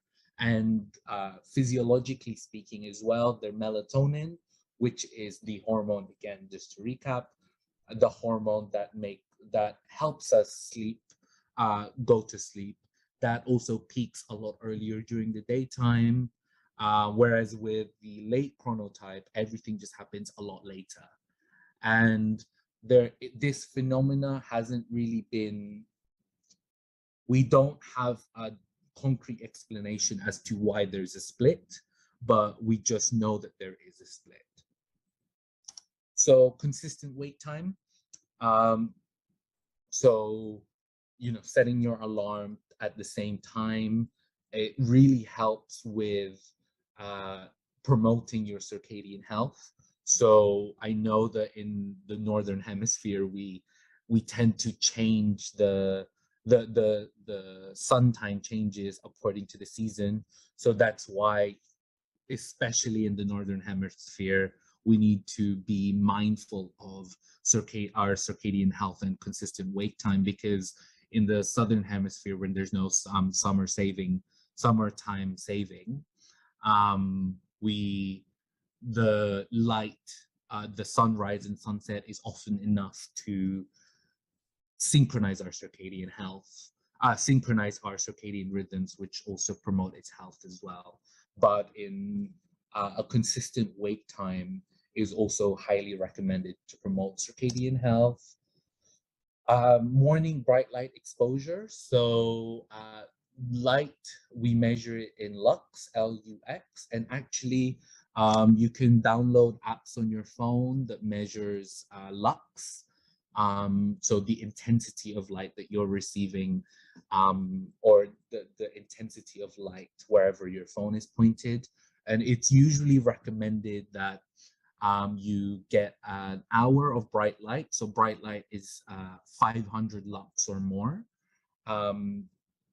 So I would say kind of staring into your bedside lamp isn't gonna be enough, and also it's going to strain your eyes a lot. But like a sunny day, a sunny morning day, that would be enough. Consistent meal times. So as it was discussed earlier, consistent meal times is important. A pre-bedtime routine, so an hour before we just find lower levels of light. So we're very, very sensitive. Our eyes are very sensitive to blue light, which is why with phones, with laptops, with newer technology, we now have a blue light filter to combat this. But yeah, so a pre-bedtime routine where you switch off the lights or adjust it so that it's lower level will also help increase circadian health. As I said, so light emitting devices. And for those who really, really can't get to sleep, there are melatonin supplements and sleeping agents, so sleeping pills that can aid in falling asleep. But it's very heavily, the knowledge with these supplements have a huge discrepancy in terms of their efficacy, their effectiveness. In the US, they are given as supplements, so as gummies that you could take like vitamins, whereas in the UK, they would need to be prescribed. In the EU, it's a different system where you can buy them, but they also need to be prescribed as well. So it's one of the ways that where if exercise doesn't work, if light exposure doesn't work, and all these other things that I've mentioned beforehand doesn't work, it would be the way to kind of help improve your circadian health. So just as a last slide, I just wanted to explain a little bit about my project, my PhD project, so a little bit of a plug, just to increase awareness of it. So as well as circadian rhythms, which I've been discussing for the past 30 minutes, 25 minutes, I also study ultradian rhythms. So I gave you examples like the cycling of the REM sleep and non-REM sleep, so every 4 hours. There are other, so in behavior as well, the foraging behavior of certain animals, they also undergo ultradian rhythms. So these animals, the common vole, which is field mouse, are found in mid-temperature countries. And the musk ox are found in the Arctic animals. What they have in common is that their behavior presents to be highly ultradian, and literature has noticed that for the voles, so for the mice, cold winters means food is scarce. For the musk ox in the Arctic, there's certain times of years where there's months without light. Their circadian rhythms become weaker, and the balance falls towards ultradian rhythms in their behavior. And basically, my project and my aim of my study is to develop an in vitro or a laboratory model of this ultradian rhythm using cells and genetic expression, and challenge this model to replicate an environmental challenge or a metabolic challenge. So I use that with low glucose, for example. And investigate why it switches from this 24-hour circadian rhythm to a less than 24-hour ultradian rhythm. And that's kind of where my project lies. So thank you for listening. I'd just like to thank my supervisors here, Dr. Dan van der Veen and Professor Deborah Skeen from the University of Surrey, Professor Menno Gurkema from the University of Groningen. And thank you again for Healing Our Earth for providing this platform for me to present. Thank you very much. Wonderful. It's so good and so useful to hear about the sleep in such a long detail. And as you know, that sleep is ultra important, and being a medical person, I have always found this very mysterious, because the body behaves in a very different way. So there is a structural part of the body and there is a functional part of the body. And the sleep has been the functional part of the body, which people have found a long time to get around to the different hormones, how they affect the body, then the autonomic nervous system, how it affects the body, and then now the genes which affect the body, and now the environment which is affecting the body. And it's a combination of all. We know that sleep is essential. It boosts the immune system, it strengthens our emotional processing, it reduces stress, it improves the memory, it improves the cellular growth, it improves and helps the muscle recovery, it increases productivity, and to the extent for athletes, it increases the exercise performance. But the bottom line is, how do we do that? So at least you have shown us how to promote the circadian rhythm, and that is a way forward for this. An important point which I took is be consistent. Being consistent is most difficult in the current life. Definitely. Very stressful life. And go. I've got a question from Meeta. Please go ahead. Meeta, you raise hand. You want to talk? Madan is here. Rajivji, namaskar. Yeah, please. Namaskar.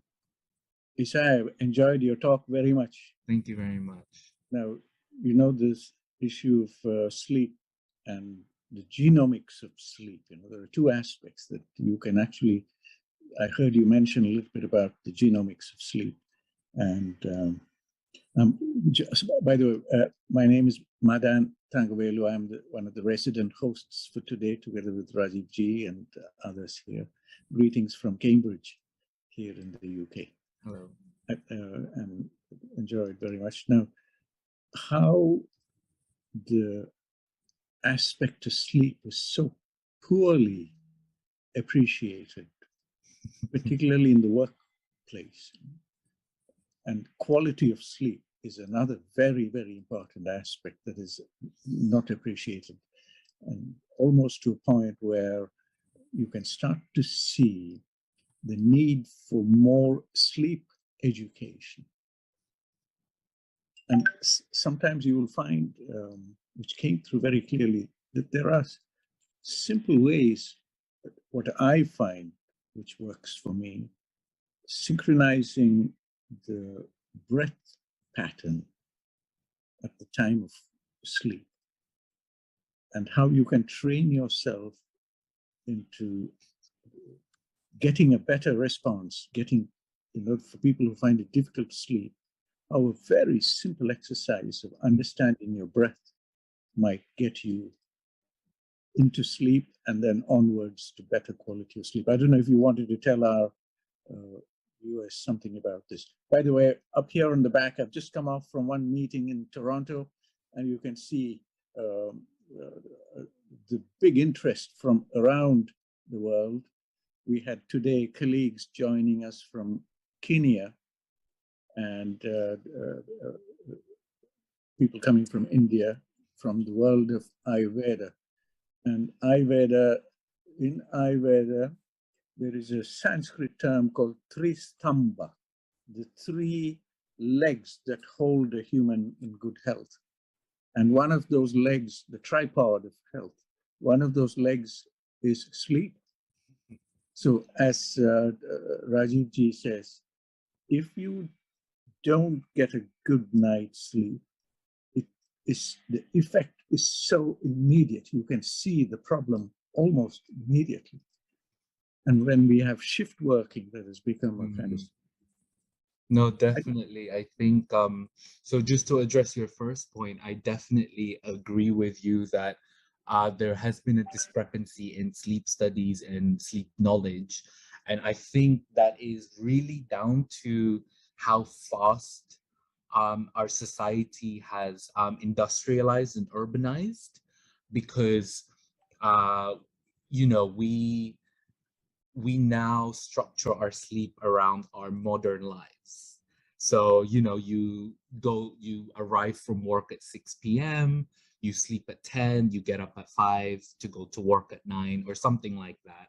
And I think that's why there's been such a, it's the reason for, and also the reason why sleep has not been studied as well, because it took us a lot of time to really understand the importance of sleep. We thought that the knowledge of sleep, we thought it was just regenerative. We thought that it was just, so that we can get some rest. And to be fair, our ancestors, that's the model of sleep that they followed is very different to the model of sleep that we follow now, because our ancestors would sleep twice during the 24-hour period, which is why the Spanish have this siesta that everyone kind of makes fun of, but actually it's a very natural way of sleeping throughout the day. And I know other cultures also have this sleeping during the day as well, because that is our natural sleep habit. But because of industrialization, urbanization, also within the cities as well, the light, especially imagine if you live in New York City, impossible to sleep unless you're used to the light that the buildings emit. That has affected kind of our understanding of sleep, because it's happened so fast. But at the same time, that I can also use that same reason as to explain why sleep is so important, the study of sleep is so important now. So as I've mentioned, shift workers are becoming a very large proportion of the population. So in the medical field, in call centers, construction workers, and because these all have the idea of shift working started a couple of decades ago. Well, not started, but became more prevalent a couple of decades ago. We are now just seeing its effects, because as you said as well, the sleep desynchrony, the sleeping during against your circadian time does have a lot of negative effects. It just takes a long time. So, and now is when we are actually seeing that there is an effect. There is a higher chance for shift workers to develop heart disease, diabetes, and metabolic conditions. Yes. I think Meeta ji here has a question. Meeta, namaskar ji. Yeah, I'm unmuted now. Thank you, Saya. Glad to have you on this platform. Really enjoyed your presentation. And I was talking to you the other day that I met someone from Harvard who is a chaplain as well. She's a Buddhist chaplain. And we were discussing the effect of meditation, on sleep. And I believe you did mention that there is some sort of scientific proof or something on those lines. Could you please speak something about that? Yes, of course. So the act of meditation, first of all, it increases mindfulness, as we talked about before. But in terms of the sleep area, what it does, and actually since our conversation, I was reading up on it as well because I was very curious.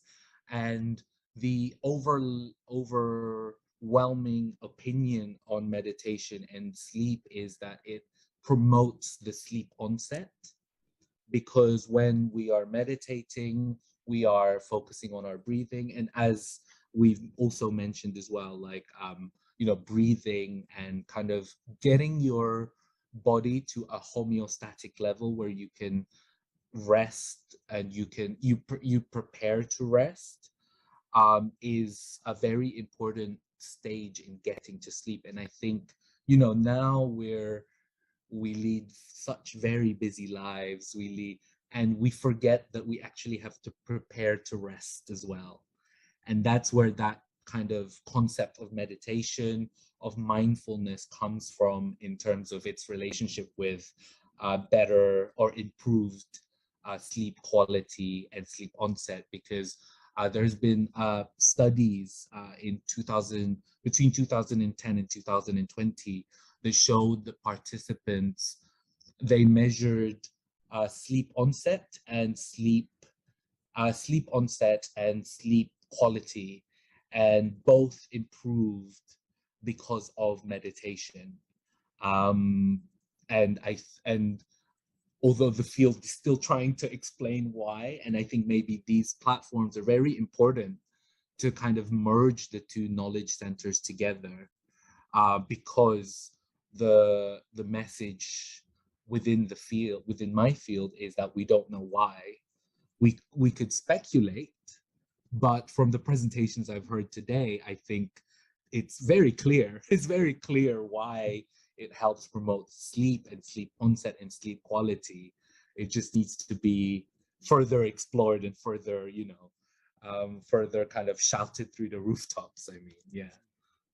Thank you. Yeah, it's also resonates with what Dr. Thangavelu mentioned about balancing the breath, because that is also part and parcel of calming down your body and meditation. So breath work and meditation go hand in hand, and so does it improve the quality of sleep eventually. Yes, definitely. Meeta ji, I put in the chat box one reference. This is from the molecular biology side, and this is a study that comes from somewhere in China, and it's a fascinating study about the effect on the immune system and sleep. It's a very recent publication, so there is still more to come out from this lab, but they are starting to dissect how the sleep goes into the immune system. Now, the immune system, in turn, for those who are really the what's the word for this? Molecular biology freaks here, and who are the immune system is connected to the limbic system, and the limbic system connects to breath work.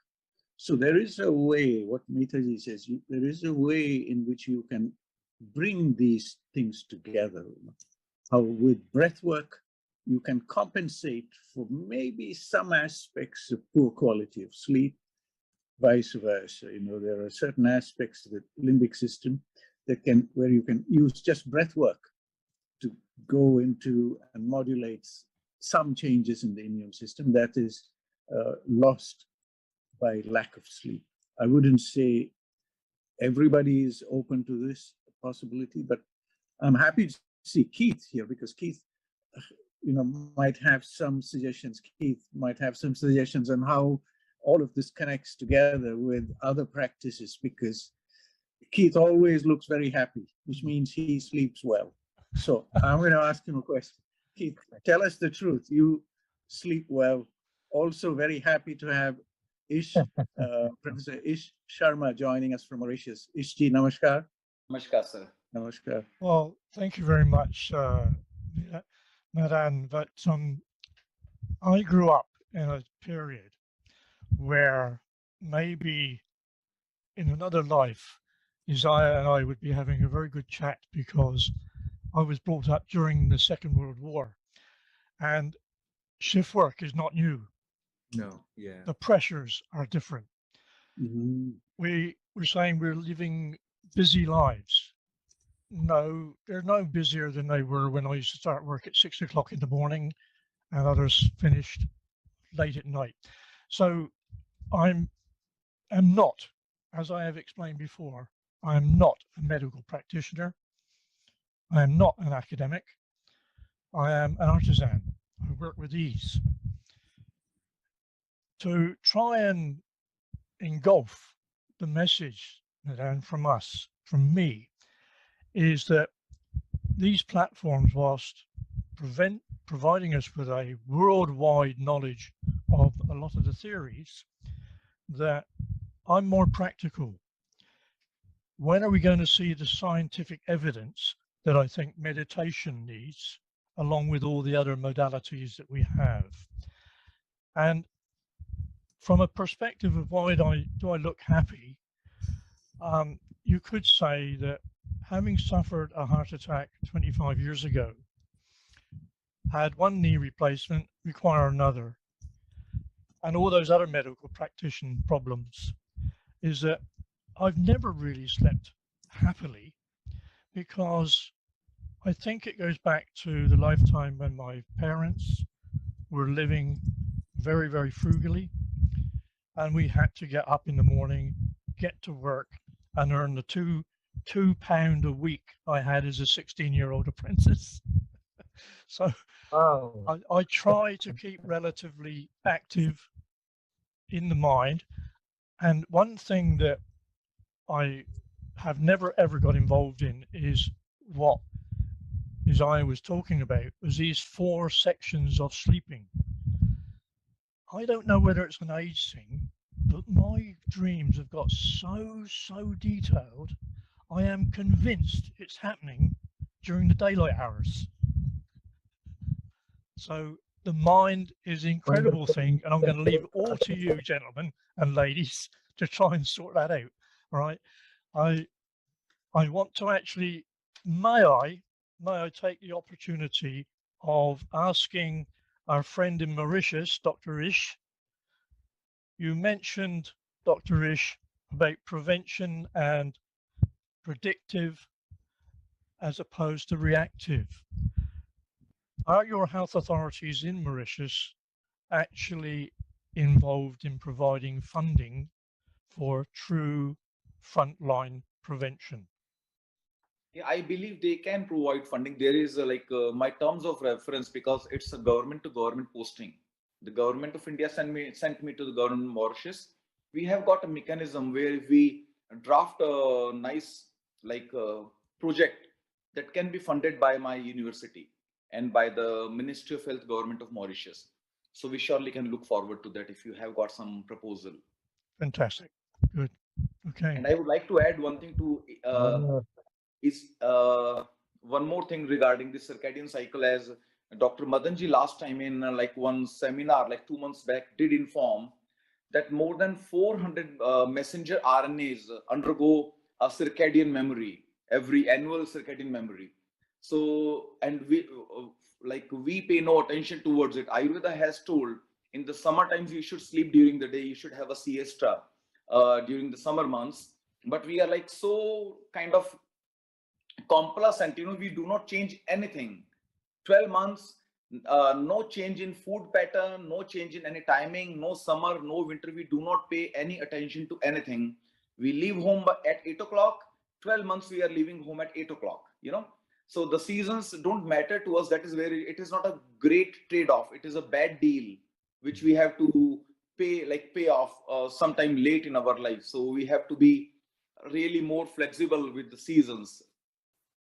Ish, thank you very much, Professor Madan. If you could just hold on. We only have about half an hour before we go back to the United States of America. I'm very keen that we discuss the integrated health of Tai Chi, Qigong, and the 22nd Congress that we are actually putting up in September, where two of the Healing Our Earth lead teams are there, which is Dr. Wai-Ching, who is here, and Sharon, who will be coming at 6:30. Where Professor Madan and Dr. Rajiv are part of it, as is Kit Sharp. And each we can actually develop the idea from government to government secondment. I will loop you in with the team. Kit is now part of healing team as well, where they exchange ideas and things. So Wai-Ching, welcome. You can unmute yourself. Madan, let's lead on to what is happening in September, where you and Rajiv are part of the healing, which is part of that Congress, and the two leads, which Dr. Wai-Ching and Sharon are, together with Kate. Let's discuss more about it, and we can tell the viewers who are watching on the YouTube, Periscope, Facebook, website to know more about it. Over to you. Thank you. Welcome, Wai-Ching. It's really, really good to have that World Congress that you organized. It looks amazingly good. And I think it will be fantastic to really involve all the people as many as we can. And as we know, a natural way of improving the body. The benefits are proven. And we have actually talked, Keith and I have been talking for a long time about the benefits and the history and then integration. So I think it will be fantastic opportunity. It's a World Congress. I think we all should really put our energy together. So tell us more about it, Wai-Ching, and why we should involve the whole world together, being into it. You have been into it. You are an inspiration. You are ever active. Maybe you from there. Thank you, Dr. Rajiv. I'm so looking forward to having all of us on the panel to discuss how we can really bring the correspondences, both metaphysical and physical in Ayurveda and the traditional Chinese medicine. There has been such a beautiful, long history of interaction between India and China along the Silk Route. And we have learned so much from each other, especially in this university that's called Nalanda University that has been along the way.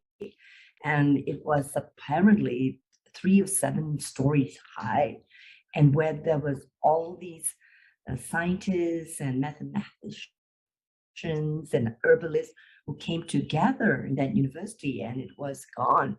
And so let us bring it all back, weave it all together. And this is so exciting to have you and Professor Madan on the platform of the World Congress of Qigong, Tai Chi, and TCM and natural healing. And now we have Keith Sharp also on board on the panel. We'll also have Dr. Sandra Rose Michael, who has developed a technology that can actually attenuate radiation with 2.2 miles. And she has other technologies, which I'm wearing actually, this and that, which is beautiful EMF smog devices, protection devices.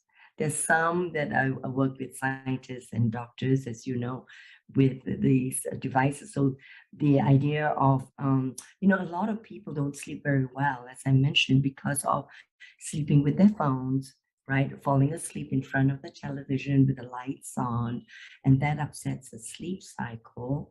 And of course, we know how important that is. And being a past flight attendant, I know how I had to adjust, and I use meditation. I was initiated into transcendental meditation at age 18.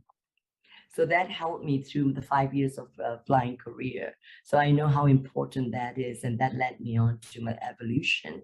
So we can weave all this in on that day, and that we are going to be on the panel. So there'll be 4 days, excuse me. We've extended it, and we invite everyone. It's available, it's free, and we will carry on from there with workshops as well. So do you have any idea how you want to present on that day? Do you have a feeling of what we want to talk about, or how to deepen the relationship between Ayurveda and TCM?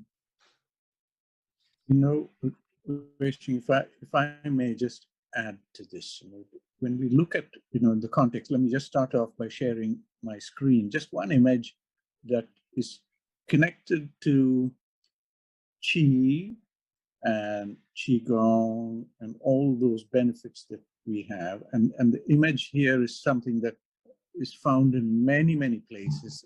But I put this up just to get 1 or 2 points across. And this is that image, see? And we have the yin and the yang and down in the middle. And I can see Keith is smiling because he knows the importance of all these things. There is a parallel with this. So days, time of the day, and how the different organs are active. Okay, so this is comparable to the best of physiology that is available today. So there is an understanding. Don't ask me how and where this understanding comes from, but you can go into a book like this. Now, this book is over 2,500, 3,000 years old. Okay. And this book has this knowledge already. Now, I don't know how they've discovered this, but parallels are found in the Indian systems in Ayurveda. And when we bring, for me, the thing is, when we bring these two systems, the understanding of that simplified yin-yang aspect, just two forces that increase and decrease during the day, the yang qi and the yin qi, and how that balance. So that is seen here, and how it's played out in different organs. What we know today from the best of molecular biology is every organ has its own clock. And qi, you might say, is that cohesive force that brings all these, the synchrony in the system. And that is what the qi masters say, that you can do a simple exercise that will enable that synchrony. And I think the time has arrived for us to talk with the best physiologists, to show that there is something beyond, you know, those the understanding today. And when we bring these two systems together, the Chinese understanding and Indian understanding, you will see how we can refine contemporary physiology and how we can add great value to medical education and for patient care. And the other thing is health literacy. I don't think we are taught anything about health literacy. Nobody teaches us how to be healthy. They just take it for granted you're healthy. And this is another big area that we might want to bring into our discussions, health literacy, how simple exercises, the concept of qi, the concept of prana, and how they come together to give us a better understanding. The understanding with the circadian clocks, the season, clocks of the seasons, etc. There is a lot of biology hidden there, and how it affects the immune system, and why we are more susceptible to colds as we approach the winters, and how we feel much better when the days are brighter and longer. There's a lot of physiology to be understood. Martin, there's a Yes, question Professor from Madan, Lata. always impressive, you know, in your resources and research and integration. Thank you so much. As an energy healer, as a Qigong therapeutic or medical intuitive, may I add that how these people knew was because they developed ability to sense the energy. For example, the meridians. How were they able to map the network of the light letters of the body and know exactly where the portals of energies are, from here to here to here, the K27 or the C17? How were they able to do that? It is through inner sight. It is through the ability to see and visualize the energy body of the people. And so that developed that system, as well as the correspondences with the organ systems with different times, because they would wake up at different times to go out into the field to pluck certain herbs and flowers and make into flower pills. And they would then make decoctions from these herbs. And sometimes I think it was to their detriment, but it was part of the whole Shenong experience of experimentation, just like what we are going through. You know, we are all experiments, really, in our physicality. Wei Jing, I can see a raised hand here. Lata has raised her hand. Maybe could we bring Lata into our discussion? Certainly. Lata ji, namaskar. Lata, Thank you. Hi. you can unmute yourself. Yes. Hi. Yeah, my question is also relating to emotional side of things and how it connects with our inner organs and the healing processes and the dis-ease processes. How large a role is that? Because from what my understanding is from listening to all of you, is quite important aspect and connection there. Well, I studied psychosomatic movement and studies. And so there are, it's definitely very, very important in our emotions and our production of hormones in our endocrine glands and how that affects our physicality. And also energetically, we go back to the organ systems, that there are also, in terms of TCM, there have been correspondences about emotions, for example, the liver and anger. So when I was going through my training, someone did a massage on my liver. It was specifically a liver massage. And I had a wave of anger and I didn't know where it came from. So it has to be like experiential, right? And I feel that these kind of mind, body, soul, psychosomatic experiences are basically experiential.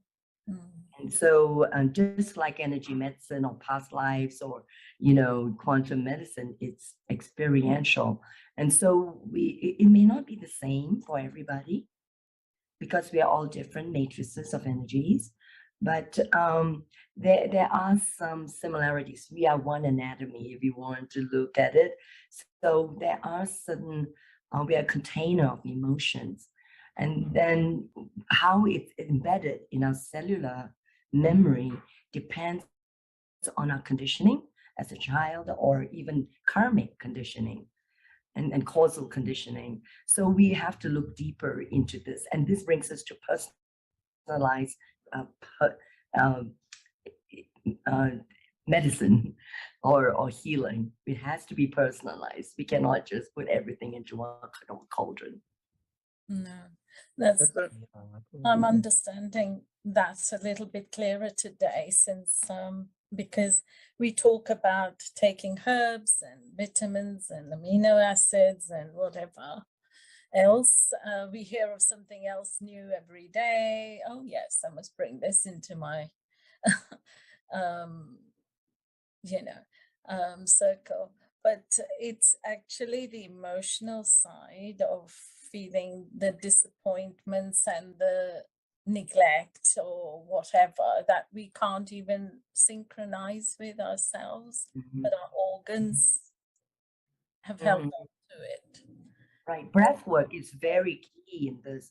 The breath work, like a holographic breath work, Stanislaus Grof, it goes beyond the mind.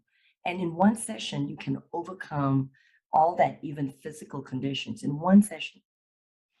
If we can connect to the causal plane, if we can connect to the quantum field, and one session that emotions that are locked up in the cells can be cleared. It's if we can go beyond that. If you want to try that, We got like a few minutes.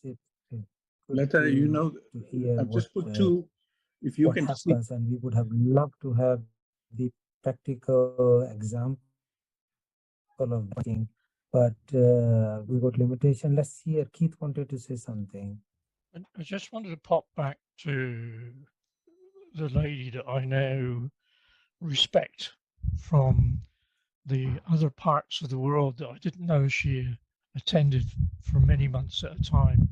So I appreciate the support I get from Amalia, but I'm afraid that being that practical guy is that I think you've summed it up with a word. I would go as far as say, I think that the traditionalists back when the Chinese and the Indian people before, let's say 5,000 years ago, how did they treat medicines? Traditional medicines are now being scrutinized as never before, and hopefully we get scientific proof. But I have this image in my mind of mother treating her siblings and her family by sharpening the points of a feather and sticking them in various places of the body to see what sort of reaction they got. I cannot imagine how many thousands of lives were saved or destroyed in those experiments. And I cannot imagine, right?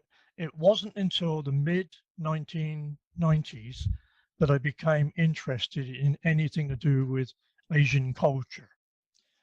And I now find myself really contemplating in this decade the changes that people like yourselves and some others can actually have on the world. And to say that I'm astounded, I'm very, very honored to be in this level of discussion and to have Sharon and Amalia suggesting and arranging an invitation for me to attend the global summit is mind-boggling. I can't even share this with my wife because I don't know how to express it. So I have a request. All right, is that the day that the 22nd Congress is happening, and I believe I'm asked to be available, is in the middle of 2 weeks of holiday in Mallorca for my wife and I. I want you all to send a please allow Keith to attend, because after 53 years of marriage, I will be asked, why have you picked this date? I don't pick. Oh, Keith, I think you have misunderstood something. If I may clarify for Please you, do. This will be pre-recorded. Sorry? So Yep. This will be pre-recorded.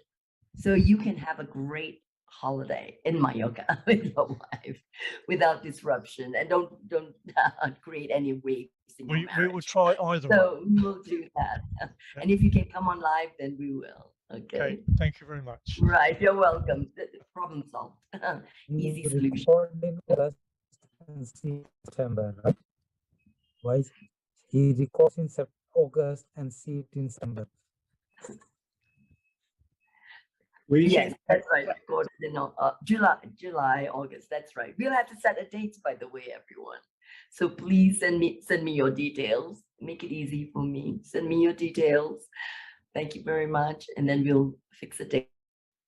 Waiting, if I may ask a question. You know, you said about people visualizing the flow of energy. Keith, this is also related to your question about how they came to this knowledge, you know, and Jason was right in saying about the meridians and how they map different points, etc.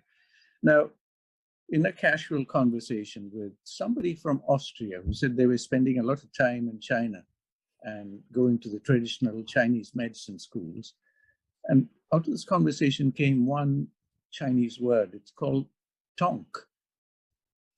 And a tonk is a person who can see the flow of energy.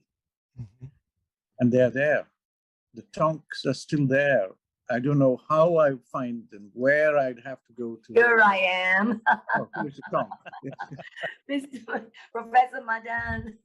That's how I created Infinity Quantum Qigong, because I saw all that in 1990. It was shocking. It was illuminating. It was amazing. And I had my, what you call a Kundalini experience, and was able to do healing work. I mean, you just have to look at the testimonials on my website, you know, humbly. And I saw the spinning yin-yang, and not just the yin-yang, not the static one, which I know I always see the static one, but it's not static. It's black and white, and then it's white and black, you know, one within, but within each, they were spinning. And in my meditation, which thank you, you know, TM as well. And there's been such a beautiful yogic and TCM integration in my life. I'm totally that. And also backpacking through India when I was 24 for a month, you know, really going to the temples and the energy vortices and remembering myself as Indian. So anyway, back to this was that the yin-yang symbols in my inner vision was not static. It was whirling both centrifugally inside and outside, and it was going in different directions, and it actually showed up as like infinity. So it was just very dynamic, and I entered into it. And when I entered into the polarities of the yin-yang, which is what we're doing in balancing the yin-yang, I came to the center point, which is the conception and central vessel. And I came into my own body, the energy field, straight down the line. And yin-yang was all around me, and I was within the yin-yang. I became the yin-yang. And the yin-yang was the duality. And from the yin-yang, I went up to the Tai Chi, which was, Tai Chi is the great Chi, the supreme Chi. And so that means I was returning back to my origin, my genesis. And then from there into Wu Qi. And Wu Qi is the illimitable, the void, the quantum, where there was utter silence. There was the potential and there was nothingness. And so I knew it from my own body and my cellular knowingness and my transformation, the quantum field. And that's how transformation occurred in myself. And I knew it. And that's why they actually, I heard the voice telling me Infinity Quantum Qigong. And I said, quantum, I'm not a scientist, but they said, now you will understand why it is that. So that's how I was guided. So here I am. Infinity Quantum Qigong. And so we can talk about that. Keith, I'm going to hold up this. If it's, I hope you can see this. It says the horizons of cognition, and that's what limits us today. You know, we have our senses, and that's all we can perceive. That's all we live with. But what Wei Jing is saying is something that goes beyond those horizons. And somewhere there is something there beyond what we can. If we limit ourselves to our senses, then there is that much. But there's much more beyond what our. I take these points, if I may, is just to say that I have, in the last few years, because I have a marketing business background, with Tai Chi and Qigong, we know that Tai Chi is very well known. I had a visit to a consultant last week about my second knee replacement. And this is a leading South of England consultant. My wife has had two knees done, and we're absolutely delighted with them. But I said to him, "Have you heard of Tai Chi?" "Oh, yes," he said. I said, "Well, I do a little bit. But have you heard of Qigong?" "No, not at all." From my perspective as an individual, somehow I've actually moved into the realm of knowledge that I have, which is always asking the question, what is it and what are the needs of the community? And this is always trumping everything I do, because there are 1,000 people in the Tai Chi Union who I represent, and probably 800 or 900 of them don't even know me, because some of it has to be very sensitive as to what we're trying to do. The reaction that I get from what I call authentic people is, sometimes we've tried this before. Well, okay, you've tried it before. What has been the difference? Well, the difference is, one is social media and the immediacy of social media to share information. But the second one, seems to me, is who is prepared to drive it. And I spoke with one of my colleagues who was on a previous session with us, a man I greatly admire of Qigong and acupuncture. So for anybody to answer how did it start all those thousands of years ago, he would probably be the person I'd first go to. But I said, why am I dealing with all these people worldwide because of my 50 years of traveling around the world? Why am I, as an individual, pushing ahead with complementary therapies when no money is being spent on it from the governments? And he used one word, and he said, "Keith, you have been assigned." Now, I tread with caution now. I tread with caution. For many years, I was a Freemason. I gave up Freemasonry to focus on Tai Chi and Qigong for the community. I could do more with it. But we all have our people above us, and I feel that we have the person within Freemasonry is the great architect of the universe. And when Amalia is talking about the yin yang, it's obviously a globe. It's a sphere. It's not a two-dimensional object that we all see. It has a 24-hour cycle. And I am not in a position to go into detail, but the Tai Chi Union, the Tai Chi Union and Qigong Union have agreed in the last 5 years to become the Tai Chi and Qigong Union. And we are setting grades now for health and well-being instructors so that we can go to the authoritative powers and say, we have the scientific evidence, we have the experience, We have the certifications that are proven with hours and hours of practice and with good curriculums. And my role, I continually to see, is the same as I watched on the South African safari, was that of a dung beetle. A dung beetle.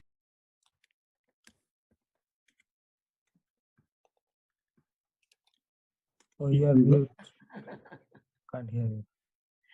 Anyway, good timing.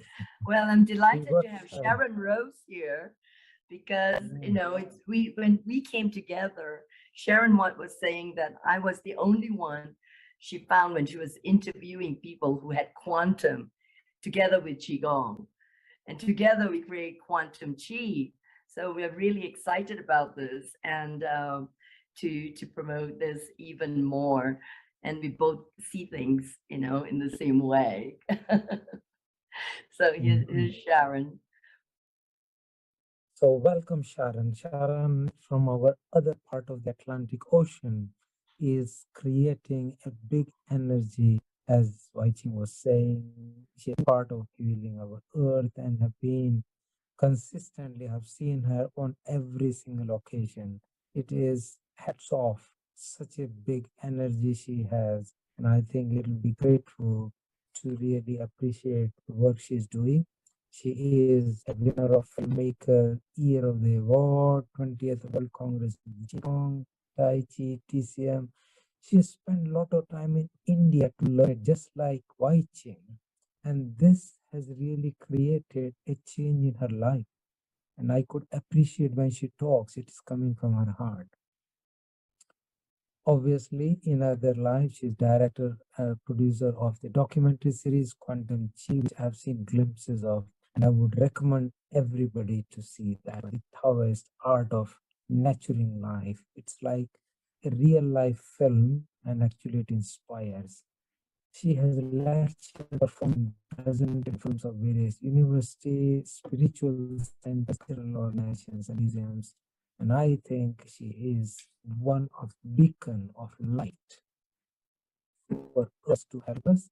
And I think it'll be good to hear from her how she thinks about it. And we got some more speakers lined up before we end today about how she feels we should take it forward, how we can amalgamate and fix everything together into integrated health, bringing everything together, moving forward for the benefit of humankind. Thank you very much, Vachi. Global namaste to all of you. It's such a delight to be with you again, really. And, you know, when you were talking, all of, for most of my life, I felt that we're so much more than we've been led to believe. We're way more than this physical body, even though this is a precious human body. And as a filmmaker, I have been since a long time, exploring the luminous energy field from many different dimensions and aspects and cultures. So later today, I'm going to show the trailer from one called Healing the Luminous Body that we did about like 2003. And that has wonderful paintings by the visionary artist Alex Gray, who has really opened our eyes to the beauty of the energy field and the luminous body. But before that, I am delighted. Sharon, thank you very much. Once again, you are the USA Coordinator for Healing Our Earth and a senior host too. Just before we bring the magnetic I'm Alive from USA, let's say a big thank you to Kit Sharp from the Tai Chi and Qigong Union in United Kingdom. He's a very senior person there. He makes lots of decisions. Dr. Rajiv Gupta, the health producer at Healing Our Earth, and Professor Madan Pangavelu, who brings so many researches that is helping each one of us our facilitators here. They are still here with you as a panel and will be taking part together with Wai Ching, who is again a senior part of Healing Our Earth, and the conversation will go back into again the Congress. So Sharon, take over and welcome Amalai, please.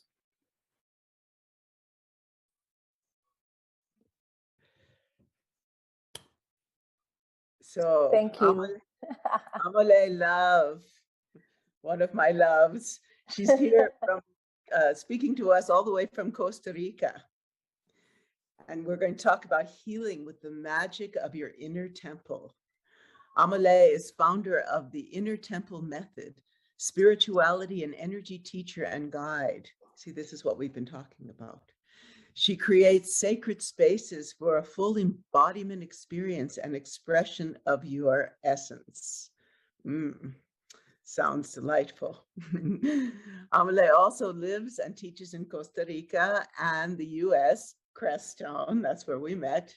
She is a certified coach by the ICF, NLP, and timeline therapy instructor, heart math trainer, yoga teacher, Psych K facilitator, meditation instructor, angelic Reiki master, Akashic Records trainer, channeler, and past life regression facilitator. She has worked in the corporate world for 20 years. That's hard to believe. You look like so young. Must have started at 5, leading regional teams. Download your free 5 days of self-love from her website today. And if you want to accelerate your self-healing and self-mastery, join her advanced programs, www.amalaylove. Yes, amalay.love. That sounds nice. So, global namaste to you, my dear friend. How's life down in Costa Rica? Well, today it's very hot. Thank you so much for creating this space to you, Sharon, and also to everybody from Healing on Earth, our Earth. So I'm very excited to be here. Very, very excited. It's super hot. I don't know like how many degrees we are here, but it's just beautiful. It's just beautiful being and living here in the tropics. Yes, I actually, all of the people out here, many of them know that I have this garden, you know, too, and the greenhouse. Well, it's so moist and hot these days in the greenhouse, and I'm like, oh, I'm going to Costa Rica when I go to water the plants. So tell us about the inner temple. Of course. Well, the inner temple is something that everybody has access, and it's so right under our nose, I will say. And it's pretty much what I consider the inner temple. I consider this vessel that we are using in this reality, in this experience that we are here on Earth. And I believe, this is my belief, Sharon, that when we are able to connect and to turn our side within, we are able to access like the more majestic and advanced wisdom and healing that we can experience. I believe that there is a power within each of us that when we enter into the space within, we are able to access to this quietness and this silence within, and from there, I think we are able to heal every part of ourselves that we think is broken. And also we are able, of course, to access that frequency, that vibrational frequency that we are here to embody, and we are here to anchor, and we are here from that anchoring to irradiate like a light, like a lighthouse around everything that surrounds us. And that will invite many other ones to dare to see within and to access their own highest vibrational frequency. That's what I believe is the power of the inner temple. When today there's so much chaos and confusion going on in the world. When people come to you, how do you help them get through those times, get through these emotional turmoils that we are experiencing these days? As always, I will start with a deep breath.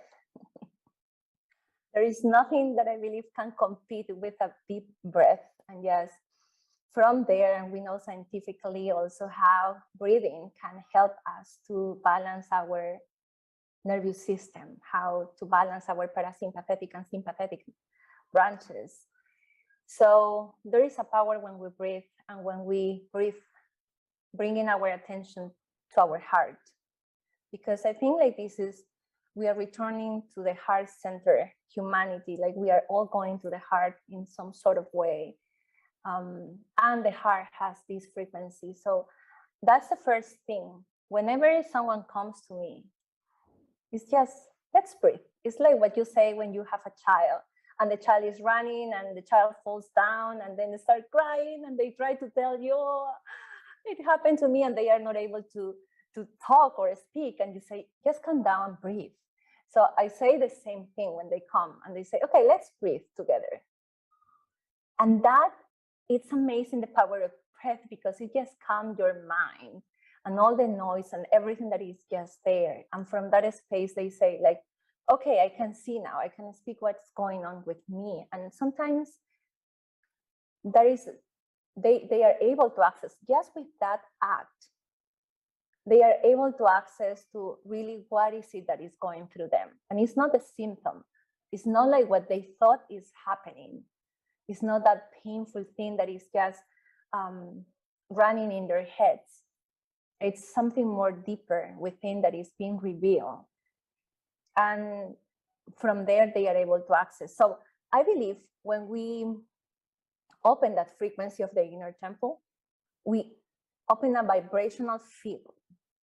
And from that intention, it's kind of, we enter into this space of vortex. So when people come, that's the first step that I always take, is just breathe and bring your mind to the heart, and let's start breathing from the heart. And everything starts unfolding from there. We are being guided from there. Because I believe there is like, and this is something very important, I believe like everybody holds this amazing intelligence within, like beyond the mind. Yes, the body has intelligence that if we are able to listen and create that space, we allow the other one to bring that wisdom. So that's why I say that one of the gifts, and I believe everybody has it, but one of the gifts that I have is like to create that sacred space, or we call it sometimes isumatak, like creating that sacred space so the wisdom of the other person comes in, because it's the other person that is doing the work. I'm just creating and setting a space for the person to calm down and to be able and to have that courage and that compassion to see what is happening within themselves. Beautiful. It reminds me of, in the Dzogchen Tibetan tradition, we use a symbol of the mirror, that one should be like the mirror. Yes. And just be still and clear and pure and allow and just reflect back to the person we're working with, so that they can clearly get a perspective on themselves.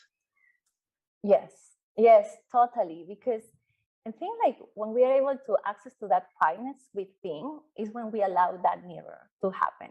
And the person is being able to see what's going on in a very deep and a very, I would say, effective way. And it's fast. I think like we believe for so long that healing is going to be difficult, it's going to take time. And in my case, my belief, I would say, or one of my perspective or viewpoints, more than a belief, is that it doesn't need to be in life that way. right? It depends. If you want to believe that, then of course. But we can make things as complex as we want and as simple as we want. I choose simplicity, and for me, choosing simplicity has been very difficult because I study system engineering. That's the profession I study. So it's like the systems, and sometimes you make it complex, you make it simpler, but there is some complexity that in the ambience that I grew up, in the environment that I grew up, that I needed to release and kind of understand that it doesn't need to be in that way. So starting and understanding that there is simplicity and that there could be quietness, then we can be mirrors. Yes, yes. And all of us can be mirrors for each other. The most beautiful experience I have is really learning how to listen. And we did a lot of mirroring also as a dancer, even as a modern dancer many years ago. We did a lot of mirroring movement and mirroring expression. And it really was a great learning experience for everyone to have a partner, and they would kind of, mirror you. So I know you have an experience you want to talk about, to share with us.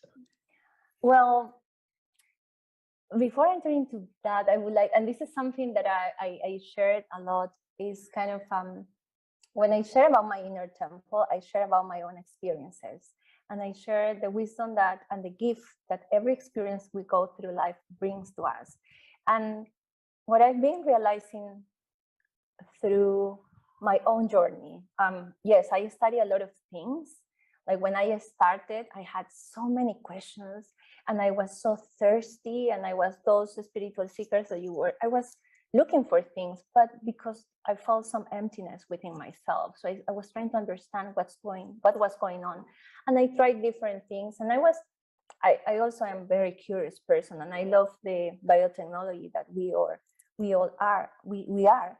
So I tried to study, but there was a moment when I received, and I was able to enter in more depth within myself, and I was able to receive this and say, stop looking outside, no more books. So I kind of stopped reading books. It was like no more books, and it was more an invitation to look to the book within myself. It was an invitation to start kind of, okay, observe yourself instead of keeping yourself busy, instead of going and reading and meeting friends and just watching movies and just fill your day with other things. Just look within. So that's when I started dedicating more time to this kind of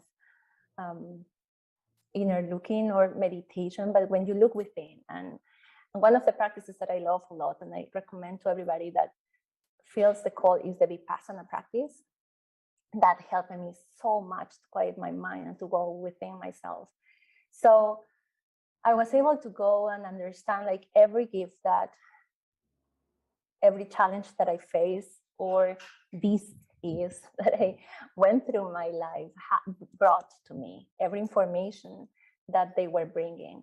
So I realized that many of the things also that sometimes I was having a question about a specific topic, and I was pointed out to go and to read a book. And I was just, one chapter was holding that information, and I was, wow, this person also was looking within, and it was accessing their own wisdom. That's my dog, sorry.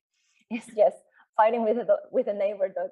So what I want to say here is that there is this amazing book that we hold within ourselves, and that's the inner temple. And when we start entering into that frequency of our inner temples, something cracks up within ourselves, and we are start able to access, but we need to cultivate and create that space within. And I've been able to have regressions to past life, just meditating, and to see and observe so many things that has been like unfold in front of my eyes, just with that inner observation. So we all have that capacity and that ability to access to that wisdom if we decide to start having and dedicating some time. And that's what I would like to share today. This is something I share also in the book that I'm going to launch. I'm sharing kind of my vulnerabilities and my strengths of what I realized from things that were happening at my life in certain moments. But today I want to share like a few and a small experience, maybe 5 minutes, on how you can practice and we can just access to that guidance within ourselves. Fantastic. Yes, we love to have these kinds of experiences. It's like, how do we, we hear a lot about opening yourself up. And I know you, I know from here, like beings are attracted to you.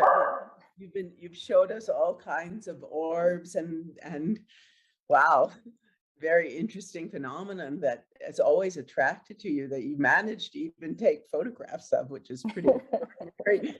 So it's always that question, how do we do it? I mean, meditation, which is the subject, is a way, but tell us more. Yes, and it is very simple. So if you are up to, I can just do a very small guidance of 5 minutes. So let's start with the breathing. And I would say, if that's okay, let's breathe together. Bringing our attention through our heart and just bringing every part of ourselves right here, right now, whatever we were, because sometimes we are fragmentized and we are dispersed. Just bring every part of ourselves right here in this moment. And let's start breathing through our heart, breathing in, counting to 5, and breathing out. Let's do it for 2 more times.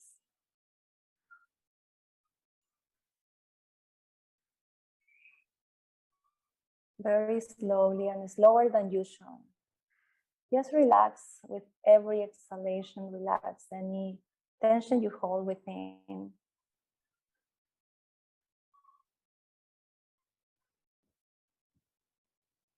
One more time. And just keep your eyes closed if you like. Just have a gentle smile in your face. And from this space within your heart, we are going to open kind of different spheres around you. And I call these the different technologies that we access within ourselves. And we are going kind of to open around ourselves one sphere that is going to be the mind, one is going to be the emotions, the sexuality, the body, the spirit, and the divinity. And right here, we are at the center in our hearts. And from this space, I want to invite you to think on something that you are looking for an answer. To think about what is it that is there rambling, that is creating noise within yourself. Maybe you are looking for clarity. Just bring that as an intention to bring clarity.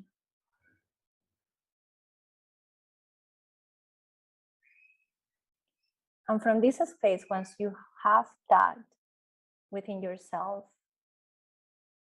we are going to start checking what every part of ourselves wants to say. So I'm going to ask you to just step into the sphere of the mind.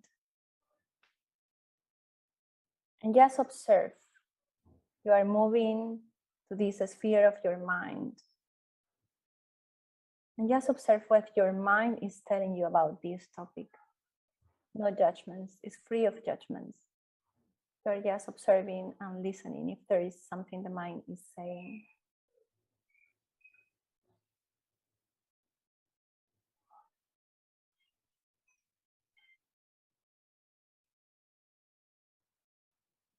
We give thanks to the mind and we come back into the center of our heart. We release that information. And now we are going to move into the sphere of our emotions. So we can You can walk into the other sphere of your emotions.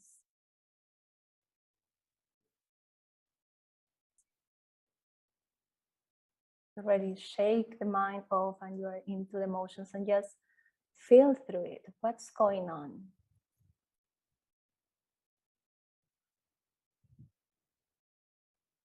What emotions are present about this? Just observe. Observe maybe sensations.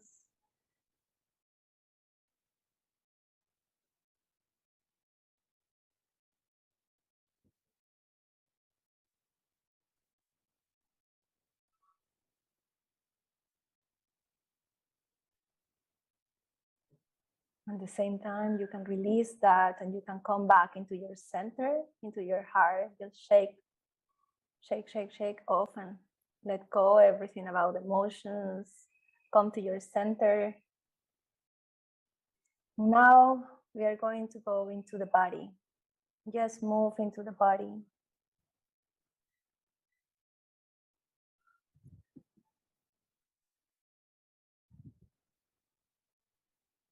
Just notice what's happening.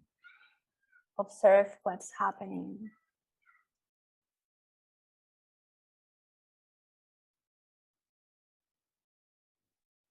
You can do a quick scan and observe what's going on. How's the temperature?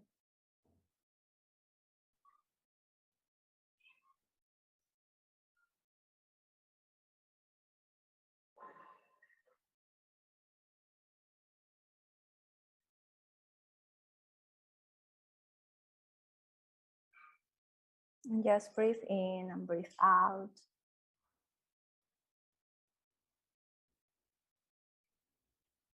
As you release the body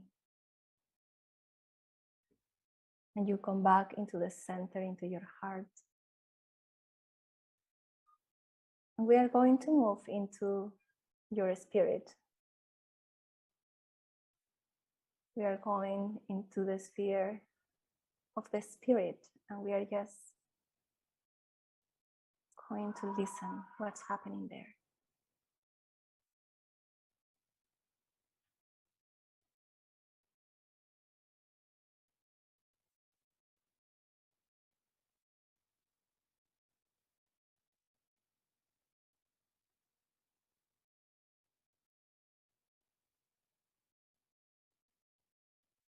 Sometimes you receive guidance from this space. Yes, just listen.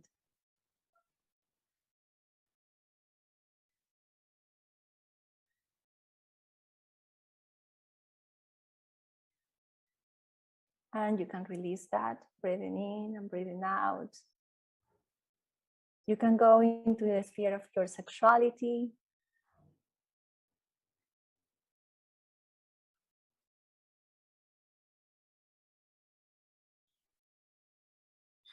And see if there is something happening there about this. Sometimes it could be nothing. Sometimes there is something.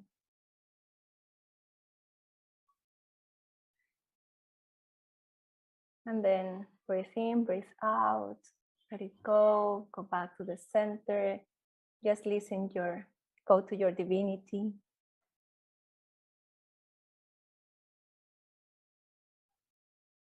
This is kind of going to your inner source.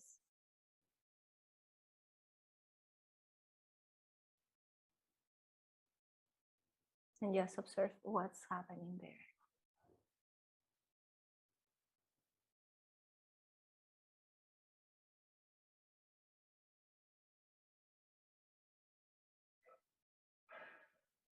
And you can breathe in, breathe out, and release that and go to your heart. Just listen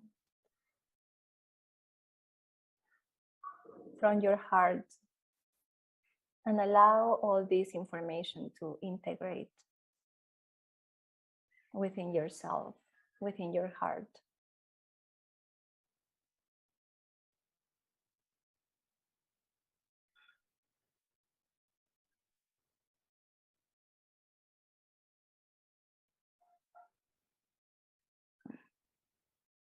And you might notice that there are things that dissolve, that disappear.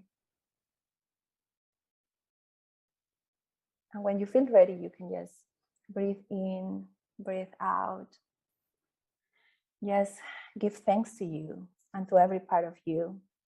Yes, come back and open your eyes when you feel ready.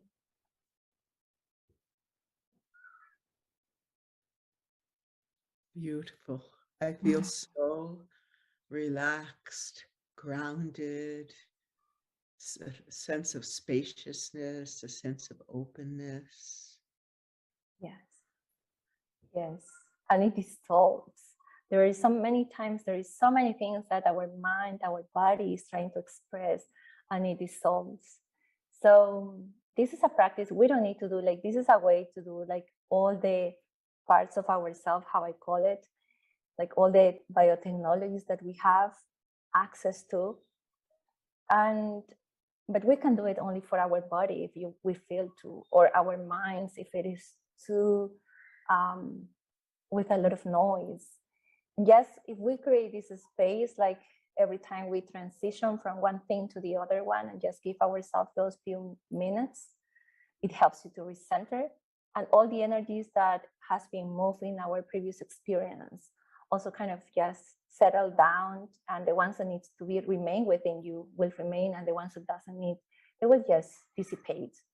So, and this is just I would say, Sharon, this is I call it, this is kind of an initiation of the practice, because from here you can, like, your intuition will expand, you will be more intuitive, you will be more connected to nature itself, because you are connected to your body, and your body is earth, is part of earth. We have all the elements within ourselves. So everything, all those soul gifts and all those things that we are able to access will start developing and unfolding more and more as we are able to go within. So that's why I call it, that's the magic of the inner temple. We're able to access a lot of things. Well, Wai Ching, Amalia Wai Ching is joining us from Cusco. Oh, wow. That's so beautiful. I love Cusco so much. I born in Lima, in Peru. You're Peruvian. Yes, I've been living in Costa Rica for 18 years, Wai Ching. So nice to meet you. Nice to meet you, my dear sister. Amalia, Amalai. Is that a channel name? Because Amalia is a channel name. Yes. In 1990. Oh, yes, I was it was a couple of weeks. For 2 weeks I was waking up with that name. I was like, they were calling me kind of Casa Amalai, which name is House of Amalai, or Amalai House. So then I understood that Amalai means I am alive, like I am life. So that was a good reminder, and it was a reminder for me that I am alive, that we are all alive, and there is a vibration of life, or orgasmic life within each of us. Fantastic. So I decided to take that vibration and just keep it. Yes, we have to talk more, because it was channeled through, and I heard the person ask me, what is your name? And I heard Ama. Ama. Right, Ama. And then Leah, which is light, the mother of light. So that's what I'm carrying, and that vibration. And I left it alone for a while, and then the numerologist friend calculated it and said, you must include it, and that creates that whole. My brother was asking, who's Amalia? Yes, that's why I'm using really feel, yes, the inner temple, and the meditation is key to knowing ourselves and knowing the divine within, and a magical, I call it the mystery and magic of meditation.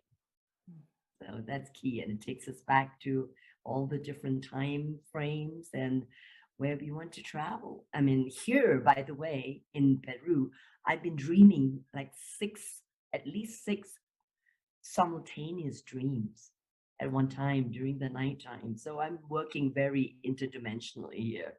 It's activating a lot in me with the ley lines and the vortices and the memories of being here. So let's talk. Like, I mean, I love Cusco. I love Cusco. Here we are. Oh, I can't turn around. The mountains of Cusco.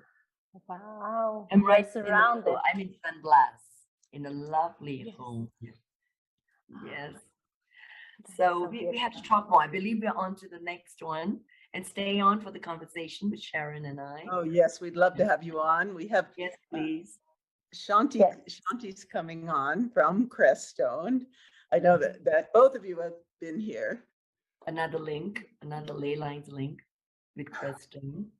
That's so beautiful. That's so beautiful. Thank you so much for this space. Thank you so much, Sharon, for the invitation and to Healing Our Earth also. It's a Oh, pleasure. it's been a pleasure to have you. And please give our love to our dear friend, Matthew Bailey, who is there with you right now visiting. Yes, Oh, yes. Matthew. Yes. I'll be staying with Matthew in the household when I go to Crestone in August, September. You may even see Amelie too. Yes. They come visit. She comes to visit and then she goes and she comes and we're always just so happy to have her light and love, expression of love and joy that she brings to everyone she meets. Oh, yes. So we might be able I'm to meet really in happy. person. Can you imagine our convergence in meditation? Yes. That would be beautiful. Amalai and Amalia. Oh, that's beautiful. That would be beautiful. That would be beautiful. Yeah, I feel it already. Beautiful. Thank you for the connection again. Thank you, thank you, thank you. Pleasure, Sharon. Thank you. Shanti ji, namaste to you. Namaste. There you are. Greetings to everyone. It's really wonderful to be part of this. And thank you, Amelie. Is that right, Amelie? For me, Amalia. She's Amalai. Thank you for a beautiful presentation.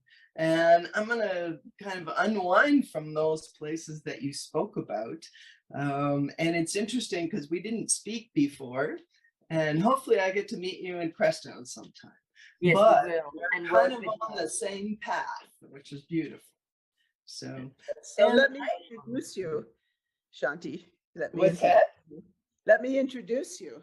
Okay. Neil Kumar. Are you here? Shanti Dechin. Yes, am I pronouncing your last name right? Yes. Body Mind Harmony. Here we go.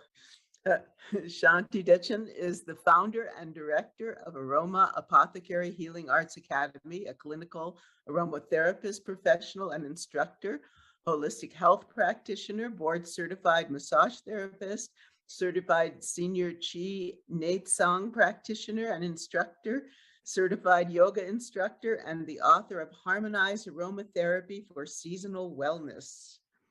She has a university background in the sciences and over 15,000 hours of extensive training and certification in body-mind therapies that include many modalities of holistic healing, including herbology, plant medicine, body-mind clearing, lymphatic drainage, 5-element healing, acupressure, craniosacral therapy, Asian healing arts, applied kinesiology, polarity, medical qigong, nutrition, reflexology, energy medicine, stress management, and meditation. Wow. Wow. Shanti is a professional member with the National Certification for Therapeutic Massage and Bodywork, National Association of Holistic Aromatherapy, Alliance of International Aromatherapists, NAHA Regional Director of Colorado, National Certification for Therapeutic Massage and Bodywork, and on and on. Wow. So Universal Healing Tao, also a senior instructor of Chi Natsang through the Universal Healing Tao. So Mantak Chia. That's right. Yeah, Grandmaster Mantak Chia, who really was his work and the luminous energy field was the kind of impetus for the whole Quantum Chi series. Oh, so wonderful, wonderful. Well, out of this just plethora of blessings and experience you've had in this life, what do you have to share to us with us today? Well, I would love to share a PowerPoint because I'm a really visual kinesthetic person. So if that's okay, I would like to pull this up here. And can everybody see this okay? Yes? Yes. Yes. I wanted to get it a little bigger here. So I love colors. I love the essence because it always reminds me of the energy moving. And there's never a stagnation in that. And one of my biggest teachers, I was introduced to nature when I was born, basically. And I've observed that through many ancient civilizations. I spent 7 years traveling with Native American medicine men doing ceremonies. And then I also went to Asia for studies. I've been a lot of different places. To be able to, what you were talking about, that mirroring aspect of really knowing me and recognizing what an incredible universe we have, each one of us right here. And to me, that really struck me connecting with plant medicine. That was a beginning. I studied lots of different things in college, but one of them was plant botany.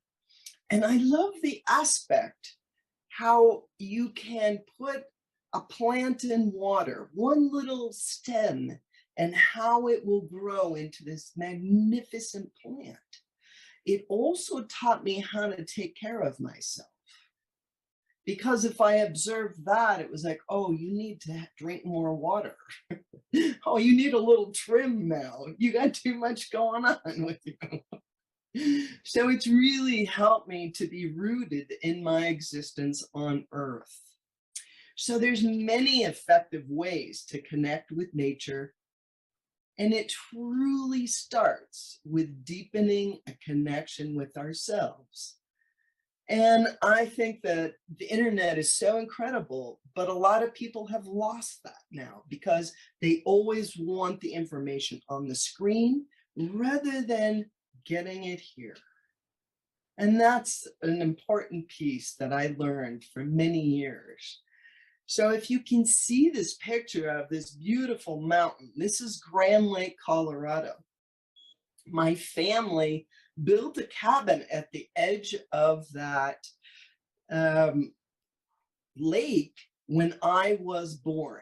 I spent every summer here wandering through the mountains. You know, it was that time that parents didn't have as close an eye maybe on their children. You could wander, and I played in the mountains all day long. So it's no wonder to me that conifer trees, which are all over that area, is what I call a plant ally. And I'll talk more about those. But just the fact, now if you look at it, some Native American tribes thinks that is the place that we were born from. Because if you look at it, it looks like a pregnant woman there. Anyway, that might be too many details, but I think it's amazing. And my brother pointed this out to me just a few years ago, how incredible that was. And it starstruck me because what happened when I was 14, as my mother died, she was getting a gallbladder operation and she was dead the next day. She was supposed to be released from the hospital. And at that moment, the earth became my mother. And it was only a few years ago that I truly understood how embraced and well taken care of I was. It took a deep trust because I traveled all over the world. And I never had a doubt that I wouldn't be safe, that I wouldn't be comforted, that I couldn't ask for what I needed at the time. And I guess I've just carried that. And I've had other challenges in my life, like, you know, everyone. We could count them. each one of us. But these basic factors may include that you have health issues. And I understand that on a genetic level, you know, or birth defects. But when they come later in life, we're going to take a closer look at this. Because these are really the basic things of looking at nutritional habits. Yes, if you're addicted to sugar all the time, things are going to happen. If you don't sleep well at night, things are going to happen. And your stress levels. We just went through a beautiful meditation, and that is an incredibly effective way. And I'm going to share some more other ways, because I think with also these personal issues, how long do you drag it out? When are you willing to address it? Because what I know for myself, if I don't start addressing things, then maybe I feel an ache here, I'd feel this, and then I kind of try to avoid it rather than addressing it. But I always like to just take time internally, calm down before you respond. So it's in a more elated way of experience. So I've always been in that balance of body, mind, soul. If I was going to put another rock in this illustration, I would put emotions. Because what I recognize with emotions, if you can get through the turbulence of the emotion, it's the intuition. And it took me a very long time to learn this because I am extremely empathic. I could talk to someone on the phone and I feel the pain in their body. I can answer an email even now. It surprises me. And I can know what's happening with them.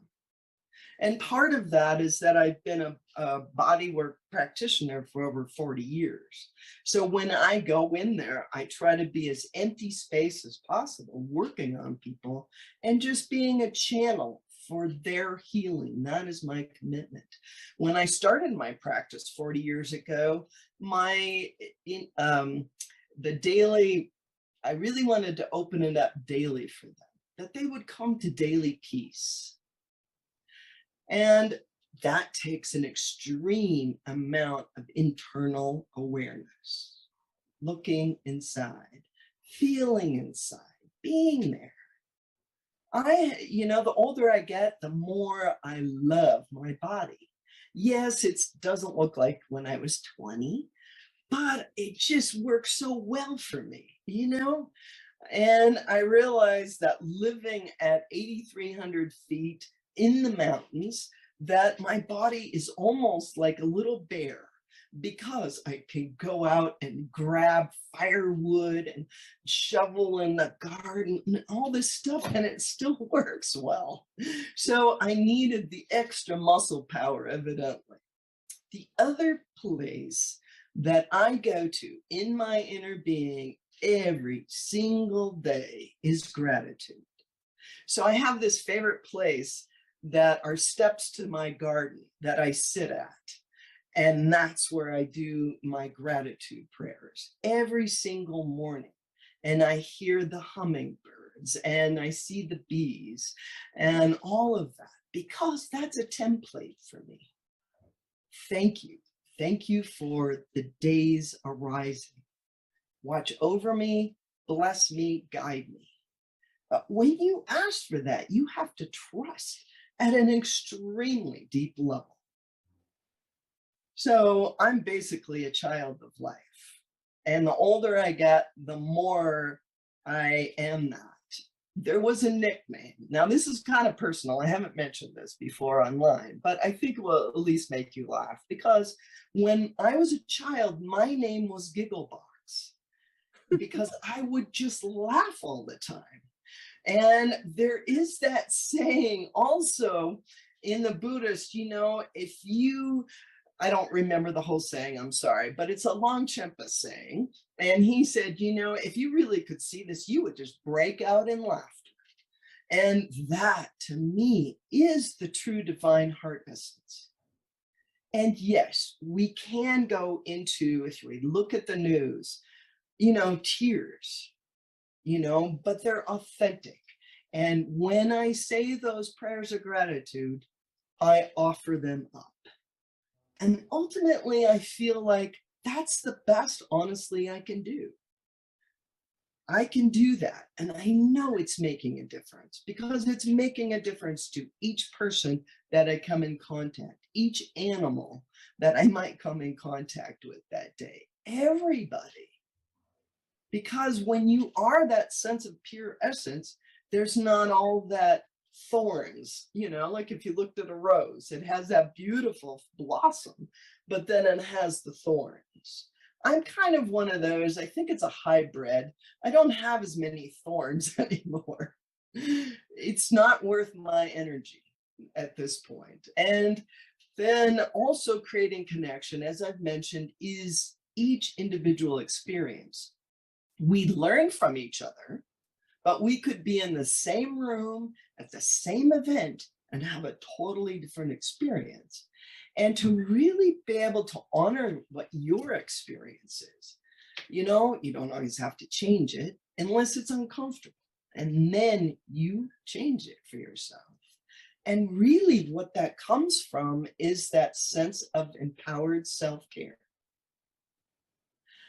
Now, I want to just preface this because I was looking back through the generations of women in my lineage, my family, and recognizing, and I think this is the case of a lot of women on this planet, they take care of everybody else first, and then if there's anything left, then themselves. Turn it around a little bit. Because I recognize, yes, I do have a daughter who's fabulous, and I taught her really how to take care of herself. I didn't recognize that, but she did.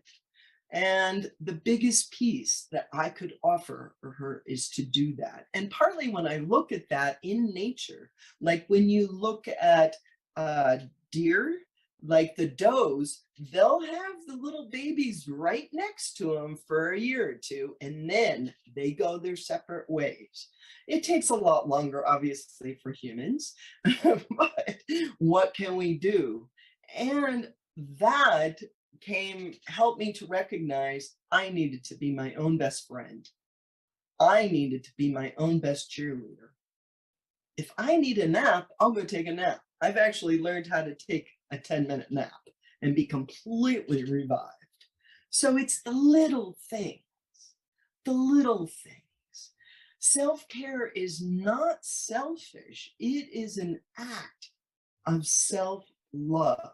Until you can love yourself, you cannot love others fully, and you cannot receive love fully.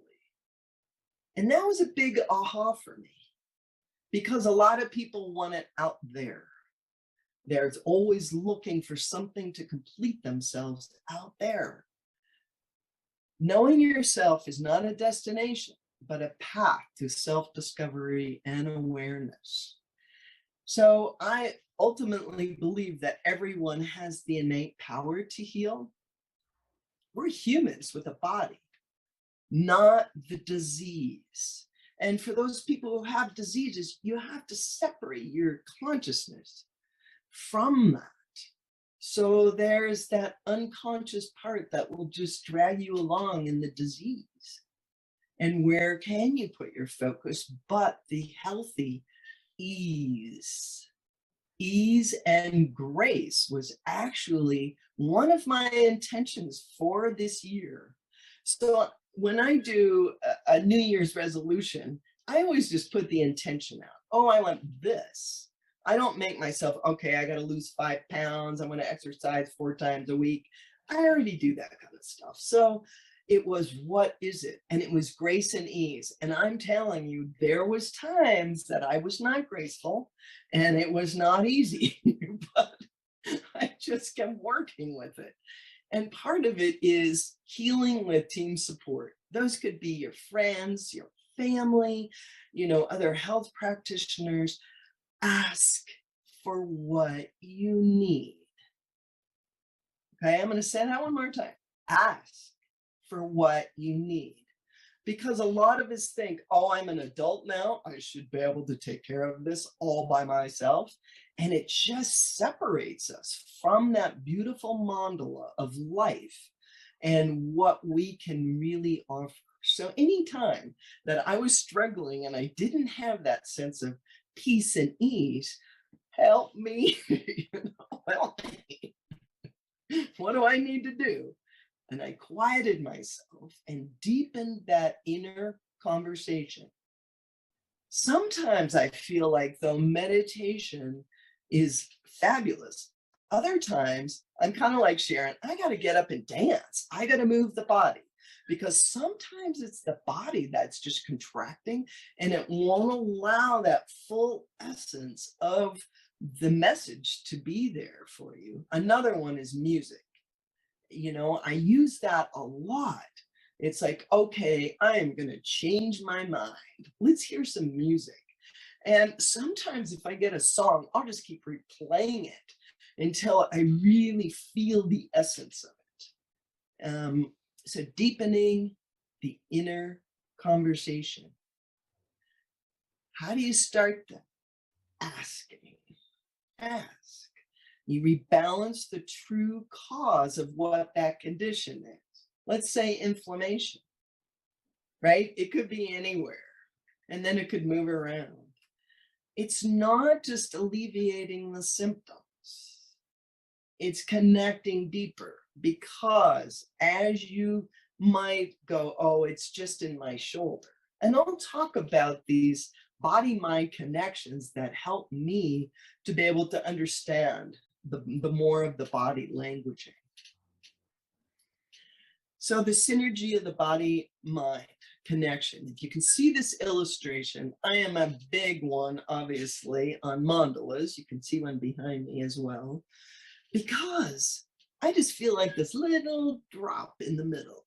And then what grows out of it is fabulous. To me, if I follow these little steps, healthy organic nutrition, plant medicine allies. Now, I talked about the allies a bit with the trees in Colorado, how those conifer trees are so grounding to me, and I will speak further on that as well. But there's also exercise and movement. My favorites to bring that awareness is yoga, Tai Chi, and Qigong. And the reason why, because they're very different than, like, you know, getting on a running wheel and doing bicycling, because they all bring the energy, you know, further. Because if you could really, I'm sure that you've all seen different pictures of auras. We are way bigger than just this physical aspect of our beings. And that, to me, when I can hook into that, even just clearing something on a energy level clears what's happening physically over and over and over again. That has happened to me.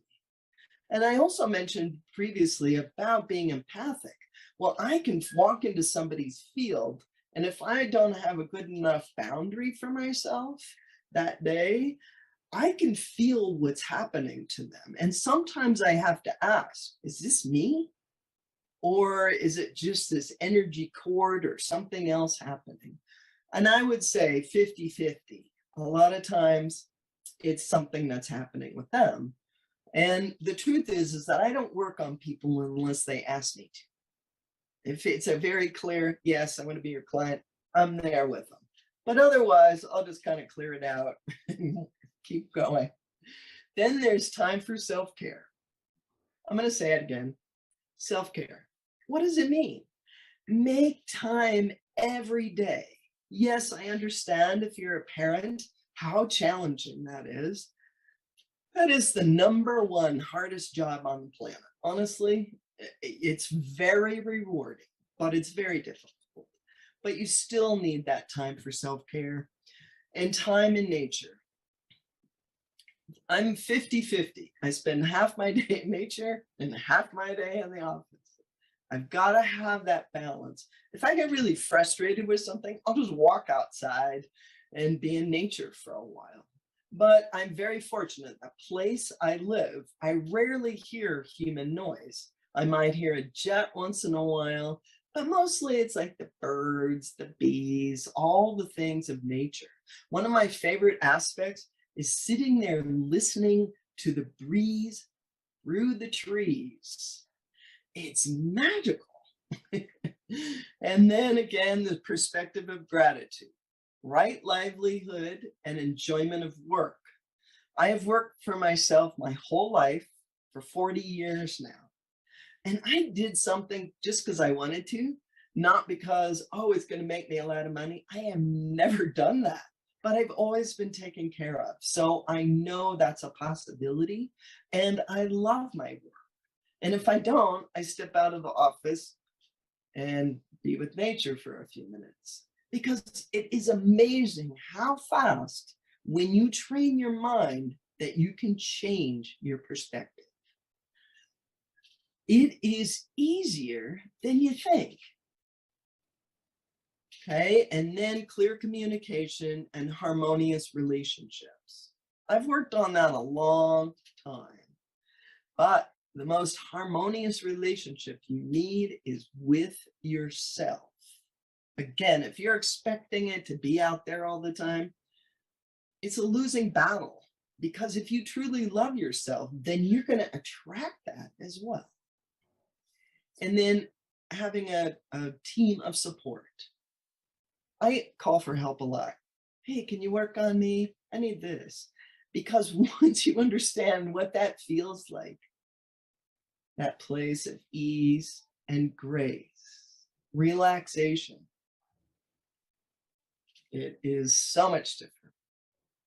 Creating balance. Now, if you could see this photo, the top rocks that are balancing there's this huge rock here, and then this little tiny one, and they're still balanced. It kind of amazes me, you know, what we do to balance our lives. It's an exploration. Nothing's going to be the same moment to moment. And the easier that we realize that, the easier it's going to be on us. If we expect, oh, once I have a house and a car and husband or partner, all of this is going to be great. And, you know, it's constantly changing. So that's the moment. The natural state of being is joy-filled, relaxed, and present. So as I'm saying that, let's all just take a deep breath and imagine that state of being joy-filled, relaxed, and present in this moment. Some of these nourishing steps, knowing your self-worth. It's not ego. It's, again, being your own best friend. You're going to be there for yourself no matter what. I have navigated so many different things in my life, and I know myself, you know, but the more that I am able to express myself easier in my life, the selfness seems to just be like water, that I don't have to cling on to it anymore. But I still take care of this being right here. She's bigger than I expected. Like, that's what Sharon was saying. It's amazing how big of a presence each one of us is.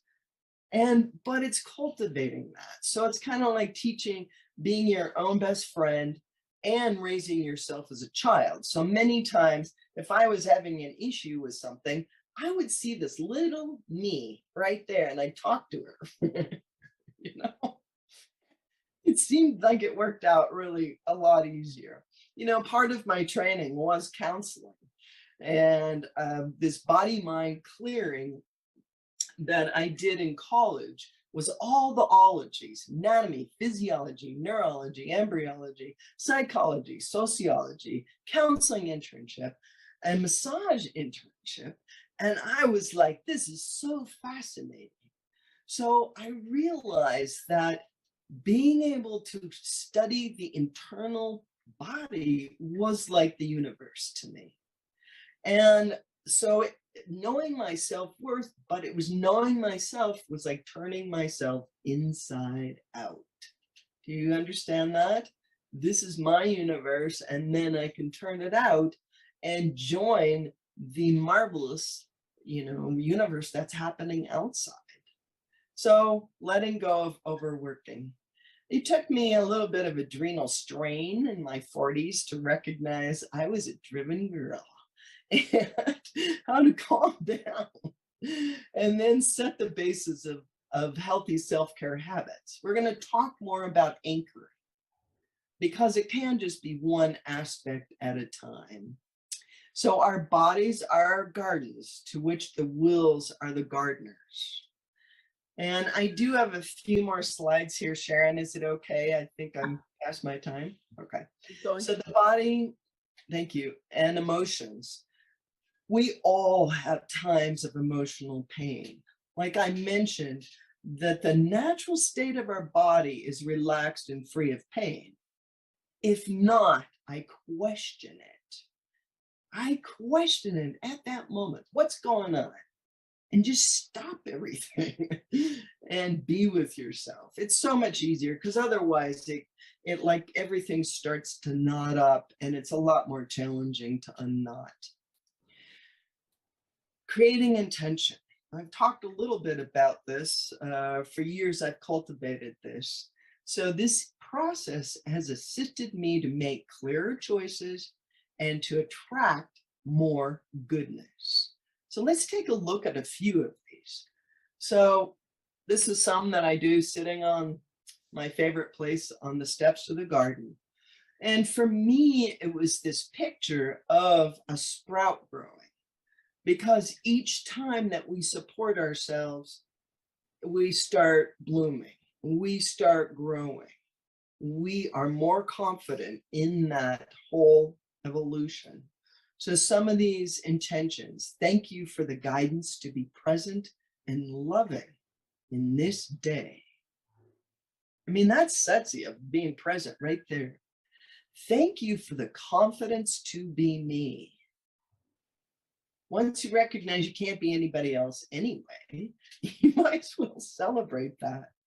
Surround me with caring and compassionate people. May all my connections be meaningful. Open my heart and mind to give and receive love freely. These can be really helpful. I have a bunch of affirmations on my refrigerator, so every time I go in there, I read some to myself. They're great little sticky notes. One of the places that I started with these affirmations was this book from Louise Hay. She was an amazing leader in being able to connect the body-mind. So I want to give you 3 examples for this. So if you, for instance, had issues in your throat, it was about the inability to speak for oneself. And you might have swallowed anger and blocked your creativity. So a great affirmation for that is, I express myself freely and joyously. I speak up for myself with ease. And sometimes when I have that, the Qigong can help to be able to clear that out, and then saying this out loud a few times to yourself, whatever the intention is, and then just continue to say it internally. So for the arms, it's about embracing life. So when people have issues that come and see me with their arms, it's like, okay, this is about the capacity and the ability to embrace life's experiences. Because the other part is that, pushing things away. So, great affirmation. I lovingly hold and embrace my experiences with ease and joy. So that's like a cuddle, right? It's like cuddling. And then leg problems, the fear of the future, not wanting to move forward, difficulty moving forward. So this year I was on a walk with a friend in January. We're talking about things, and it was a path I'd been on a lot, and I sprained my ankle. And I'm thinking, yeah, well, what about this? And I just couldn't get a clear direction this year. So I had to sit with my leg for a couple months, and then it cleared up and I was ready to roll. And it was so interesting because I was like, oh yeah, fear of moving forward. Okay, what do I do now? You know? So now I'm moving forward with confidence and joy, knowing all is well in my future. And these seem pretty simple, but they are so right on. So I recommend this book. It's really quite beautiful to have on your shelf. Now I have a couple more things to talk about anchoring wellness. So if you need a template, training or anchoring your body-mind awareness on a daily basis will assist. It's easier to start the process when you're feeling good, to strengthen your immune system and overall radiance. So the breath. And I'm going to talk later about aromatherapy, how powerful that has been and what it does to deepen my breath. It always excites me. One little drop of goodness in these bottles. So the aromas, but they could be like, for myself, my mother used to be an amazing rose gardener. And so I would play in the backyard and all these roses. And that is one that just touches my heart, is the rose and having that connection. So it could be oranges, you know, that you really like, or the trees. But if you can remember at least one aroma that really brings joy to you, that's an anchor. Could be lasagna. I mean, it doesn't matter. And then your body focus, okay? You can bring your attention into your hands, whether you want to put them on top of each other or resting over your navel. Now, there are parts, what's called the dantian, and it is 2 fingers below your navel. So for women, if you went through that point, it would be on the top of the uterus. That is a really powerful grounding area. Bring it down. Because if we have too much chatter going on here, it's really hard to get that awareness of what's happening in the body, to make that body-mind connection. So then there is the sight. So you can focus on an object in your field of vision. It could be the mountains, it could be the ocean, it could be a flower. You could look at a beautiful picture, but look at the colors, the texture, the shape, because that's going to take you into it deeper.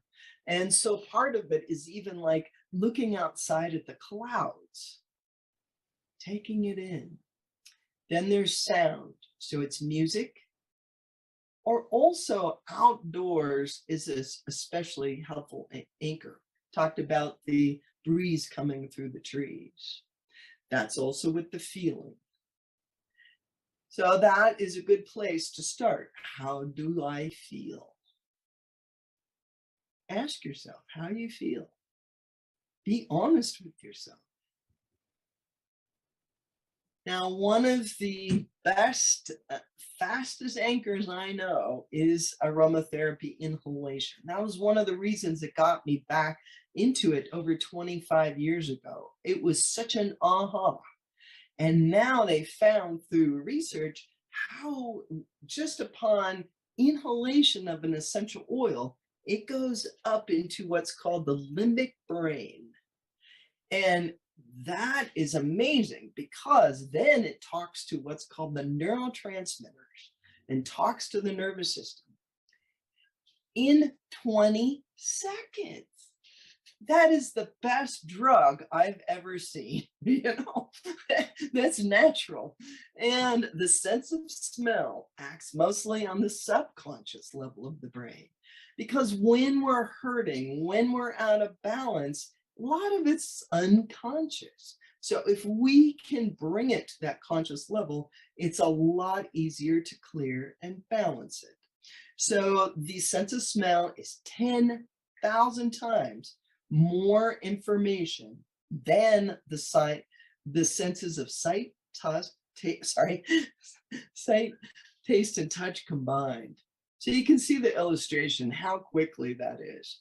So I just want to give you a brief overview. So for the essential oils, there's flowers, there's fruits, there's trees, there's spices, many different aspects. But for the flowers, again, it was the lavender.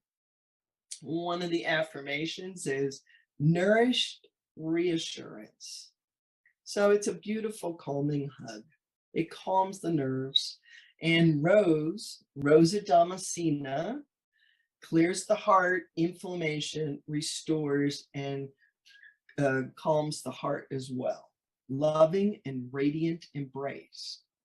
I mean, that is so beautiful. So if I think back to my mother as representative of a rose, she's always giving me this beautiful, radiant embrace. And then ylang ylang, Chananga Odorata, it clears the heat, relaxes the mind, calms the nerves, and the emotional affirmation is euphoric and mindful kindness. And then a little bit more about lots of fruit oils. We have bergamot, Citrus bergamia, bitter orange, Citrus aurantium, blood orange, Citrus sinensis. And it's different than sweet orange. To me, it's a little more grounding. Grapefruit, Citrus paradisi, lemon, Citrus limon, sweet orange, Citrus sinensis, and then mandarin, Citrus reticulata. Now, one of the things you need to know about these, if you put them externally, some of them are photosensitive. That will create issues on your skin. And then the tree oils. One of my favorites is balsam fir, Abies balsamea, black spruce, Picea mariana, cypress, Cupressus sempervirens, pinyon pine, Pinus edulis, Scotch pine, Pinus sylvestris, silver fir, Abies alba, and Virginia cedarwood, Juniperus virginiana. Now, I just want to mention one thing about these branches, why they're so powerful to me, because they remind me of the respiratory system, the bronchial tubes. They are like a scrub brush, so they can clear emotions as well as congestion in the respiratory, circulatory, and lymphatic systems, and really grounding, because trees, as tall as they are, is how deep those roots are. They're very unique in nature that way. One of the ways I use it is this nasal inhaler. Okay, so you can see this. And it has another part. So here's the felt wick. So you're going to put it in a glass bowl, and then they're really easy, very effective. These are a personal inhaler. So once you make it, it's basically for yourself. And here's a blend I want to share with you. So it's blood orange, fir balsam absolute, and rose. So it's a fruit, a tree, and a flower. So it creates that sense of balance. It will help to calm your emotions and be balancing and centered. Okay. So another aspect is that you can look at this later, but it's a whole set of how you anchor with that. So you're going to bring up the nasal inhaler to the nostril, and then you close off the other nostril. You want to breathe in 3 to 5 seconds and then change sides. And you want to breathe deeply because you want to allow that essence to penetrate. And when you inhale, breathe in through your lungs, expand your abdomen all the way to your back ribs. Closing your eyes, bring your gaze to focus on your navel and feel the centering power of this gesture. Bring your attention to the bottoms of your feet and feel the connection to the earth. Continue your awareness on your breath into the upper chest, abdomen, and back, relaxing, letting go of any tension. You can continue that as long as you like, but then when you feel that sense of grounding and are more relaxed, then you can slowly open your eyes and move forward in a relaxed manner. Now, once you do that enough times in a good place with this nasal inhaler, then when you're having difficulties, reach for it, inhale it, remember that moment. It's such a powerful anchor that I've really appreciated to be able to have that. And I appreciate all of you for listening to this presentation. I appreciate that it was a little bit longer. I guess once I get started talking, I have a lot to say or share with you. It was fun.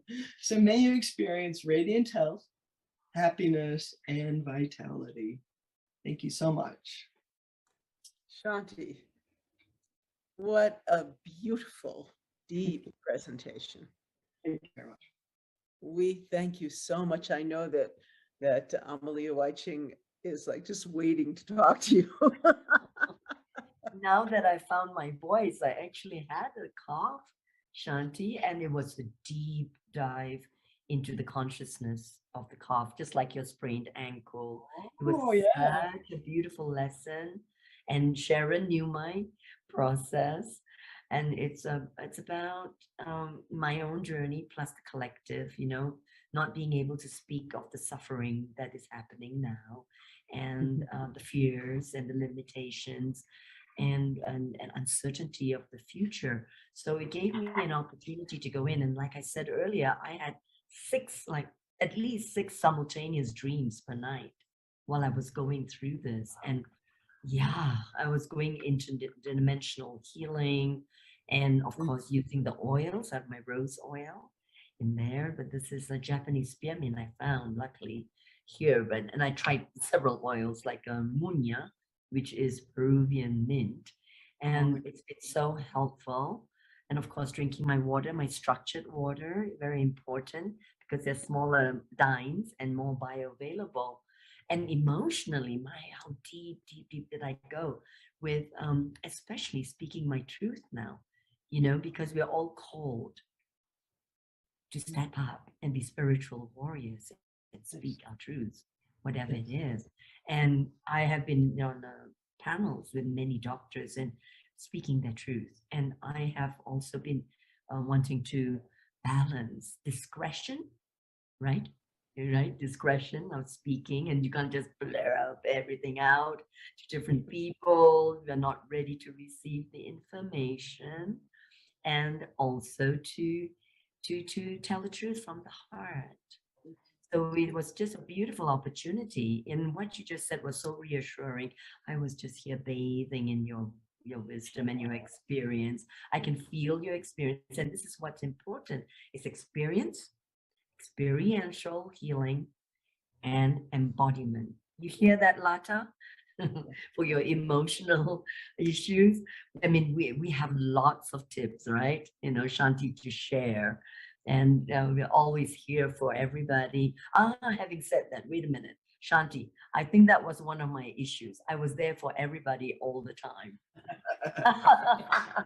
So I have to take my own advice of self-care and self-love as well. So this deep, and we know an illness, an imbalance is always an opportunity to go deeper. Just like my potential cancer in 1990, I say mine because I want to own it. And it was ovarian, and it had a lot of to do with male-female relationships and feminine oppression through time, through the timelines, our ancestral history in ourselves. So it was really a very timely, a deep healing for me, catalyzed by 40 hours of traveling, hot, cold, temperatures. It's scorching hot. I'm sure Amala knows. It's scorching hot here during the day, and it's freezing cold during the night. And from 5 o'clock, it's cold. So my body was adapting as well to everything besides the greater metaphysical as realities. So Shanti, thank you so very much for bringing that encapsulation of healing. Yes, I've been thinking lately, Shanti, about how blessed we are to live where we live, in nature, away from the hustle and bustle. I mean, it's a pretty powerful place that brings up, Crestone is known for bringing up all your shadows to be released and healed. And we're so fortunate. I go in the garden. Lately, I've been really, the smell, you were talking about the smell. I'm growing some tulsi. And every time I water that tulsi, I just like drink in that smell. Nice. Well, it's interesting that you talk about that because this is my 12th year in Crestone. And there was a lot of changes in the last 11 years. And this year seems more that I have more embodiment than I've ever experienced in my life. So you know how that you're 11 and then you get to go on. It's quite amazing. Quite amazing. Shanti, I've been going to rose farms here in Ecuador.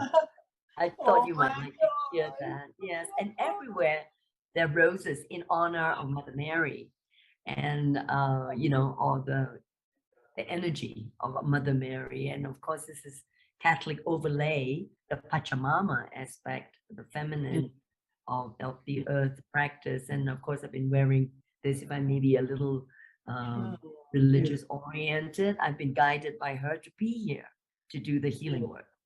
Yes, so the roses, and roses capture my attention all the time. And then I tune into the rose, right? The energy of the Rosa Mystica, which is about transformation and about healing with our heart, with love. Yes. It's pretty simple. We've tried to make it very complicated, I think. Yes, that's part of the just problem. say, I'd like to say something. When you said we're very privileged to be where we are, but I think also, don't you think we're a very privileged generation to be born at this time of history? Yes. In the journey of the earth, because the features and the facilities and everything that it's offering to us right now, because of human developments and mind and all the technology and all the electricity, industrialization and electricity, we are at a very, very privileged time for the women to discover ourselves, because we can actually now give ourselves a bit more education and self-care and self-love, which we weren't mentored about before. We were just told, keep working, you're just a machine to keep working. But right now, what a transformation, don't you think? When you absorb. Yes, Tata, especially with those of us involved in integrated health. This is a time to rebuild a new healthcare system, much better healthcare system. Yeah, we could have. That's why the corruption and collusion is showing up in the old healthcare system. That's why it's happening. So we have to give blessings for that. Yeah. There's a positive aspect. So we are here and we are so blessed to be rebuilding it and integrating. So yes, From so many cultures, the wisdom, you know, gleaned from thousands of years of research. Thousands. Now we can drive cars and buses and planes, going up to the moon, all these features, designing, you know, automobiles and steamer ships and ships, submarines. You know, it's just fascinating, isn't it? Yeah. So we Spaceship. have to balance the technology with good technology and for the benefit of humanity. That's right. And also the number of women who've been involved in computer development and codes, and that has all been suppressed. All that information about women being the leaders and in technology. That would be a good one to explore. Devika. Very thankful. Namaste. Hi, namaste. It was such a beautiful to listen to you all, and yeah, namaste. So I was just when she was talking, I feel like, oh, let me do some justice and dance and connect to the breath and, you know, do some movement. So anyway, thank you so much. Such a lovely people, and it was a great pleasure to listen to you all. I love listening things too, especially, you know, your own experience, lifetime experience. Thank you so much for that. You're so welcome. You're so welcome. Yes, it was dance. Dance is where I started. It was my mother who went to college at 15 in chemistry and bacteriology, but she was also a tap dancer. So she said at 9 months when I began to walk, she taught me little tap dance. At 3, I was in ballet. At 5, I was in singing lessons. By 7, I was in acting lessons. There's a dance that was a through line. And the dance gave me this kinesthetic awareness that is rare. So when I went to study craniosacral therapy, even though I was not a massage therapist licensed and anything, they said to me, the teacher said that I had much more of a gift for it all because of this highly developed kinesthetic awareness that came from the movement and the rhythm. And also by then I'd already been doing yoga for years.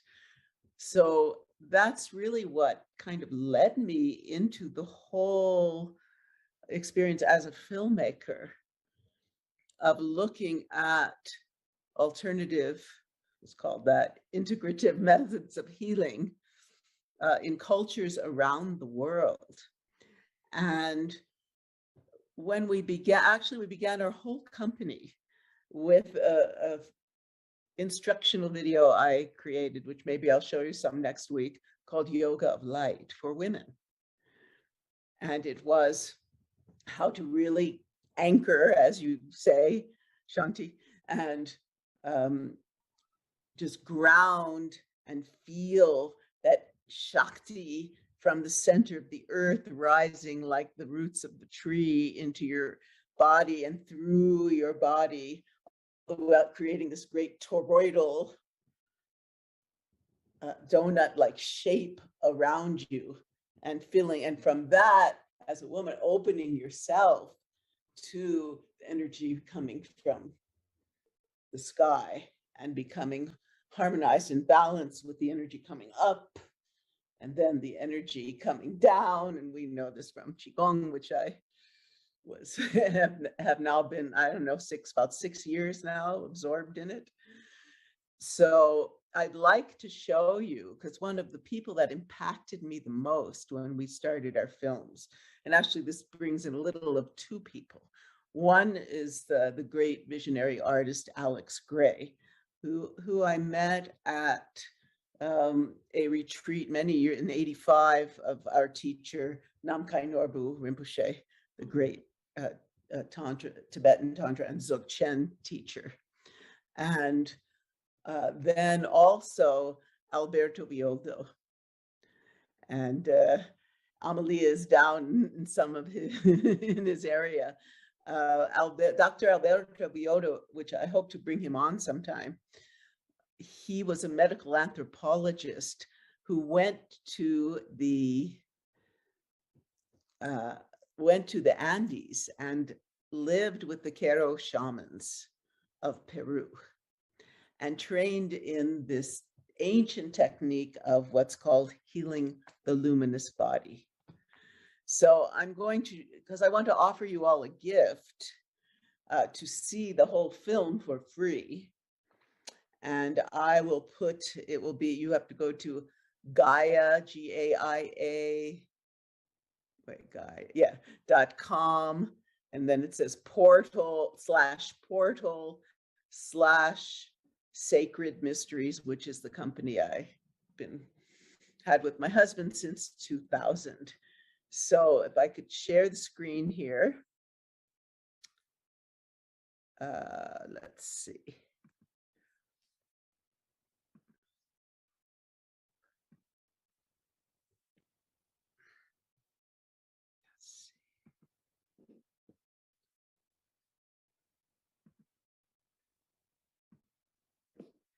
So we made this film a long time ago, about 2003 or 4. And still it's one of the favorite ones on Gaia. And so this is a little trailer. You'll hear my husband, Jay Widener's voice.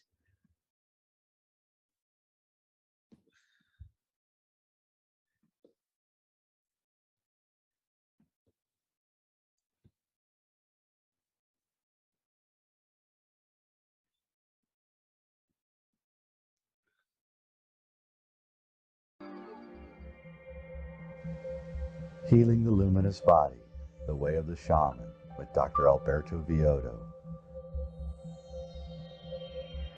In this fascinating and informative DVD, Dr. Alberto Viodo introduces viewers to the luminous energy field that surrounds and informs our physical body like a blueprint of life. This luminous energy field is what contains the imprints of our early life experiences, of genetically inherited illnesses, even of memories before we were born, when we were still in the uterus and before. When we learn to perceive the luminous energy field, we learn to perceive the luminous nature of life. The visual spectrum, what the eye can see, is a very narrow band of the electromagnetic spectrum. Very, very small. Most of what's happening in the universe is happening outside of the visual spectrum. When we learn to perceive with our inner eyes, with the eyes that can perceive the luminous nature of life, we recognize our interconnectedness with all things, with the stars, with the rivers, with the mountains, with the valleys, with each other. Unveiling the secret of ancient shaman healers, he teaches us that many of our physical and psychological problems stem from imprints within our luminous body. Dr. Viodo reveals the nature of this luminous field, how it acts as a blueprint for our physical body, and how by understanding its nature, we can actually heal ourselves and each other. Once the luminous body is cleared, Dr. Viodo explains, physical and emotional healing can begin. Trained as a medical anthropologist, Dr. Viodo left the academic world behind 20 years ago to study among the Incan shamans.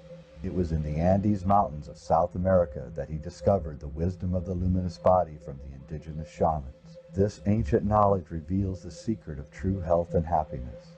To aid Dr. Viodo in explaining the luminous energy field, the paintings of visionary artist Alex Gray are presented.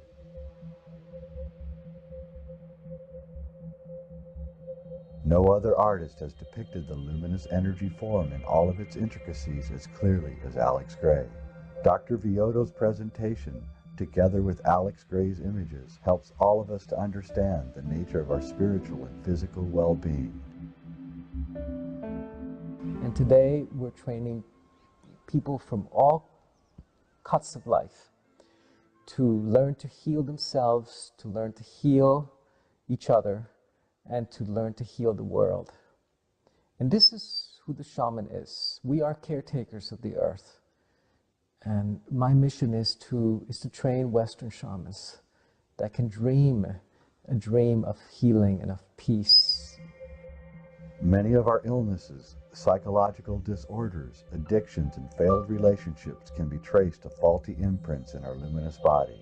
In this DVD, Dr. Villotto unveils how to heal and recover from these destructive imprints and how to regain our physical, mental, and spiritual well-being. Join us as we travel to the Andes Mountains of South America to learn the secrets of the ancient shamans, a secret that can lead all of us to health, happiness.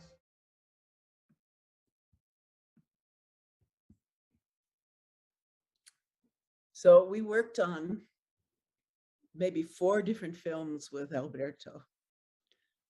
And in one of them, which is now on my husband's membership site on YouTube, Reality Check, we talked about prophecy and the Kali Yuga, and from all different perspectives.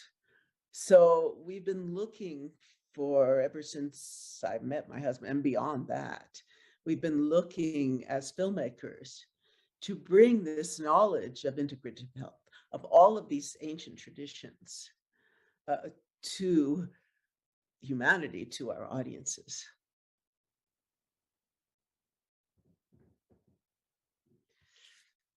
And now, in the next, hopefully before the end of the year, we'll be bringing out the first 2 episodes of Quantum Chi and talking about the luminous body.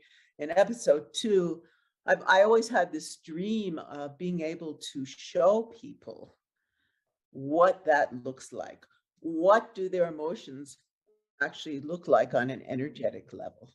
So we have these animations that show somebody really angry, and you see this like red jagged light, all kinds of things coming out. So that we, to me, it was always that if we could really learn to see and feel the expressions of the emotions and how they affect not only those around us, but ourselves, because Shanti was talking about that, and how I've noticed in my own life, like if I really don't like to argue. I just don't. And when, somebody wants to get in this argument with me, it's very hard for me to boundary myself. That's what I'm learning now. And that's what we all need to learn.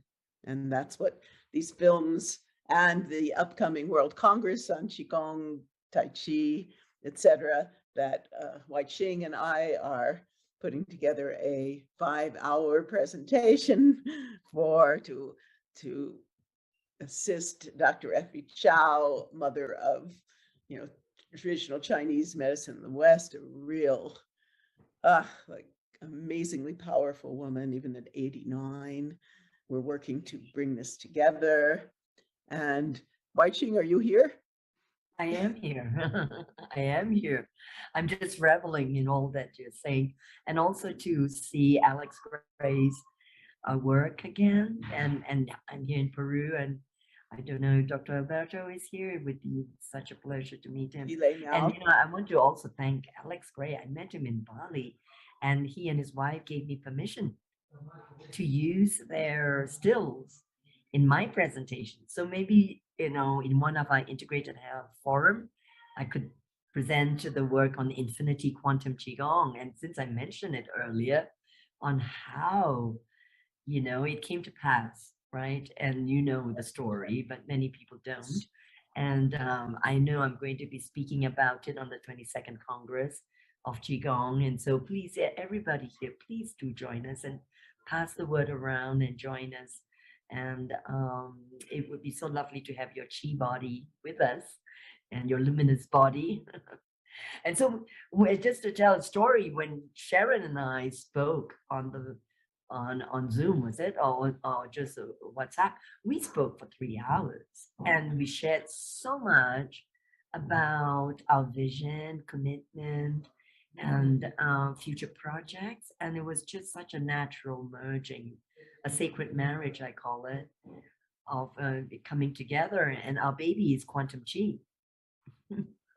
Or So maybe we will. it's quantum chi. But I do want to say, you were talking about Alex Gray. We also made a, I call them portrait documentary with Alex Gray called Art Mind, where we see him painting in the studio and we have a whole conversation with him about the influences in world art, not just, clearly he had influences from the art and spiritual practices of India, of Tibet, of the West, lots of places.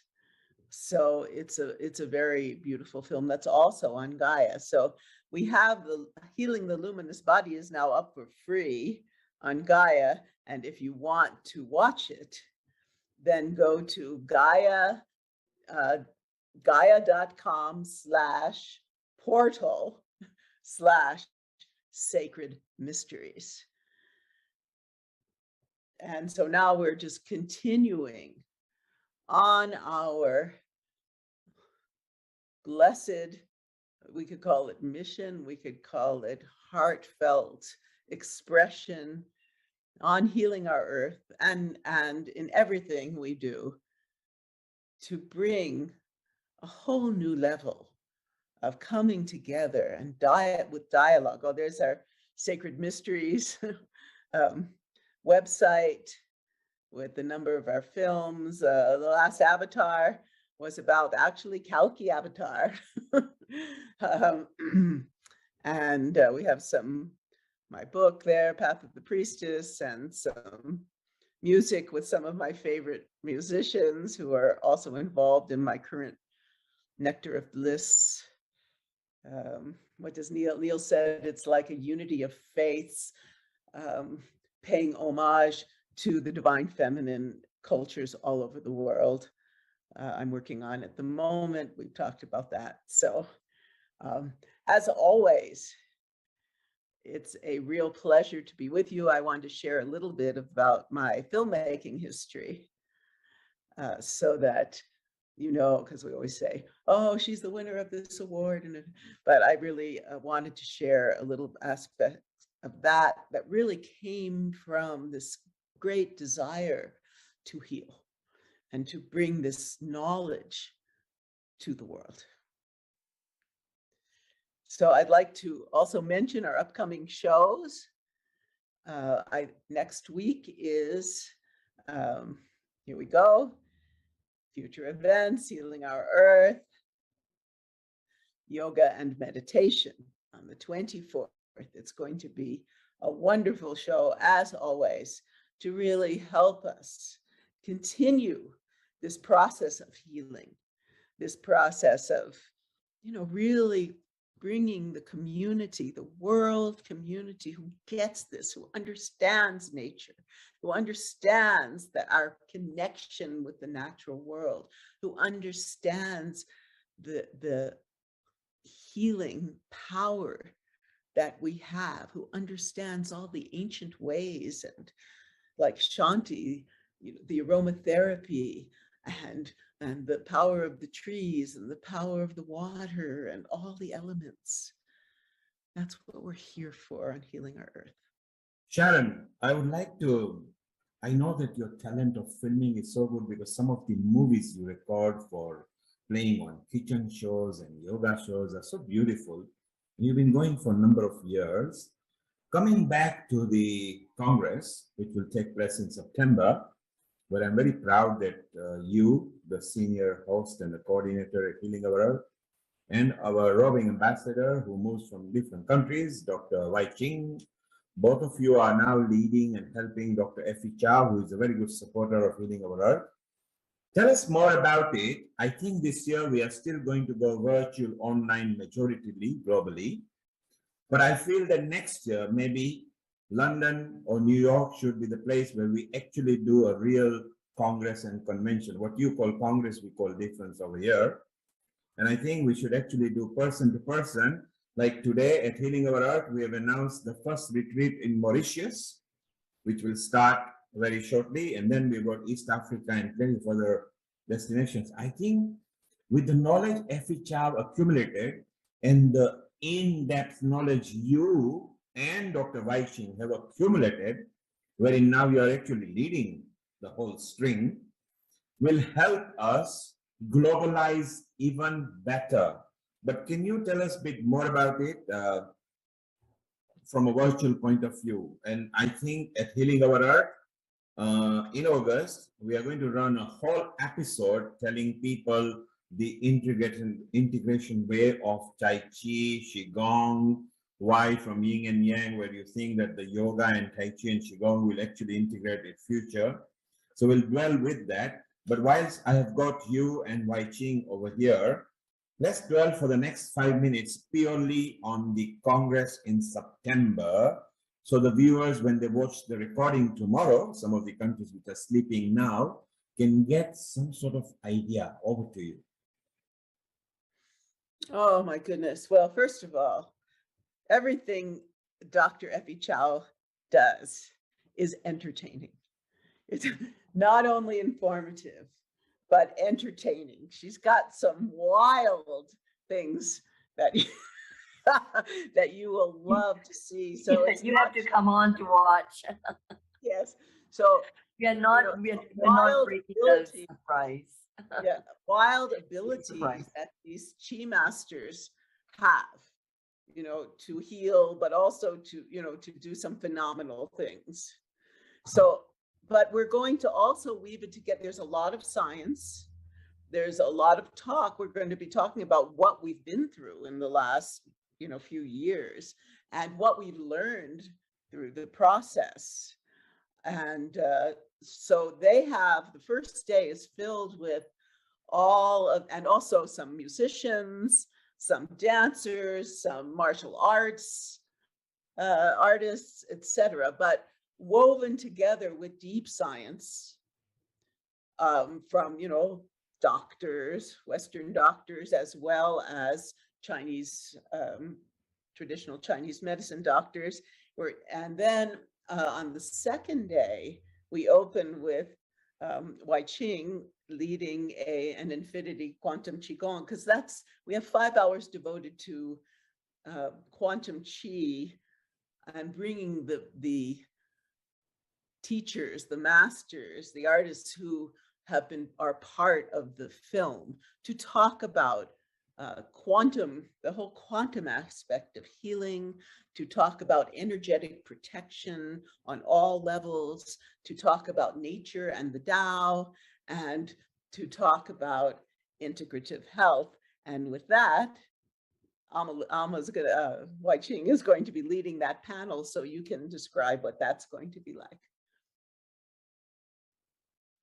Well, as we were online earlier, before you came on, I talked to Professor Madan and Dr. Rajiv and Keith Sharp, who is on the panel. And there's also Dr. Sandra Rose Michael, who works with NASA, who's developed amazing technologies. One of the very few known women scientists, Lata. And she's amazing. She's paved the way for this work of protection, 5G and radiation, EMF. And not only that, if you've heard of medbeds, there's some technology to accelerate the healing on a cellular level and emotional level too. And Dr. Sandra Rose Michael, she has that technology, and she will also be coming on board. And she has actually been awarded by during one of the congresses with the Scientist of the Year, and she practices Qigong, and she's a kahuna. That means Hawaiian shamanism. So she's an embodiment of a wonderful galactic sister, and who really is amazing. And we have a few, who else do we have? Lonnie Jarrett. Yes, Lonnie. Yes, Lonnie, I met in Massachusetts. Writers, yes, researchers, and this thick, and I've had treatment with him. Yes, Dr. Vanguard, who's a naturopath, Qigong Kim, practitioner, that's right. acupuncturist, herbalist. She's been on Healing Our Earth. So Who lives in Crestone. Yes, and then amazing, just in general, some of the top Qigong teachers and healers in the West. And then we're going, and that'll be interwoven, of course, with music and trailers and dance. Morlai Chang, who's just an extraordinary dancer, who's like danced with her twin sister at the Olympics. She'll be offering a Qi dance, and it's going to be a really fun-filled and informative event.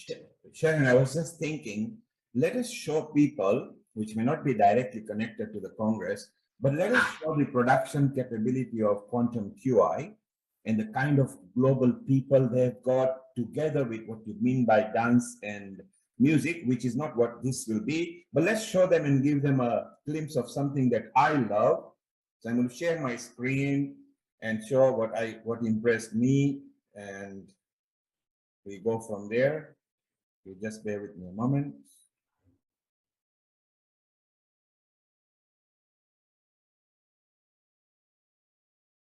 Can you hear the sound? It will come shortly. No, no sound. It needs to be. Foundation of many traditions in China.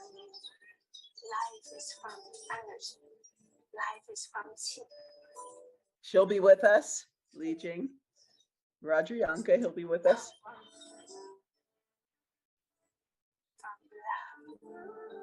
He'll be on the quantum panel. What does qi feel like? A buzz. Tingling. You're so excited, full of energy that you want to be playful all the time. Okay. When it's free flowing, you can feel like warm, expansive, tingling. Without qi, when you move, you also have a power to heal. When you're doing qigong, what you're doing is cultivating life force within your body. You become a conduit for information, for new information to come into the body, and you connect to the qi of the earth and the sky. You're simply a conduit. Taoist practice, you're harnessing this light, this energy, this qi. And so when we cultivate that energy from within, There's the toroidal field. We can shift our state, shift that emotional state into something that's elevated. Lee Holden will be with us. Yes, Sharon, you were explaining earlier, people saw that our Dr. Reverend Wai Ching was there in her, I think, the Inca costume or something. It looked like, seemed like Inca costume.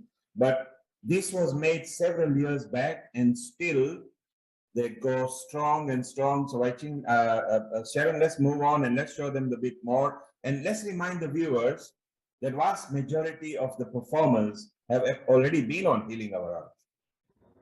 Yes. And they're not performers. We are not performers here. The teachers, masters. Ming Tonggu, extraordinary. There's John Milton. He's been from the Way of Nature. He's been on Healing Our Earth. And what a stalwart he is for environment. Watching, you were making a comment as well. Yes, I said that we are not performers, we are teachers. I just had to make that amendment. Sorry, Neil. That's fine. The teachers are performers as well. In daily life, teacher perform to teach people even better than just a teacher. So when you are a performing teacher, you are actually showing people not just by vocabulary, but by action. Let's move over. Yes, thank you. It's a discipline, a healing art, a way of training the body and mind, a meditation in motion, a medication in motion, a way of conditioning the body for martial arts, for sports, improving strength, stamina, balance, and coordination. That's Crestone there.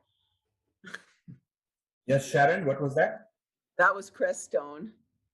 Yes, what a beautiful part of America it is, because you regularly show us the beautiful views of the mountains and the fields, and when you bring the garden. So Crestone would be one place where we would think we can hold a fair, you know. It'd be amazing. We have some beautiful centers here. Let's show them more, because this is so nice, the way it's flowing from one person to another scene to different aura and energy. So we are collecting energy and aura here as well. So let's carry on.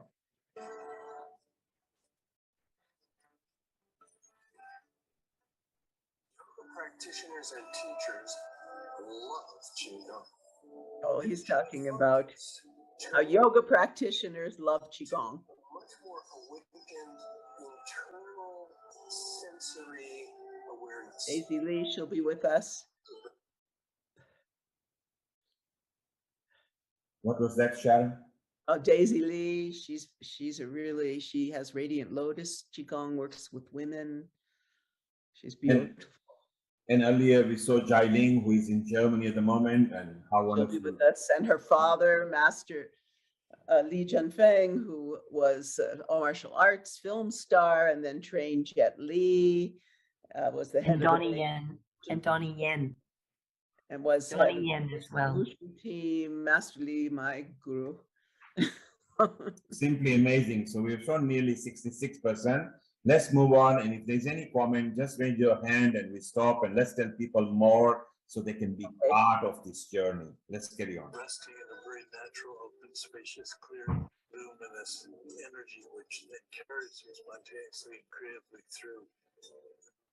Well, let's tell Wai Ching, you can say this is our Sharon Rose, our own coordinator and a senior host. Wai Ching, I want to ask you a question, because you and Sharon have been friends for a long time. We know how we met. It was you who approached me first and then introduced me to Sharon, who came in with lips and bound and said, hey, Neil, I can do blah, blah, blah. And look, we are one big family now. When you were recording this, and you obviously knew Sharon, did you know that years to come later, people will be seeing this? Yes, that was my intention. That was our intention too. I was actually meditating and calling in a filmmaker to make a documentary of Qigong. And when then this was being shot, were you there when Sharon was being shot on this scene? Not all the time, but Sharon invited me to Eastover to come over to the US to shoot me, because she saw my past videos, which I did, which I was going to do a video series. And she saw that and she says like, oh, this takes it to another level. And so it was very beautiful. It was shot by a videographer who was with National Geographic for 25 years. And that's Finn, to give a homage to him. And they're beautiful, but I never really put them together. And this summer we are going to do that. And Sharon is going to produce my video series. Wow. So that's good to announce on Here and Now Earth. Yeah, it's going to be really beautiful. I'm really excited about it, finally. So I had all this footage and I sent to Sharon, who saw that.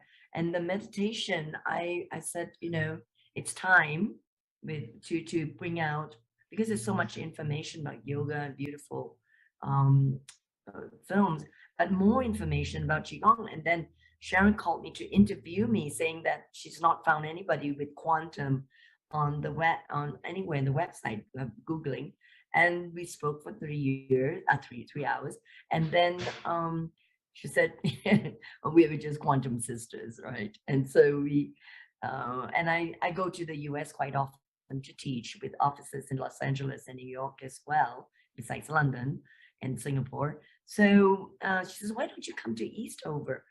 She's been invited there by the owner, and Eastover is a huge 600 acres, isn't it, Sharon?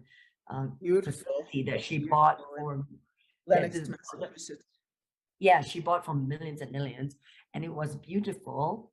And there were going to be about 20, 30 teachers there.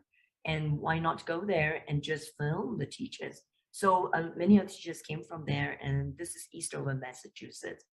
So Sharon picked me up from the airport, and it was a great, wonderful, joyful reunion. And then we drove to Eastover, and that's where we did some of the shoots.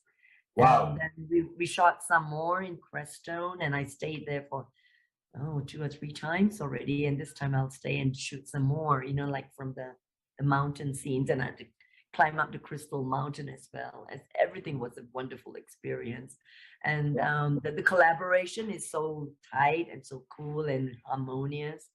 Yeah, Sharon, and then it's like became really good friends, and So it's a beautiful memory, and may your friendship live ever infinitum. Sharon, I want to ask and you. infinity, and from the past and into the future and in present time as well. We know each other from many, many lifetimes. So. Yes, like I said, you live ad infinitum. There is no end to it. So may you be blessed with that. Sharon, who was actually directing you? Because you are actually making moves. Did it come from the mind, and the mind was actually engrossed in what was being shot, or was there somebody directing you on the moves? Okay, this is a very interesting thing, because we had done a bunch of interviews, but then I met Zane Isaacs, who's a drone videographer, right, who was living in Crestone. And so I said, oh, I'm going to do an interview with Master Li Junfeng in about 4 hours away. So why don't you come with me? I thought, oh, drone. And this was actually one of the first, we were on the way to visit him. And so I wanted to see what he could do. So we got out of the car, and, I said, okay, do this. I'm directing, focus on this, and, get, swirl around, etc. And that was, I think, one of the first drone shot that we got. And then it was so beautiful to get, especially I wanted almost every shot in the whole film, the series, is in nature. I wanted to immerse people in nature, in the beauty and flow of the movement and the depth of the wisdom. And so, meeting a drone pilot, videographer was a big boon to the project. And I continued, and then went deep into animation. And how wonderfully you did. I always keep on watching this, I will pull this video up because it shows the energy, the aura, the environment, the flow of each one of you friends, because most of you know each other personally. Well, honestly, I'm the first person that brought all of these teachers together in a film. Amazing. Everybody has their own little thing, but their own films and but this is because I really felt, coming out of many, many years of yoga and then jumping into this, I just felt that. And also because I had a yoga, Iyengar style yoga teacher in Boulder who was bringing Qigong into the yoga teaching too. And I saw that the blending of these two ancient, amazing traditions could really be of benefit, was to me and to everybody. So these things happen. It was a synchronicity that it all happened. And Sharon, I will not say that it happened and things, because you are still doing it. At Healing Our Earth, you bring people from different parts of the earth, as does our Wai Ching, because she's a friend and she follows the same footstep. She brings, she is now in Peru, and she's already met 6 vegetarian restaurants for the kitchen people. And every day I get to see different dishes. So both of you sisters are amazing, because you've got no culture difference. There is no boundary between you two. And you keep on bringing, literally, for the earth, which is Healing Our Earth, you keep on bringing this over and over again. And we hope that you keep on doing it forever.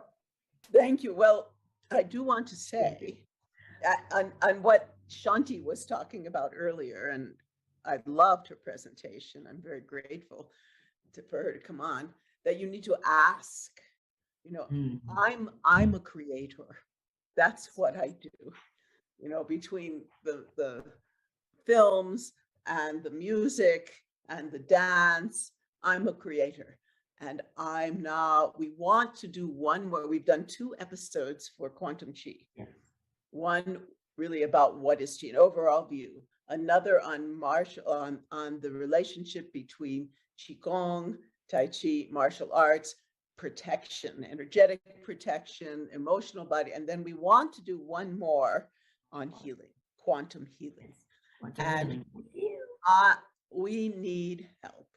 And so, you know, I'm asking now, if you want to help on any level, we could use some resources, we could use some financial help, we could use some marketing help, we could use, because this funding, yes. Funding. We have a nonprofit we work with.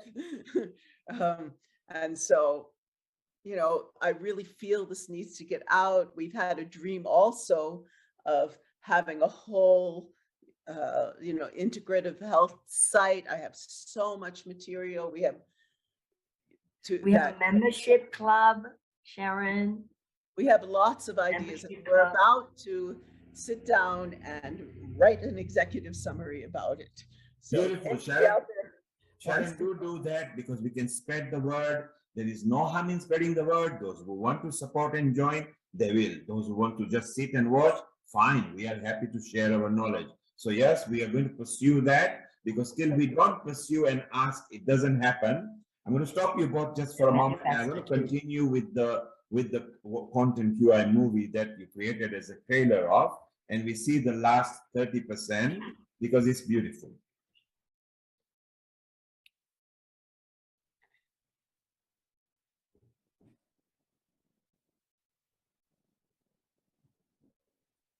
Many energy which then carries you spontaneously and creatively through the movements and the flow. Therein lies the ability of practicing Qigong to build up incredible force in the body for rejuvenation, longevity, self-healing, and healing others. Qigong for everyone. Qi is love. Qi is light. Qi is free. Qi is energy.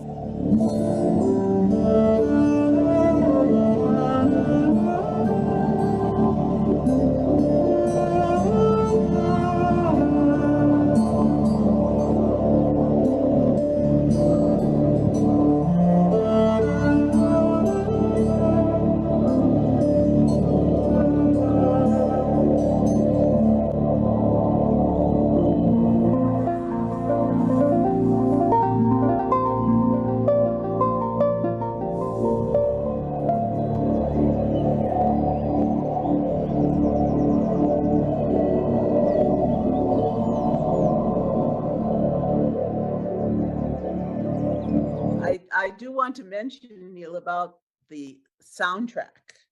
Yes, what a beautiful one. You can That is also the same musicians that are the integral part of the Nectar of Bliss, my magnum opus for the divine feminine and cultures around the world. That's and isn't it coming out beautifully? We've heard the synopsis of them, and when it comes out, I'm sure people will be marveled, because that's a fusion of a culture music. I mean, that's amazing. Thank you. Thank you. Yeah, we're bringing in a gospel singer now for a couple of songs too. So. Well, beautiful. You both are wonderful, and you know, you are senior leaders at Healing Our Earth. Maybe it's time to now just wind down with a little meditation, either one of you, and we'll say it good night for once again, and good morning and good afternoon to you guys. Wai Ching, take it away. That's my forte. All right. I know, Lata, you have a question, but do we pressing? Yeah, let's Lata. Yes, please. You're looking very, very beautiful today, by the way. Thank you. Thank you. So are you all. It's always a delight to be here. It sort of re-energizes us, doesn't it? Thank you, Neil. What I wanted to just mention, I don't know if this is good news or if you've heard it before, but there is a hospital here in London, UCLH, and it's got Tai Chi in it and acupuncture and it deals with yoga and all that as therapies to heal, counseling, obviously. So it's also homeopathic. And so it's called integrated medicine. And it's been a foundation of one of the doctors. I think he just passed away. But yeah, I don't know if you're aware of that. Why He should know about.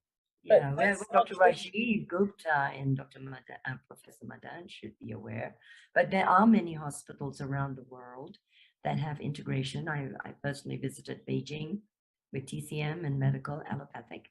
And there are many, many healing centers. As you know, I'm involved in that, in the co-creation in many of the centers. So it would be good if, as a resource, please do tell Dr. Rajiv Gupta and Professor Madan about that and bring it up. Yeah. And I would definitely come visit when I come back to my office in Harley Street. Definitely. I remember, send us the information. You're most welcome with the red carpet treatment. Isn't she, Neil? Thank you. And then now I'm going to offer you an infinity quantum qigong.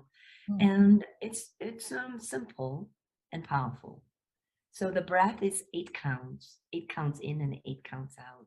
If you can remember that, otherwise just natural breath. And we're going to create an intention because we are all manifestors. We are all creators of our lives and the new matrix into this world and integrated health. And we can change the world and heal our earth, healing our earth. And we are just creating that with our intentions and connection with our souls. So with great service, I offer this meditation. So if you just gently close your eyes and take a deep breath in, a natural breath, before going into the infinity breath, breathing in 8 counts at your own time and 8 counts out. They say that when you can count to 8, your lung health is good. So you can have people with viral infections just attempt to go to 8 counts at least. And the 8 also create a symbol in the mind of infinity. And you can have the infinity symbol as a visualization on a horizontal plane so that you are centered in the point of light in the middle. And that can create the 0 points of light in the center line, the conception vessel, central vessel, right down the center of the body. So while you're breathing in and embodying what I've just said, breathing in 8 counts, breathing out 8 counts. This is the basic. There are more advanced healing breathing techniques, but we'll do this right now. Breathing, 8 counts in, 8 counts out, tapping into the sacred geometry of infinity. Breathing in now through the nostrils and keeping your mouth closed. By breathing through the nostrils, we activate more nitric oxide for oxygenation only through nasal breathing. And when we are doing that, we can even hum or om. That would increase nitric oxide. It's been found scientifically. So breathing in and oming or humming and taking it down into the bronchial tubes, into the alveoli in the lungs, upper, middle, and lower, filling up the lungs with light, our luminous body. Breathing in from the sun, visualizing. This is idiokinesis, idea and movement. Breathing in from the sun, sunlight into the lungs.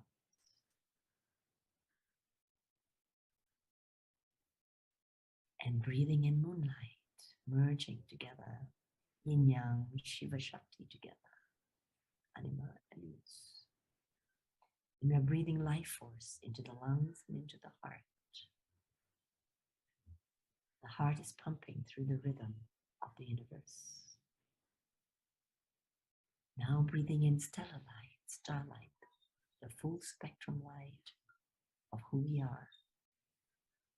Rainbow light, diamond light.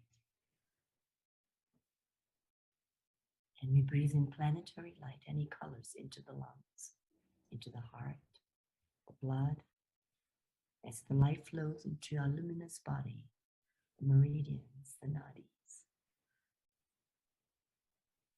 going through all the cells of the body.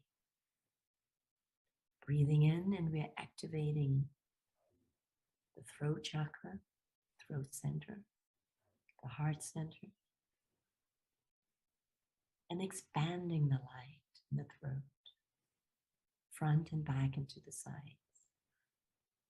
expanding through the heart, the front and the back and to the sides, into the toroidal field, as you have seen, and feeling deeply the shifts of energy in our body. And now breathing in into the stomach, spleen, pancreas, the triple warmer, improving digestion,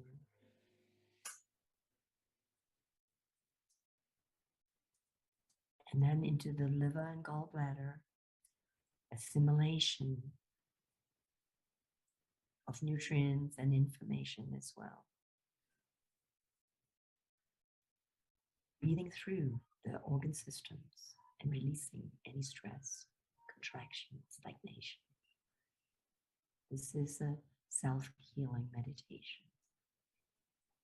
As we breathe in into the solar plexus, into the navel, and breathing in through the umbilical cord, the etheric umbilical cord, into the kidneys, the primordial chain. And here we build up our life force in essence, and we go down into the eliminative organs of intestinal tract and out, and into the creative centers of our sexual organs, where we recreate ourselves. And here we can connect with the different chakras, different states of consciousness. And we take the energies down our feet into the earth and ground these energies into the earth, called rooting and earthing. And we bring that in into our embodiment. We take the energy from the earth through the feet and the legs and up the spine. We are embodying the earthing, rooting energy, and up the spine throughout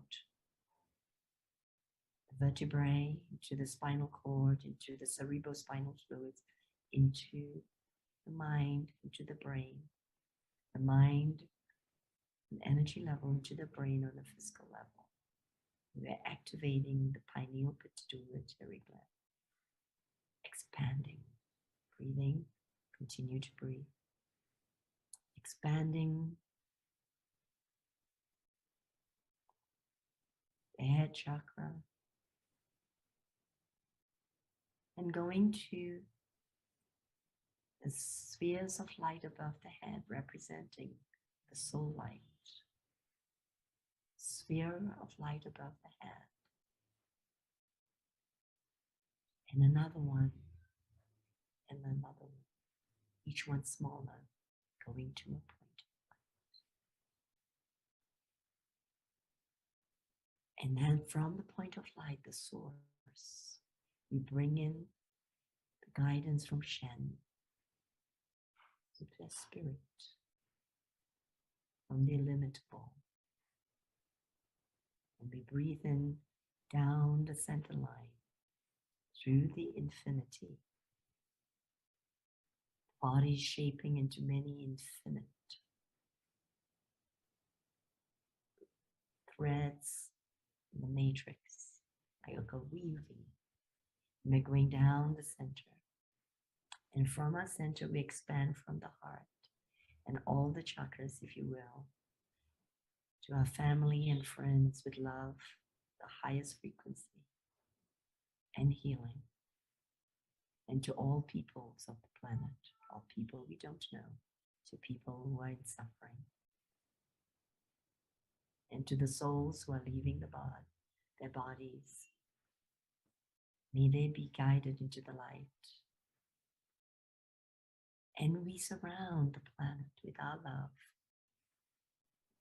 as we reweave together, all of us, in this meditation and beyond, this new matrix of healing our earth and healing humanity.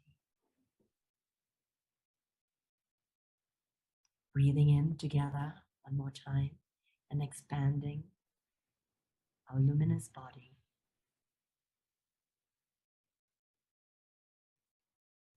And receiving and knowing who we are and why we came.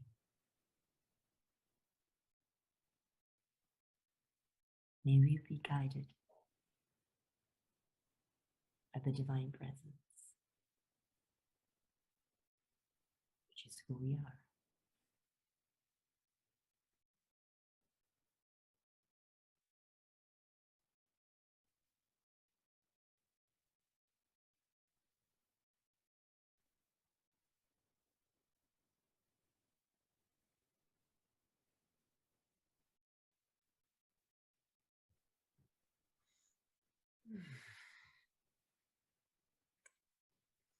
With that sense of relaxation, of healing, of grace, of beauty, of joy, we say to you,